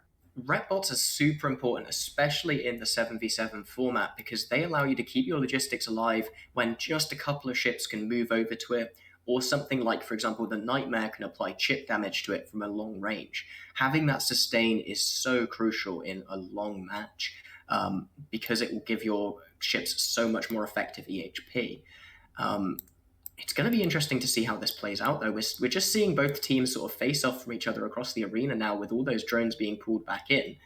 I'm not really sure what the play is here from Turbo Feed. It looks like they're stacking up on MJD Beacon, though, so they might be trying to flick behind and then dump their drones onto the Aneros from there, because right now that Aneros is completely out of drone control range for them. Yeah, we can see, though, that Wolves Among Strangers has recognized this. They're trying to make sure that they're not in a position where they can really get jumped upon. That's kind of the classic mistake is, I want to kite, so I'm going to go to 100 kilometers, and then all of a sudden you have this team on top of you at 0, and you lose the match as a result. Something that teams in the last couple of years have been more wise to, as we see that Wolves Among Strangers is starting to get on the center beacon, while the side of Turbo Feed or Glory is getting on another beacon. Both teams just trying to jockey for position right now. Not a lot of damage really coming across the field. Yeah, it's interesting to see this Griffin as well, not really jamming all that much. He's now finally putting his jammings back on the Draugr, but he hasn't really had much of a role to play in this match. The Vigil Fleet issue here maybe taking some DPS? Yeah, it looks like they've all dumped light drones and they're just trying to chase tackle back. Yeah, I mean, there's no real way that the Vigil Fleet issue goes down. It's just getting chased down by what will be bonused warriors. We see that medium rep bots are getting sent on top of it, and it's getting reps. Yeah, this is a really careful dance for positioning here. You can see the nightmare of Bobby Ligoranthor. He's heading right into the center of them because he does not fear the drone DPS in the slightest. He is seemingly confident in his ability to tank it out, and that's probably because he has 2 utility highs, and I wouldn't be surprised if one of those is a smart bomb, and he's hoping to bait the drones onto him so that he can smart bomb them off and try and continue what we've seen from earlier in the match of their strategy of just killing off the drones, defanging them, and then turning on the ships afterwards. But they only have a few more minutes, only have about 5 or 6 minutes left in this match. I'm not sure they're going to have time to defang them the way this is going. Yeah, so we're not seeing the Nightmare really take much damage, but at the same time, the Nightmare is getting a jam effect on top of it, so he might not even be able to lock anything besides the hostile Griffin. We don't see a smart bomb effect coming off of him, which would lead me to believe that he's mostly going to be energy neutralization. Speaking of neutralization, this Vigil fleet issue is diving in really deep, taking a lot of damage from these bonus medium and light drones. Yeah, and look at the phantasm of Amadol as well. He is just pushing for that Rodiva, doing everything he can to get into that backline and start causing problems. But he's not quite fast enough with that bonus afterburner to catch anything. Okay, speaking of things in the backline, the Oneros of Koryutsu Yo is taking a good amount of damage. We see, I want to say, 3 or 4 flights of heavy drones on top of him. He is choosing to burn away with an afterburner, trying to make it so those drones do not track him. So we see just clouds of drones on top of him. Meanwhile, the Ishtar of Zero Gravitas has been caught with grapplers and is going down relatively quickly. But the Oneros is dropping into hull here. Oh my god, the Eos of Kaneko Brow. He might be about to grab a Scram Web on this Neros. There he goes. He's done. He's in the backlines there, and that's all of the logistics for that red side gone down. They're going to need to kill something really, really quick here, or there is no way they can pull this match back. Yeah, at the same time, a Griffin going down, but I mean, that's not worth it for losing an Oneros. The Ishtar still being heavily grappled, and it's not breaking. We see a little bit of damage onto the Rediva being tackled down by the Draugr in the backline. The Draugr is just going to try to solo the Rediva, while the rest of the Nightmares and these drone boats just brawl out in the center of the arena here. Yeah, that Griffin didn't even go down to DPS from the Wolves Amongst Strangers side. It boundaried. It was just trying to run away. Here we can see the Rediva finally taking DPS. It's not even caught. That's the crazy thing. It's not even caught. It can still just run away, and it might potentially live here whilst Evan Lust is going down. That's another Phantasm, another ton of control off the grid here. This is expertly played here by Turbofeeder Glory. They were just able to completely outposition the Wolves Amongst Strangers side, force them to rush into them, and then pull around the sides, get into that back line, and just shred it as we see Zero Gravitas finally going down. Yeah, we were going to see that that's going to be from the Phantasm and the Nightmare, but in the meantime, we just see that a cloud of drones and one singular Draugr just soloing the Rediva. He will eventually kill that Rediva here. But at what cost? At what cost? Yeah, exactly. I mean, this is what we were talking about the tracking disruption. I'm sure if we could see the kill mails on these Phantasm, so they have all sorts of missile and just regular guidance disruption, which just does nothing against these Ishtars. And as you were mentioning earlier, Turbofeed just positioning themselves very, very well, surgically picking apart one ship at a time. Yeah, I think given that we've seen this matchup earlier where Turbofeed Glory brought Leshak comp into Wolves Amongst Strangers Leshak comp, that they expected a second run back of the mirror, given that the bans were exactly the same as well. But that has not happened here. Turbofeed Glory went the third level. They thought they knew what their opponents thought they were going to do, and they were right. What an incredible meta play here from Turbofeed. Yeah, we see that the Nightmare is just getting absolutely neuted by all of the drone boats, which are all gunless. Meanwhile, the Draugr is running down and will catch the Magus. Will get a few more points for his team. Not entirely sure what the point situation is like for both of these teams as they look to advance. I'm sure the desk will have more on that. The Nightmare down into hull, and just a Draugr will be against an Ishtar and Eos and a Stratios. Yeah, and whilst they might struggle to apply their heavy drones with it, all of them are going to have a couple of flights of lights, and that will seal the deal here for Turbofeed. I mean, a big question here is what could Wolves Among Strangers have done differently? They had some ships that have a lot of control, but they just got spread out. They got picked apart. They needed to probably ball up closer to the middle beacon and maybe make a play behind the comp of Turbofeet. I don't really know. The real turning point of this match was when the Oneros eventually got pressured, got caught, and we saw a cloud of drones get on top of him. And you just have to be more aware of that situationally as a team and be able to protect your logic, because if you don't, you're not going to be kept up alive in phantasms that are already not the most tanky of ships, even when they're shield fit, much less so when they're armor fit. You're really going this sort of armor comp to say, I want to control you, but you're just never going to control a drone composition that Turbofeet brought. Yeah, that is the main advantage of bringing a drone comp. It's so difficult to deal with a control comp, but it feeds incredibly hard to rush comps. So the question is was there any sort of more rush variation they could have brought to this? Anyway, that is time on the match. So let's head it back to the studio and they'll discuss this in much more detail.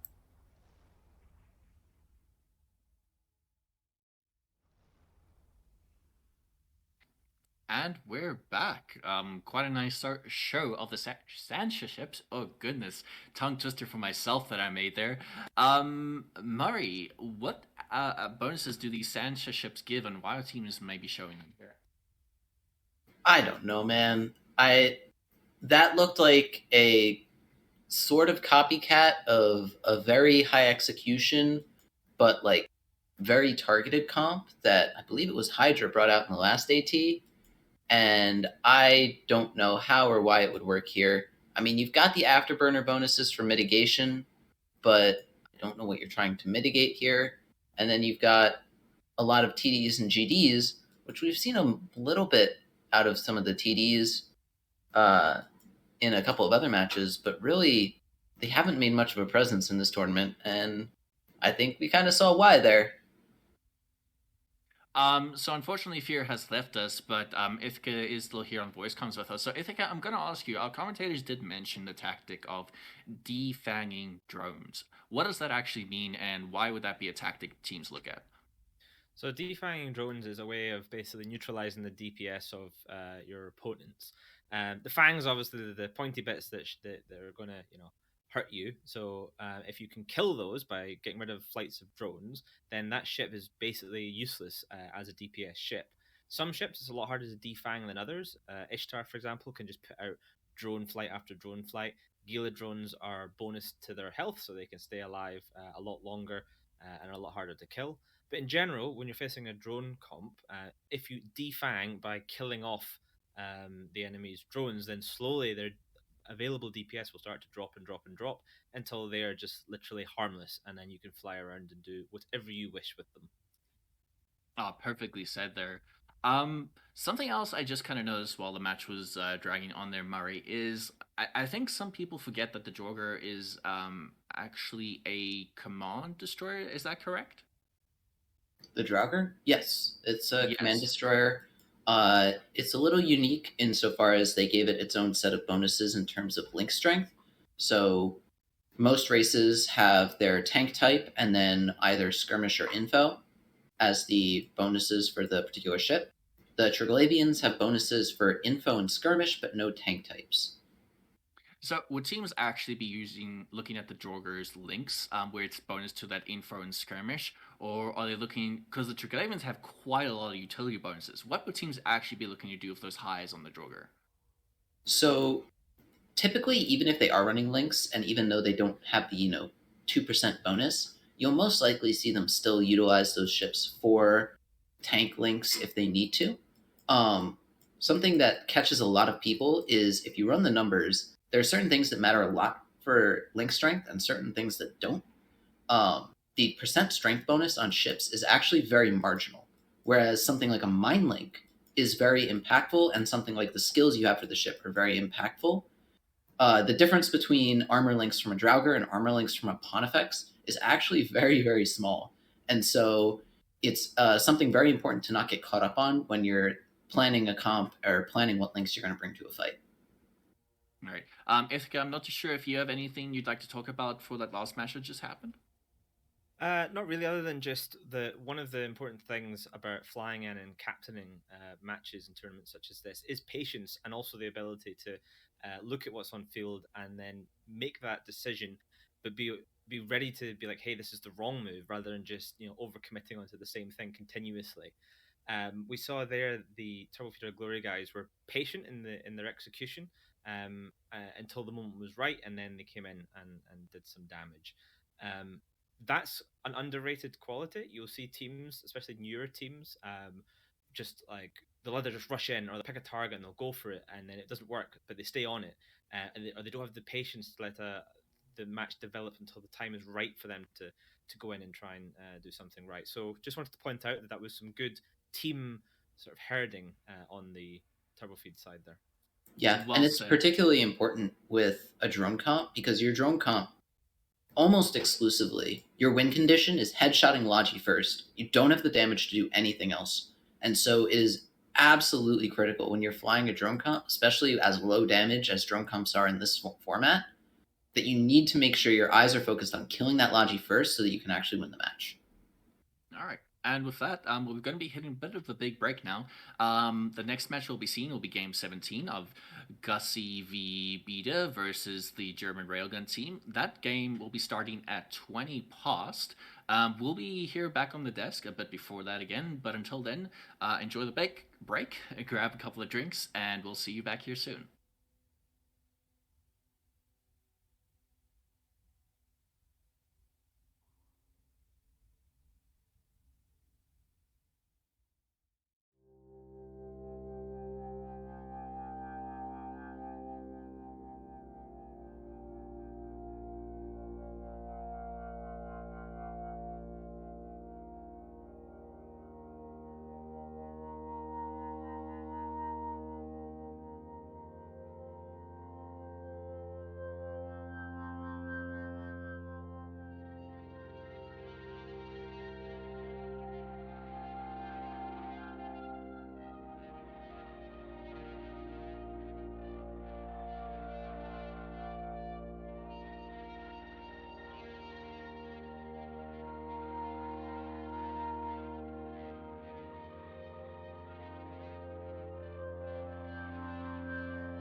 And welcome back, everyone, to those of you who joined us after this break we had. I am joined on the desk now by Ithaca Hulk and moderator who has the hypnotic background there. I hope it's not too distracting for everyone there. So just give us a quick wave there, mod, so people know who's the distracting boy there. I think it's Murray that's with us here today, Zoo. Oh, then Yeah. then my schedule is off here right now, but it's Murray then. My bad. Just a bit of mix-up as my brain is dying for the evening. We actually do already have the teams taking the arena soon, but we will just be doing a quick breakdown here. Murray, can you tell us who will be playing and what their bands are right now? Yeah, so we've got the German Railgun Squad versus Goosey v Bed. Not sure I said that right. Unfortunately, both of these teams already lost their prior matches, and so they're mostly playing for honor here. But in this honor match, there will be no Gilas, and then Goosey 5 have also banned Balgorn Eos Geddon. On the other side, they've banned the Curse, Scimitar, and Scorpion. Scorpion ban, but interesting. I know teams don't really like to ban the Widow there. Well, Ithaca, any comments on those bans thus far? Well, both teams don't want to see the Gila because we talked about this earlier on. It's pick or ban, and interestingly, it's the first ban from both those teams, so they really don't want to see Gilas. Goosey V also banning the Eos and Armageddon, both ships that can field drones and can be kind of linchpins of those kiting drone comps that we've seen before. Balgorn says, hey, we don't want to see newts, and conveniently so does the Geddon, which is very nice if you're banning that. So you don't want to see newts or drones. Magnek Shiengengeschütz banning the Gila Curse, Scimitar, and Scorpion. They don't want to do. They want to see kiting shield stuff and those long range jams from that Scorpion, and of course the newts and tracking disruptors from the Curse. So if I was a betting man, I might say we might be alright to see a couple of Barghests maybe go up in one side against maybe, I don't know, what would I put on, maybe some Phantasms. Well, with that, we do already have the teams taking the arena right now, so we actually will be heading to the arena now, where myself and Murray will be your commentators for this round of their German Railgun team versus just CVB. You know, why do people make it so hard on me as we head to the arena? Yeah, so looking at these ships, the mystical Bargus prediction was in fact correct. We're seeing a mini version of the triple Bargus comp that was so powerful in the last tournament. And we are seeing on the other side a little bit of a mix-up on the usual kind of armor rush comp. You've got a Hyperion, but then they've gone for some Phantasms as well. It's interesting. Like you say, a bit of a baby version here with those rapid heavies on the Bargus right now. I'm going to be interested to see if these Phantasms are going to give some fresh spice to this, but I'm happy to see that we also get a bit of a shake-up at the end of the evening here with these Bargas. The countdown is starting. These teams will be kicking off soon. But what's happening for logistics on the Goosey side here, Murray? They don't have any, which is a very interesting way of making it so they have enough damage in that comp to execute it properly. But and we as have the the match teams already starts, getting off. Yep, So- we've got red going back, blue going forward. Those close range ships need to get in on those heavy missile and rapid light ships in order if they want to win at all. Even though the Goosey has the projection and the speed of those missiles, we do see the damage first going on to the Orthrus, but right away they're going for that Kitsune, trying to get those jams off so that it can apply damage to where they need it. Yep, that's definitely an interesting target to start, but that Kitsune is extremely far away from a lot of ships on the other side. I suspect that the fact that it's alive really just speaks to the fact that their missiles can't reach it anymore, and they have to switch targets over to the Phantasm of Manka. And we see a huge Reptone card coming out from Goosey, so while they don't have logistics, they do have something if the Orthrus can kite, being able to pick up there, so those shield bots are going to be able to do some work to keep him up, especially if he manages to kite like that, getting close to the MJD unit as well. But we do see the Kitsune of Drakenar dipping into armor. I'm not sure if they're going to be able to finish him off. Unfortunately, maybe kiting out of range. Yeah, and the damage that they had switched over to Manka in the Phantasm seems to have either slowed down or just been prevented by logistics. It looks like, based on the attack bars, they've clipped and they're looking to reload and try again once they can sort things out. But We do while see they're the footage reloading, are going down there now. But like you said as well, those clips on the Rapids unfortunately working against them as they had to switch targets between the Kitsune and this Phantasm, not having enough to finish either off, and now left in the waiting to finish those reloads to see where they can apply damage once more. yeah, based on the way the grid is currently set up, really their only choice is to try and go for those cruisers. Those two Phantasms, that Vedmak, those are the things that they might have enough clip damage to actually break.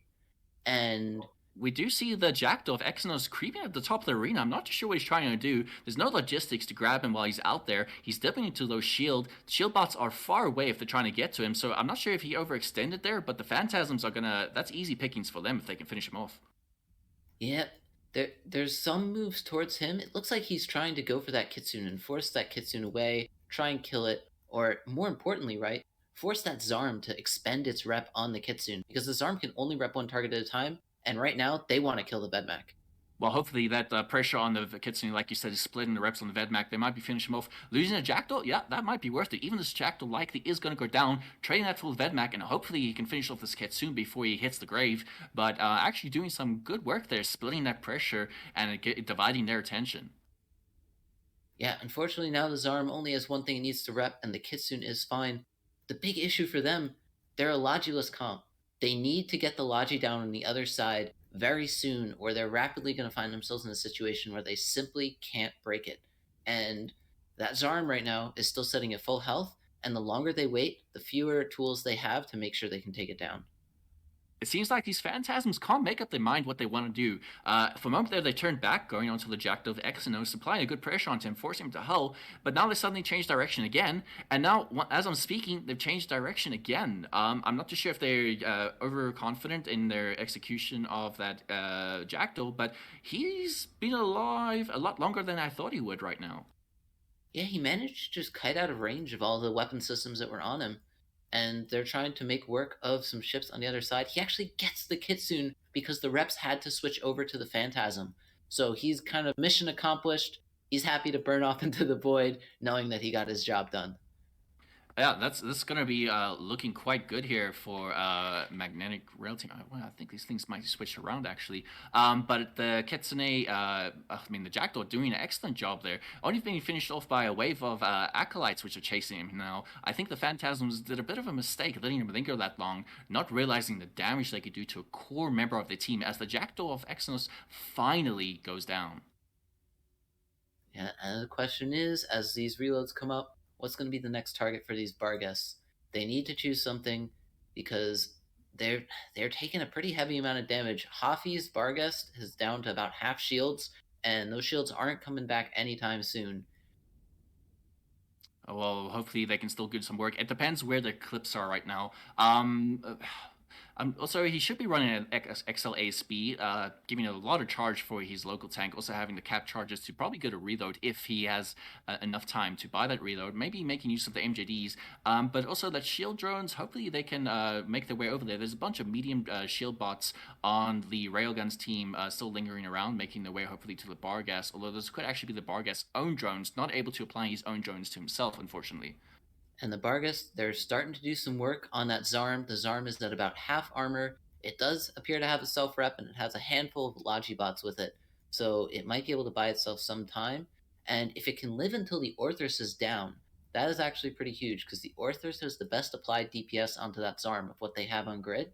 And if they can take that out, that might be enough to let that Zarm live basically forever. The Zarm definitely doing its job in kiting there right now.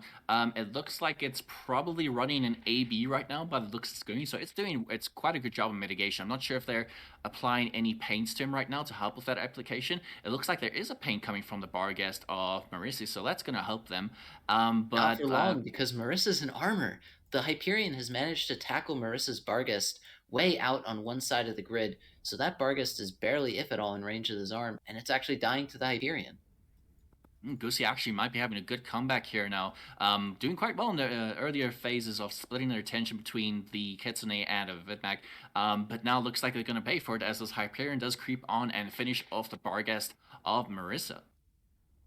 Yeah, and with that gone, there's really no way that they can take out this Zarm. So even if they manage to do some very cheeky stuff and get maybe a Phantasm or get a Pontifex down, at this point, it's going to be a massive struggle for them to do much of anything else on this grid, and it's a matter of time before Hoffy goes down, now that he's tackled by both the Phantasm and Hyperion that are sitting on top of him. We are actually seeing some GFs and Loka right now, but unfortunately these teams do still have to play it until either time runs out or maybe someone commits Sudoku with the boundaries right now. But I do want to take note of the Skybreaker that we see on grid. The Zarm was doing a good job of armor rep bots, but tell me, what kind of threat is that Skybreaker going to apply to a Report Cloud? So pretty much the only use of the Edencom weapons in a format like this is they can chain to multiple targets. As we do, there's a Phantasm and Ponzi. And if you can shoot 10 targets with a little bit of damage each, it's very convenient for killing some drone clouds. It's not very effective against damage drones, but it will pretty quickly clear rep bots, because rep bots have very low hit point pools. Excellent explanation, as we did lose the Phantasm and the Pontifex on Goosey's side, but they're going to trade that for Barghest, it looks like. Yep, as this Barghest drops, the match will be pretty much over. Even if that Orthrus gets his perfectly applied clips into the Zarm, there's not much he can do. It looks like the Barghest did manage to get an XLASB reload off, but as soon as that runs out of charges, he is not long for this world.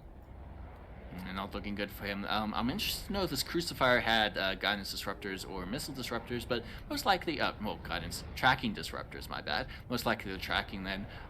Probably would have annoyed that Hyperion at the start there as well, not able to load that long-range hybrid ammo, which can still reach out and do quite a bit of damage, but pretty much just delaying the inevitable until that Hyperion got on top of the hypes, and you're seeing the result of it right now in front of you. Yeah, this Crucifier is currently TDing the Hyperion. Trying to TD a blaster ship in general usually doesn't do a whole lot because he needs to be within like 10 kilometers anyway, so if he needs to be within 8 kilometers, it doesn't really make a lot of a difference. It's a kind of tool that might help when they're trying to deal with the Phantasm range, for example, but unfortunately it didn't seem to end up doing a whole lot in this match here. That is an unfortunate thing. Crucifier being quite a lovely little ship, able to put those disruptors out to super, super long range, which means it can put pretty much be wherever it wants in the arena. Play on the MJUs, just jump away as soon as anything puts pressure on it. But unfortunately, it's not enough here with the presence of that Hyperion, Zarm, and the Phantasm giving quite a nice mix for Goosey to try and wrap up this match now. Yeah, I think the biggest issue this Barghest comp ran into is that it didn't have as much of a clear identity about what it wanted to be killing and when. They had some damage, but a lot of the stuff you saw with like many rapid heavy Barghests in the past was the idea that those rapid heavy clips were so big and could project well enough that you could actually headshot much larger ships on grid and take advantage of it that way. With only 2 Barghests, can't really get the damage to say like shoot the Hyperion off of grid initially, right? But then when you spent points on 2 Bargs, you only have an Orthrus and a Jackdaw for rapid lights, and it becomes very hard to kill smaller things as well. So I think they got caught in this very awkward place in the middle where they couldn't really kill big things and they couldn't really kill small things, and they ended up killing neither. And we do see the match drawing to a conclusion here. Looks like nothing more is going to really die, but Goosey has quite the presence on grid here, winning points of that Hyperion, Zarm, and Phantasm. Unfortunately, the German Rail Squad will have been dunked here right now. So with that match's conclusion, we will then be heading back to the studio to get some more commentary.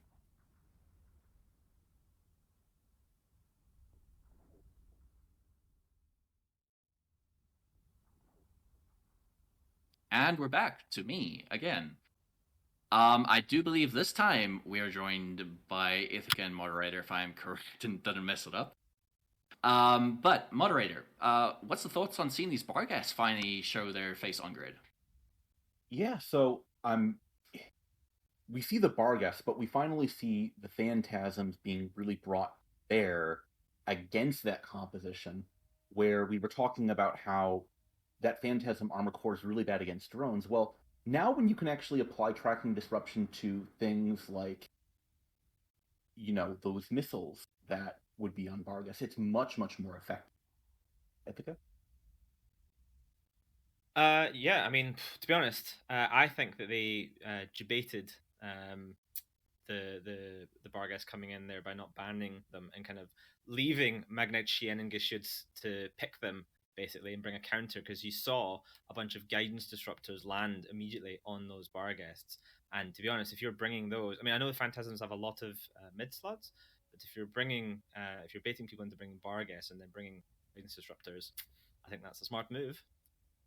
Well, actually, as well, Ithaca, Murray touched on it at the end of the commentary now, but I feel like with the Barghest and the Rapid Clips, it seems like you need to know what you can kill. And unfortunately, it looks like they didn't know what they could kill, and they kind of ended up splitting their damage there and wasting the entire first minute of the match. What do you think about that? Ithaca. I can't hear you, Zoo. Oh, can you not hear me at all? Yeah, so I guess I'll just answer the question then, since we appear to be having some difficulties. So this has been kind of a recurring theme with any sort of rapid light comp, is that you don't want to just dump your entire missile load unless you know for sure that you can kill it. Because then, let's say you get a target even to a quarter or half armor or shield, if it's a shield tank ship, and then it just completely repairs itself in the downtime when you're doing essentially no damage while you're on the reload.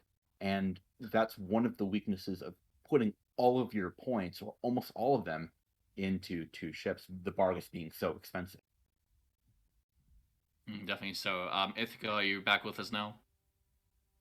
I can hear you now. It was cutting in and out as Mod was talking. Yes, I was about to close this one and come back. fantastic. It's okay, don't worry about that. But otherwise, how do you feel like the Hyperion was actually paired up against Ithaca now with the Barghest? Because obviously the Barghest or the mortar ships are known as kitey ships, so you wouldn't really expect Hyperion to catch one. What was happening behind the scenes there? Well, I mean, the Hyperion is sneakily actually quite quick. A lot of people don't realize just how fast that ship is. It can close down a Barghest. Now, in theory, a Barghest should be able to kite infinitely away from a Hyperion. However, that assumes that you're not inside a contained sphere where outside is instant death. When you start to turn to get away, then the Hyperion is able to sort of maneuver and start to close you down, especially if you're also running away from other tackle ships, which you aren't quite as fast as. It can be quite difficult to get away from a Hyperion, and once it gets in range and starts to reach out with this little grappler and get in you and pull you in to its deathly clutches, that's kind of it. Fantastic insights here. We will be going to game 18 though, as the teams have taken the arena. We will be seeing Hangry Nubs, the Brave team, versus aggressively mid-tier, the Rogue Capel team, as we head to the arena with Murray and Chair. And very quickly, while this is loading, for Rogue Capel to advance through to the tournament, they need to essentially full wipe the enemy team, killing every ship on grid. The other team, unfortunately, I don't think has a path to getting to the tournament even without that. But Brave just has to win. They have to win, and they also have to they can lose and get 45 points. If they lose and get 45 points, they progress to the main tournament. So essentially, Brave just needs to win, Rogue needs to win, kill everybody, and not lose very many people at all. It's going to be quite the nail biter. As you see on grid from Brave, we have a very high DPS comp, a Dominix, Abaddon, and an APOC, which all project their damage pretty well. But the other team is bringing missiles, and it's going to chew that their lower end up, and that Augur is not going to be long for the world either.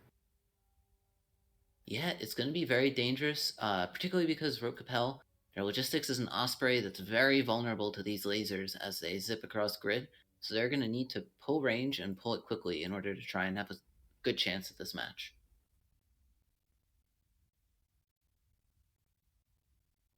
Yep, and we're about to start here. The road team is going to have to make the beeline around these slower battleships. It's really going to be on the Tristan and the Ibis. Oh, we didn't even notice it. Token Ibis, the hero. Yeah. They are kiting hard, pulling away. Damage is initially going onto Vorian Winter in the Orthrus. It looks like Rote are trying to position before they go after their first target, though.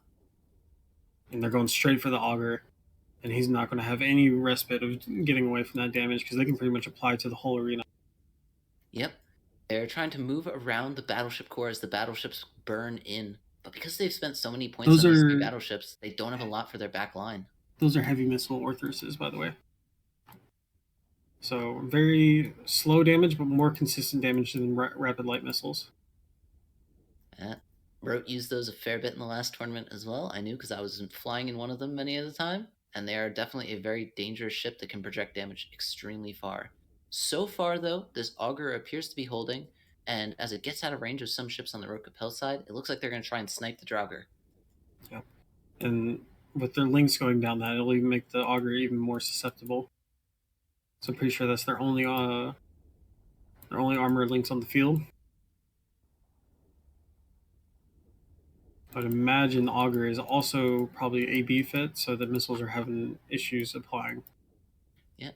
Vorian is slowly dropping, probably as the Osprey is struggling a little to keep up its capacitor moving and repping at the same time. But on the other side, the Draugr is holding, and it looks like they've decided to just get rid of that pesky little Tristan because he's in the way and he's annoying. And as the Tristan goes down, their mobility goes up a good bit. I'm guessing that was what was helping Vorian take damage. Vorian's still ticking down. I can't imagine that the 5 drones from that Tristan were having too much of a meaningful impact there. But Rote need to continue being very careful. They can't get too close to these battleships because if pretty much anything they have gets snapped, they're in trouble. And it looks like damage has started to switch over to the Osprey of Rima. Yep, and then Rote is now going on the AUG because they're now in position. They've basically looped around all of the battleships and they're out of position. If you can see, the Augur is barely moving. So he's Osprey's going down. Osprey's going down too. It's going to be a Logi trade for sure, it looks like, as the Osprey is just barely trying to buy time with its XLASB or LASB, and it is down. Meanwhile, the Augur has a sliver of armor left, and it drops into hull. It looks like it's also not going to be long for this world. Yep. Now it's a DPS race to the end. Logi trade, I think, really benefits for the kiting team because they can negate damage more than the other team. The battleships just kind of have to sit there and take it and slowly burn towards whatever's shooting them. Now the Draugr is going to go down. The Draugr gets deleted. Now the question is, right, those battleships can't move, but they do have big EHP pools that they can work off of, whereas some ships on the other side, those Jackdaws, the Orthruses, the Drake Navies, they don't have a ton of hit points. So even if they have better applied DPS, it's very hard to say who's going to come out on top on this. And it looks like Lady Labia is making a mistake by ramming in towards the... Oh, he's turning around now. That's not where you want to be at all. But they're still focused on Alice. I kind of like what he's doing, though, because he's presenting himself as a target, right? Saying, hey, switch off of Alice. Alice isn't going to die. Come over, shoot me instead. Because the longer they can get them to switch targets and buy time, that gives them an advantage. That said, the APOC is about to go down as well. That's going to be he's gone. That's their main tracking, too. Abaddon really struggles with tracking at long ranges. I don't even see any tracking computers coming off of the Abaddon. Yeah, that means the Abaddon's really going to struggle. The other issue, too, this Dominix, he's running heavy drones, and these heavy drones are really struggling to keep up with these fast-moving cruisers. So he's not really applying a lot of DPS very well either. It's a very curious... I don't know why you would bring a Dominix with it. Armageddon was banned. I bet a lot of money that this comp is actually run with Ageddon, and they replaced it with Dominix. Because Dominix almost makes zero sense to me.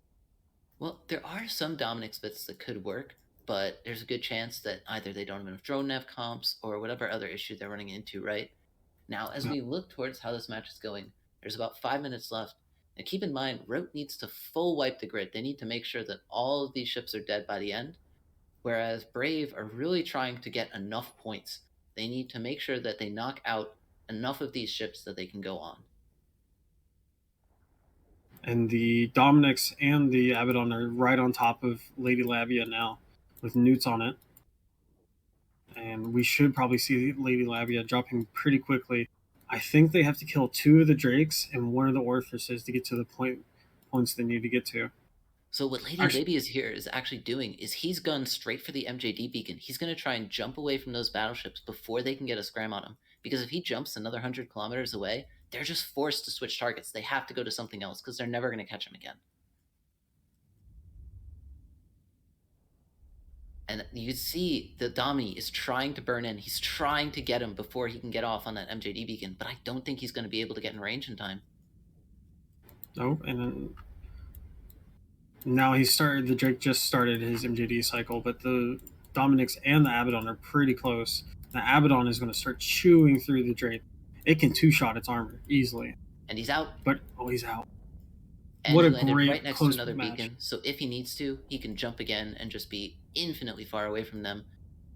Oh, Brainstraw's Orthrus getting hit hard, though, and he needs to pull away immediately, but the Dami has dropped, which means it's just the Abaddon left, and all they need to do is juggle their ships properly, make sure nobody gets too low, and it looks like Rote are actually going to be able to pull out enough damage to try and move on in the tournament. And they have about 3 minutes to chew through an Abaddon, and I don't see any way that the Abaddon has a chance to live. Good fights are being called in local. And I believe this is going to be the end of the road for Brave. Well played by Rote. Yeah, they had to be very careful avoiding those battleships, maneuvering around grid properly, but it looks like they managed to do it with the right kind of finesse that you need in order to take the match.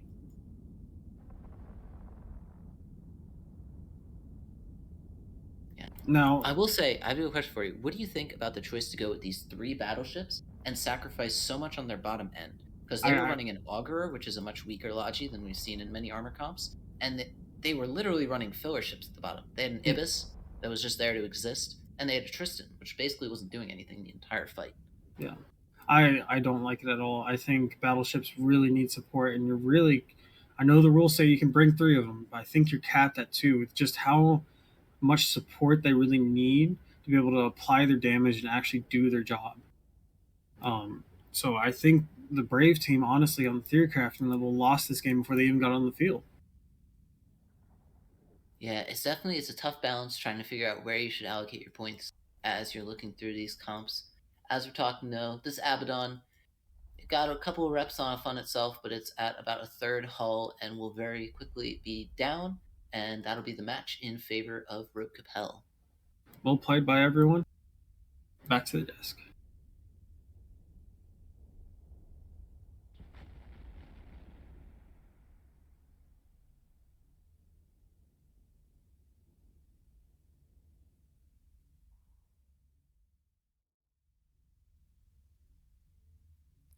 And we're back. Showing that even though it's just the feeders, these teams are fully committed to try and secure their place in the upcoming tournament. Rote Capel edging out a fantastic victory, exactly what they required. Moderator, what are your thoughts? So my thoughts right now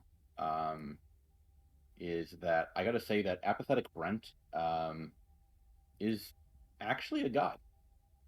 He baited out that Dominix and a couple of other individuals having to go to the very, edge of the beacon. He micro jumps away at the very last second. Rote chose to bring a comp where they knew they had to win with, 98 points, or they were out, and they couldn't drop a whole lot. So what do? They bring an all or nothing, and they bring a Fly Killer against Brawling Armor BS setup, and they do it. Fantastic show, I must say. Ithaca, the Ibis. Is it a token Ibis? Did they just chuck it in because they had space? What's up with that? It's a combination. So there's not very many ships that are worth 1 point. In fact, it's basically just the rookie ships in this particular tournament format. And of all the rookie ships in the tournament, the Ibis is actually the one that can be considered somewhat useful, as it does have an ECM bonus. So although it's not very strong, although it can be taken out with a strong sneeze, it can jam things. We've seen that in the Lions tournament before, where a single hero Ibis managed to jam some much bigger ship and potentially win a match. In this case, because Brave took 75 points, which is 75% of their available points, in just 3 ships, they had to pick very, very point light ships for the rest of their comp, which is why you have an Augurer, Tech 1 Logistics, and then a bunch of basically trash rounded out by that Ibis to make that 100 points. Now, you call it trash, Ithaca, but do you think they kind of threw the game, or did Rote Capel just show excellent piloting here? I don't think they threw the game. I think it was more a win from Rote Capel. They outdrafted them. I think one of the commentators in the match mentioned that the Dominics probably basically came straight from that Geddon ban, which I think is probably the right analysis on that one. And they kind of forced them into taking a suboptimal version of this comp. They brought something better and then just out executed as well. So they kind of won on all available aspects: theory crafting, drafting, and execution. I think that's excellent. Well said. Like as moderator was saying as well, the piloting is great, but you mentioned they kind of came in the all front, showing their skill and experience from the drafting side and putting themselves in a good position for the comp. But moderator, are the Drakes for a long range kind of kiting comp? Do the Drakes actually play the part? Yeah, I mean, we've seen it be a ship that has been kind of the stand-in in, the Alliance tournament, in kind of these long-range kiting comps back when you were allowed to bring multiple battle cruisers, kind of even like the old Octodad format. It was still relevant back then. It's irrelevant now, and I don't see why that would change. It continues to provide a lot of utility and be relatively survivable. So it's just a generally good ship, and we're seeing it executed well.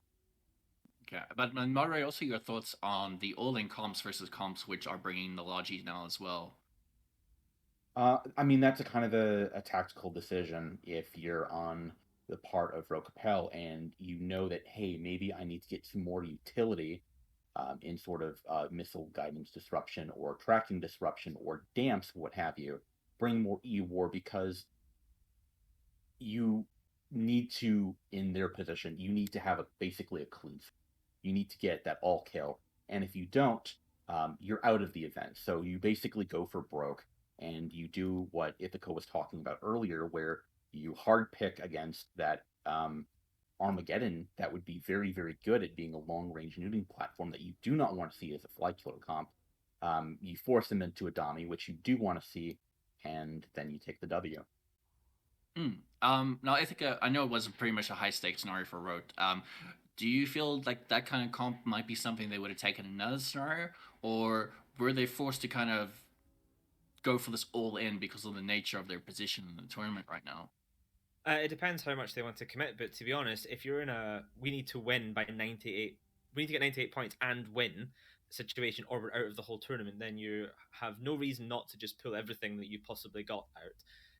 If you're super confident in a particular not top level comp that you've got against the team that you're facing, then maybe you bring something that you think, hey, we could still step up from here. But I think in this situation where you didn't just need a win, you needed a 98 point win, I would bet that they probably had a discussion and brought something either very high up their tier list of comps, if not right at the top. Sorry, for those of you who see me having a giggle here, RF typoing that the teams had 60 minutes before their next match. That was a bit of a typo there. But let's take a look as we head over to, not soon yet, but just the ban. So next up, we'll be seeing NC Dot versus Snuffed Out. The bans thus far on the NC side has been the Hyena, Gila, and Zarm, with Snuffed Out banning the EOS, Kitsune, and Scorpion. So moderator, looks like Snuffed Out was banning the ECM more, but what do you think about the bans thus far then?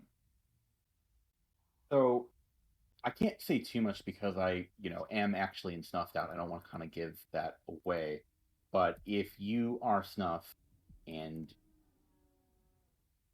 you have these kind of bans where, I don't really... You're allowed to pass to Ithaca if you wish to not comment. Sure. Drone setups are something that I think even in the AT they've struggled with, and that could be part of the reason why we see them banning it out here.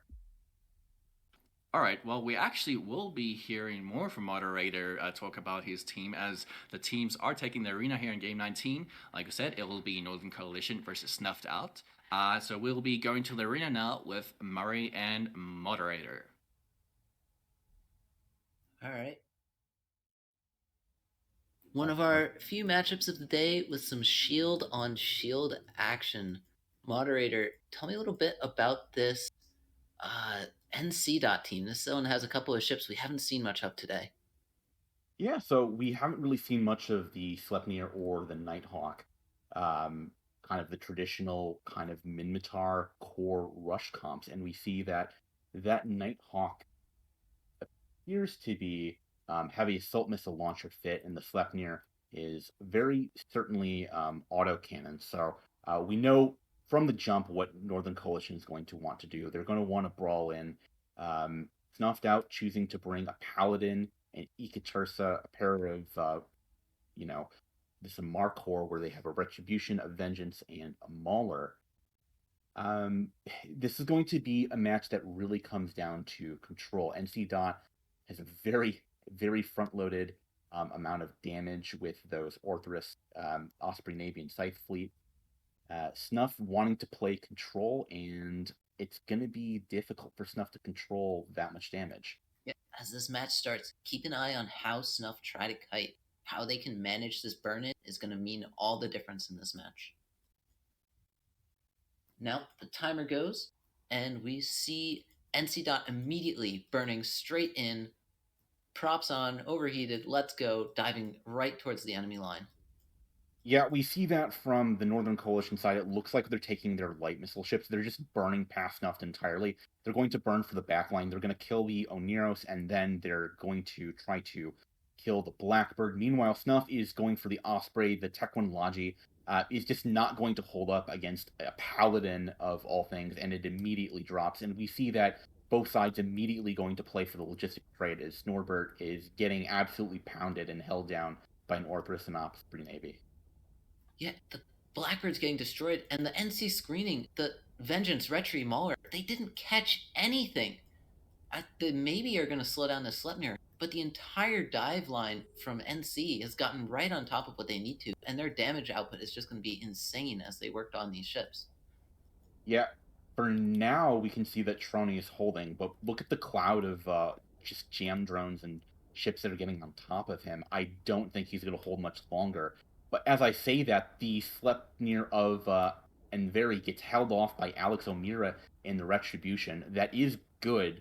The Sleipnir is relatively close still, but being held off by the Retribution is going to be critical as this fight progresses. Yeah, one of the biggest things is that though it has a cloud of EC bots on it, the Oneros is managing to pull away from most of these DPS ships. And so if he can get enough range and he can keep repping things, Snuffed Out should be able to pull ahead in this match once they can stabilize as the DPS ships keep dropping from NC Dot. Yeah, so we do see that the Blackbird and the Navy Osprey drop at around the same time. Meanwhile, the Paladin newts are still effective on the Nighthawk and the Sleipnir, going to try to turn off any sort of hardeners, while the Scythe Fleet issue has got himself caught by the Vengeance of Athena Aderon. Snuffed Out initially having a bit of a throw with their screening, but now pulling it back a bit as Blank Echella is going down into low shield. Yeah, this Oneros is his overheating prop, and he's managing to pull distance on the vast majority of these ships. Only the Orthrus is really able to stay on top of him. And the other team's basically being forced to split damage. You can see the guys being held down by this Mauler or trying to kill it, and it's just not working.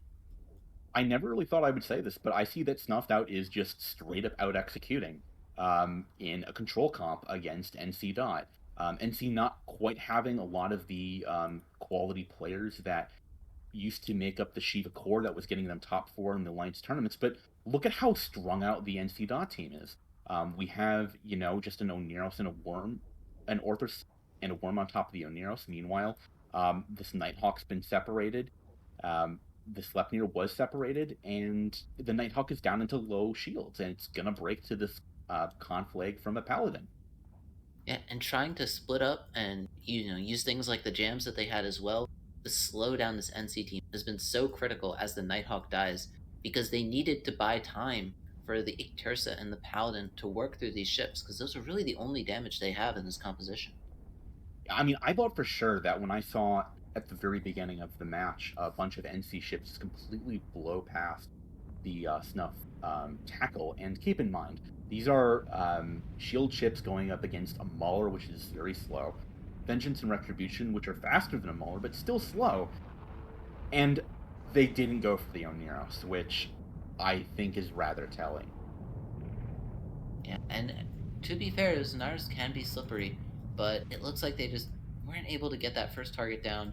And with that Onara still up, they couldn't kill the DPS ships that were killing them. They couldn't go for the Paladin, they couldn't go for the Icky, and they had to kind of try and get through the Blackbird, then the Onaros, then the Tackle, or the Tackle at the same time, and it just kind of fell apart. Yeah, I mean, if you're NC Dot, you know that your win condition is you either have to kill an Ikatursa, and then you have to kill a Blackbird and then a Oneros, because you're not going to kill a Paladin under Oneros reps before you take a significant amount of damage. And we see that Snorbert did eventually fall into Hull, but I mean, it's really too little too late. Snorbert is getting what appears to be ancillary reps on top of him, and Very is, grappled, jam attempted, and neuted, and well played by Snuffed Out. I was very concerned going into this match, but they've definitely proven my doubts to be wrong. Yeah, and Very will drop into Hull. As the saying goes, hail does sometimes fail, and NC Dot will be wiped by Snuffed Out, as Snuff will take the victory here.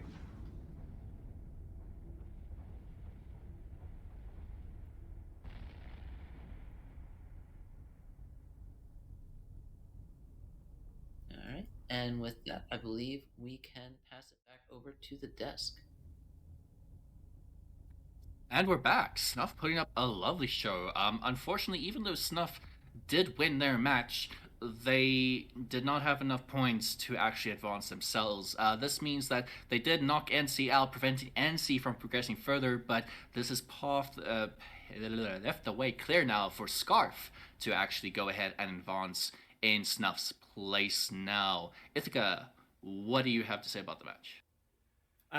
To be honest, I thought it was a good execution, as moderator mentioned, the match from Snuffed Out, and to be honest, I can't believe I'm saying that sentence, especially against a team with as much experience as NC Dot.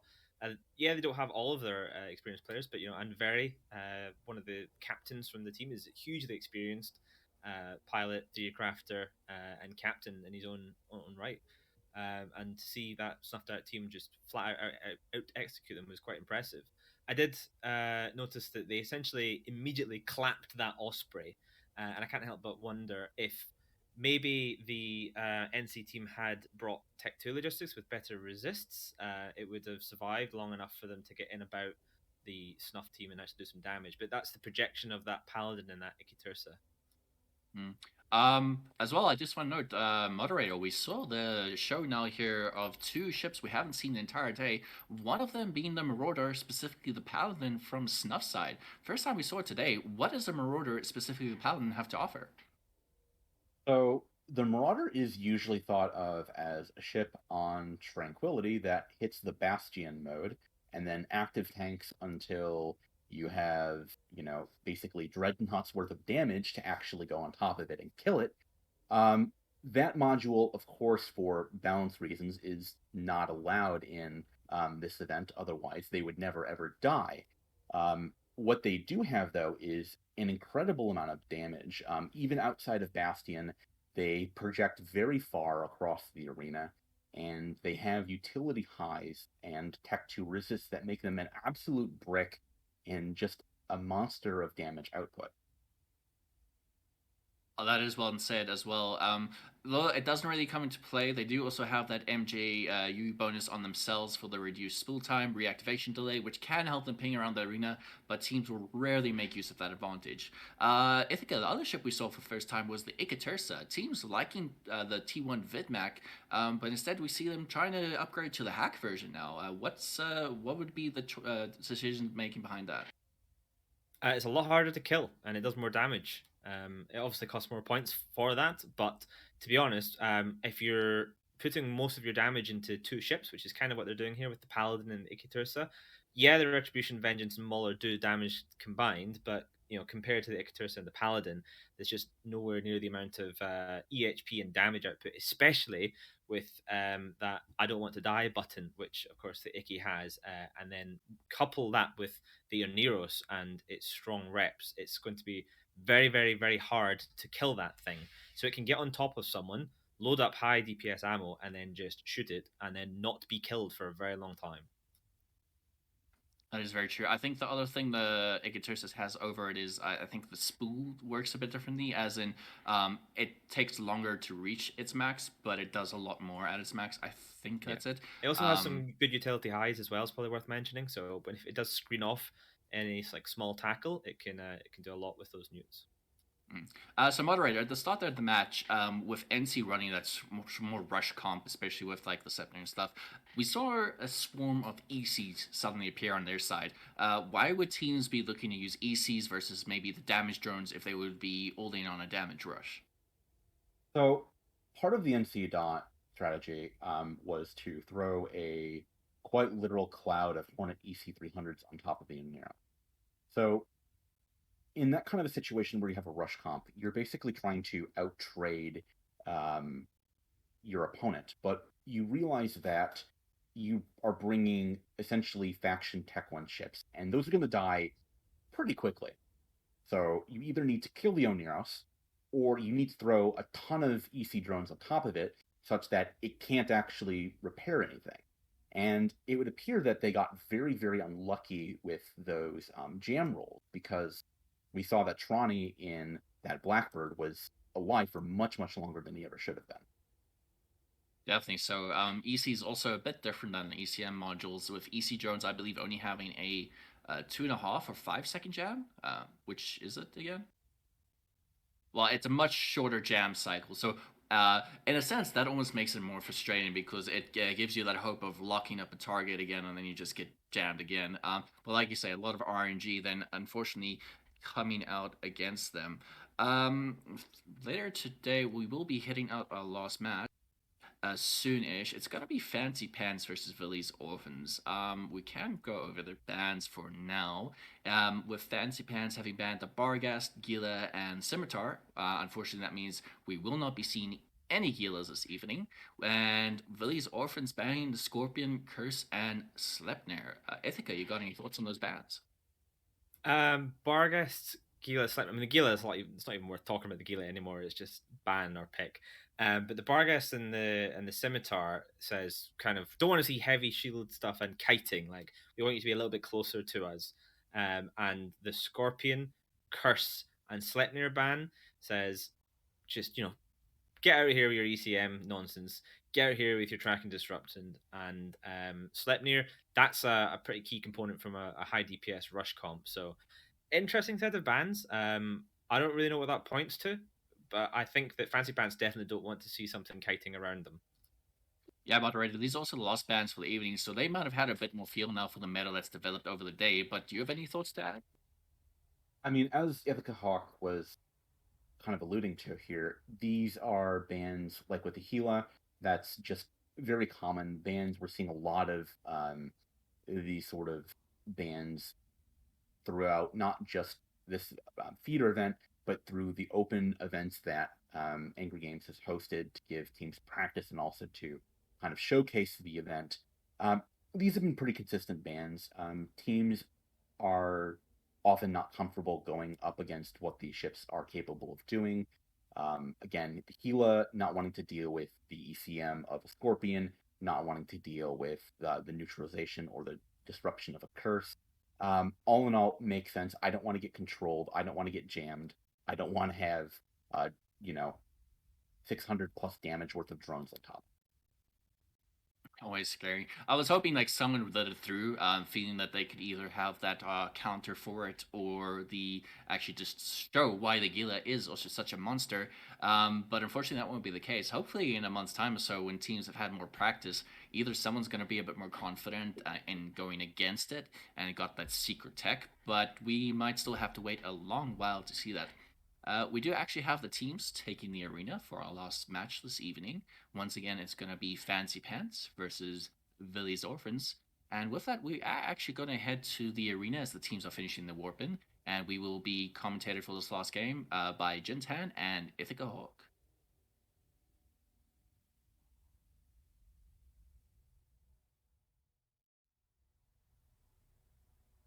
Hello everyone and welcome back to the arena for this final match. I am joined by Ithaca Hawk and we're about to see Fancy Pants go up against Villy's Orphans here. Now, Villy's Orphans have brought something that seems to be relatively common now with that one Blackbird Rediva comp, backed up by Armageddon and then double Armageddon, actually, and then triple Navy Cruiser. So they're putting a lot of points here on the mid-range. Ithaca, what have Fancy Pants brought? They've brought the Vindicator, backed that up with the Zarmazad, Oracle, Navy Ogre, Magus, Pontifex, and a Vexor. So they definitely don't want to see kiting. They want to brawl in, and that Vindicator was an absolute chad and warped in at 0. The match is underway, so let's see if he approaches. Yes, he does. The Ogre and Aviash are coming in to try and screen off that Vindicator immediately, which is exactly what you want to do. Those Armageddons are going to be so potent against this Vindicator, though. They're going to be able to take off almost all of that DPS after the first couple of rounds of nukes land on it, unless these are rapid heavy fit Armageddons. That said, exactly. Look at the DPS going there on the Rediva right away. They are just projecting across the arena onto it, and they're having no problems doing so. Yeah, exactly. So they need to get that Rediva down pretty quick, because as you say, those newts are going to make it really hard for that Vindicator to exert his control with the webs and, of course, his heavy DPS from those blasters. And to be honest, if he's warping at 0, he is blaster fit. That Oracle, though, of Katarina is webbed, scrammed, neuted. That Oracle's probably going to die as well, and that's another big chunk of the DPS from that team.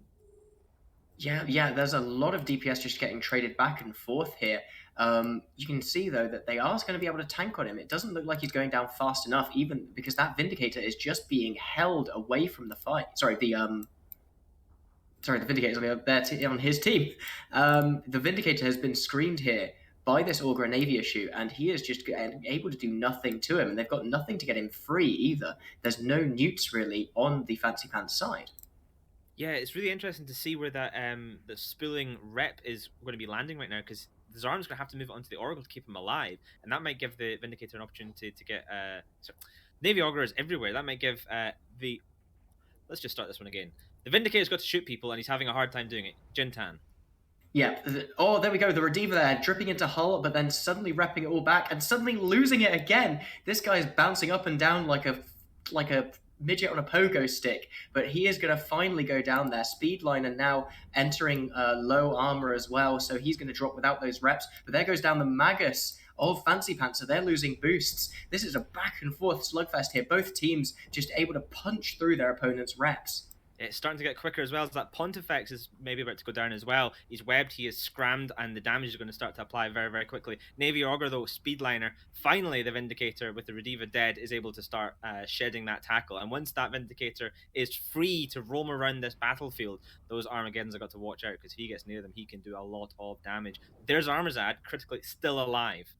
Yeah, that's going to come into play so much here as we get in later on in the match. But that said, if those Armageddons can get anywhere in this match, they will be able to turn off the Zarmaz very quickly.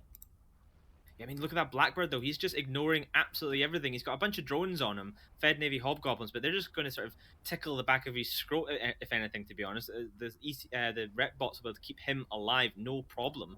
And he is just able to sit across the field. He only has 5 targets to jam now, as the Oracle and the Magus are down, and that is going to be causing absolute chaos for that Vindicator. If he tries to tackle someone and then he gets jammed, then he's going to get away. But as I say, that Stabber fleet is going down. Yeah, they are really just taking advantage of their logistics superiority here, just chipping away at that Stabber fleet issue. That Vindicator is now just chewing on anything that gets near it, that dares try and tackle it. And if they can't tackle it, it's just going to get on top of these Armageddons and turn them out and turn them off. Pontifex died there, and the Magus got webbed by the Vindicator almost immediately. So the links from the Magus on the Fancy Pants side have probably expired by now. The Pontifex ones will still be up. The Villy's Orphans do have their Magus alive, so it's probably got a couple of cycles left before it goes. There you go, it's down now as well. So now there's no links left, it's just ticking down. So each of these ships is going to get a little bit squishier. Again, really important, Zarmazad alive, Rediva not alive. Very important.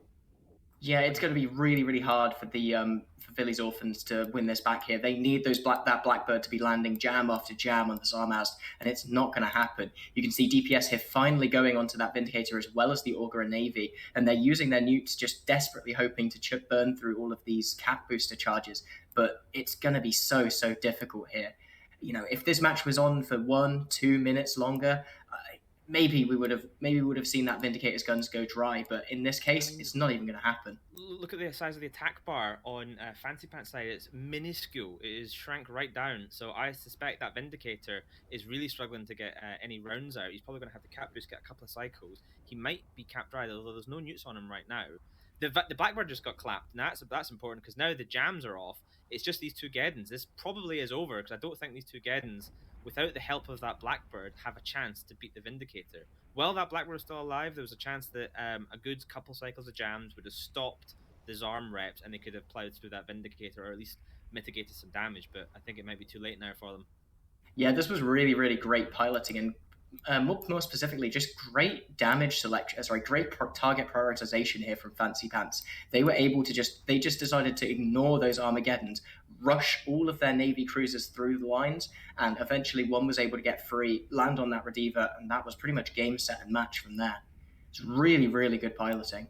I'm not going to lie, I bet you when that Vindicator came in and saw those two Geddons sitting not far away from him, he thought that they were in for a very tough match. Because those newts, in theory, could have completely shut down that Vindicator, kept him out of the game, allowed someone like the Navy Augur to just hold him away from the rest of the team, and removed 33 points and, 1,800 DPS from the match. But in the end, they managed to pull through somehow, which is good. You only have about 3 minutes of full injecting with 3200s before you run out of cap charges in the cargo bay of a Vindicator. So, there is the option to do that, but you will be able to operate for a surprising amount of time through those newts.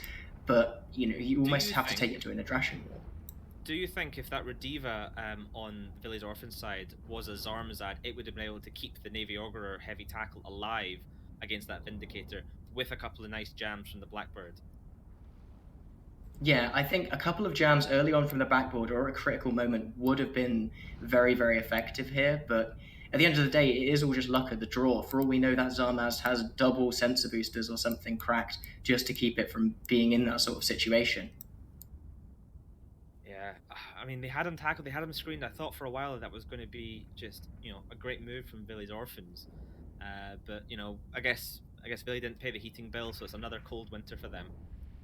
Yeah, only a lump of coal in their sack this year. Still, yeah. It would be interesting to see if we see more Vindicator comms come to the forefront after such a successful victory here from Fancy Pants. It's really showing the power of those 90% webs and the 2,000 plus DPS that you can dump out onto anything that gets within range of you. Yeah, let's not forget that Oracle, of course. Although it died relatively early, if left alone or screened successfully and kind of kept away, it can sit at range and project a lot of damage very effectively against some targets. It probably is one of the reasons why that Rediva got pressured so much early on.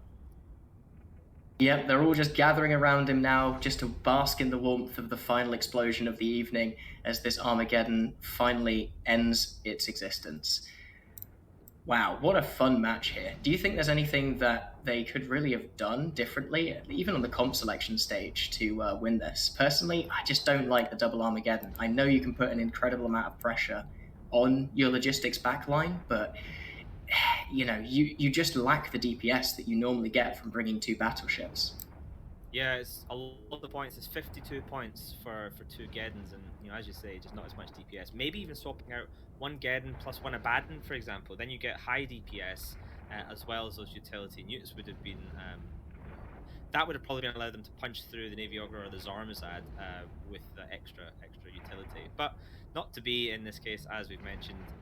We keep talking as the last of Village Orphans dies a cold death, shivering alone in the great void of space, and thus we end the final match with disappointment and a tear down my face for the poor orphans as I hand solemnly back to the studio.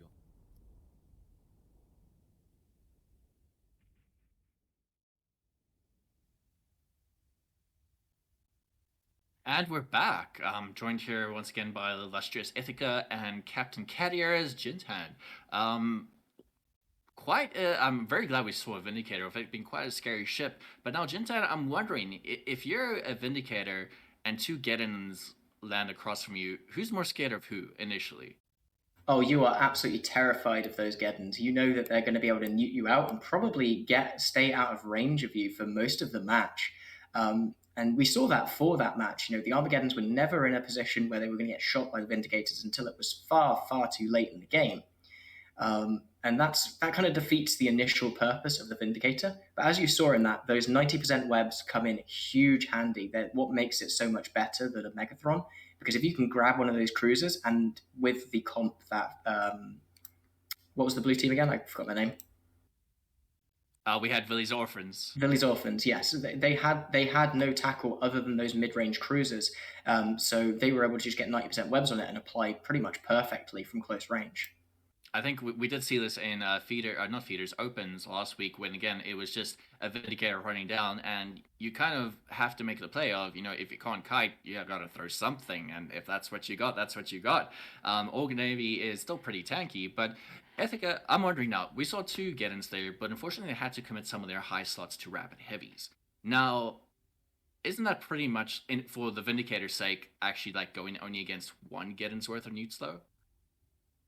I mean, I guess you could look at it that way if you sort of squint your eyes. To be honest, yes, I guess is the answer to the question. But I don't think it's entirely a fair comparison. I think if you'd brought a full new Armageddon, that's fine. If you brought 2 full new Armageddons, I mean, you would never do that. That's just ridiculous. You'd have no damage. I suppose what I'm asking is, do you feel the 2 Geddons diversifying gave them more options? Or would 1 full Newt Geddon and a damaged battleship like a Hyperion being better or something? Right, now I understand your question. Yes, I think that was a better thing. I think we spoke about that a little bit at the end, myself and Jin. I would have preferred something. Hyperion would have been great, I think. Local tank bonus, lots of DPS, can probably stand up to that Vindicator for a significant portion of time. Abaddon, also a good choice. Again, DPS and tank. I think Jin mentioned as well during that match, double Armageddon, just not quite as useful. Plus, remember, you have to pay a points penalty to bring 2. It's not just a case of bring 2. You're actually paying extra for them. It's cheaper to bring a different battleship. Very good points. We won't linger on too much, as this is the last game we had for the evening. But with that, I'll just make a quick mentions of the teams which have advanced to the tournament we'll be seeing in a month. So Group A will have Jovco Mining Division going through. Group B was aggressively mid-tier. Group C was Scarf Experts. D was Kairi no Nichan. E was Fancy Pants. Yes, and then F was Paid Actors. G was Turbo Fido Glory. And H was Paper Numbers. If you guys would like to see more in details how the teams scored in their respective brackets, hopefully someone can drop the link for the challenge feeder brackets for you guys in the Twitch chat.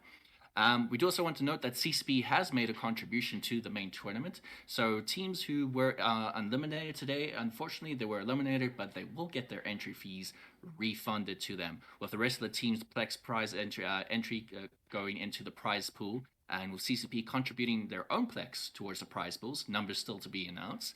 But we will also see Mardu victory skins added to the prize pool as well, those which were featured in the ATB4. I do just want to say a thank you to the background staff that we had running things today. Our Thunderdome would run smoothly thanks to their assistance. So Dirk, Soph, CCP Zealous, Chocolate Rain, and all the other background staff I might have missed. Unfortunately, sorry if I've missed your name. It has been a pleasure. We will be back here in about a month's time at the end. I think we'll be back on the 28th, and we hope to see these teams back in full action. But before we go, Ithaca, any closing comments? Good job, everyone. If you won, terrible job if you lost. And Captain Cat Ears? Yeah, if you're hungry for more PvP action, don't forget that the finale of the World Tour Invitational will be taking place at FanFest next week. Fantastic. And with that, we're really glad many of you have joined us this evening, and we look forward to seeing more of you again. And with that, everyone, we hope you have a fantastic evening, and we'll be out.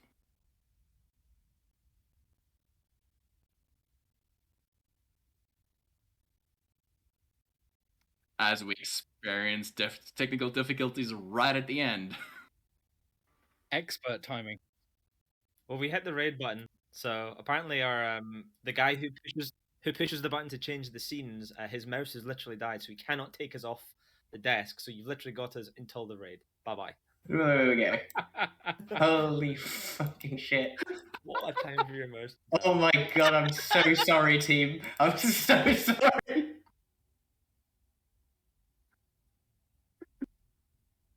Alright, Are the oh, mics muted? CCP Are rated mics this muted?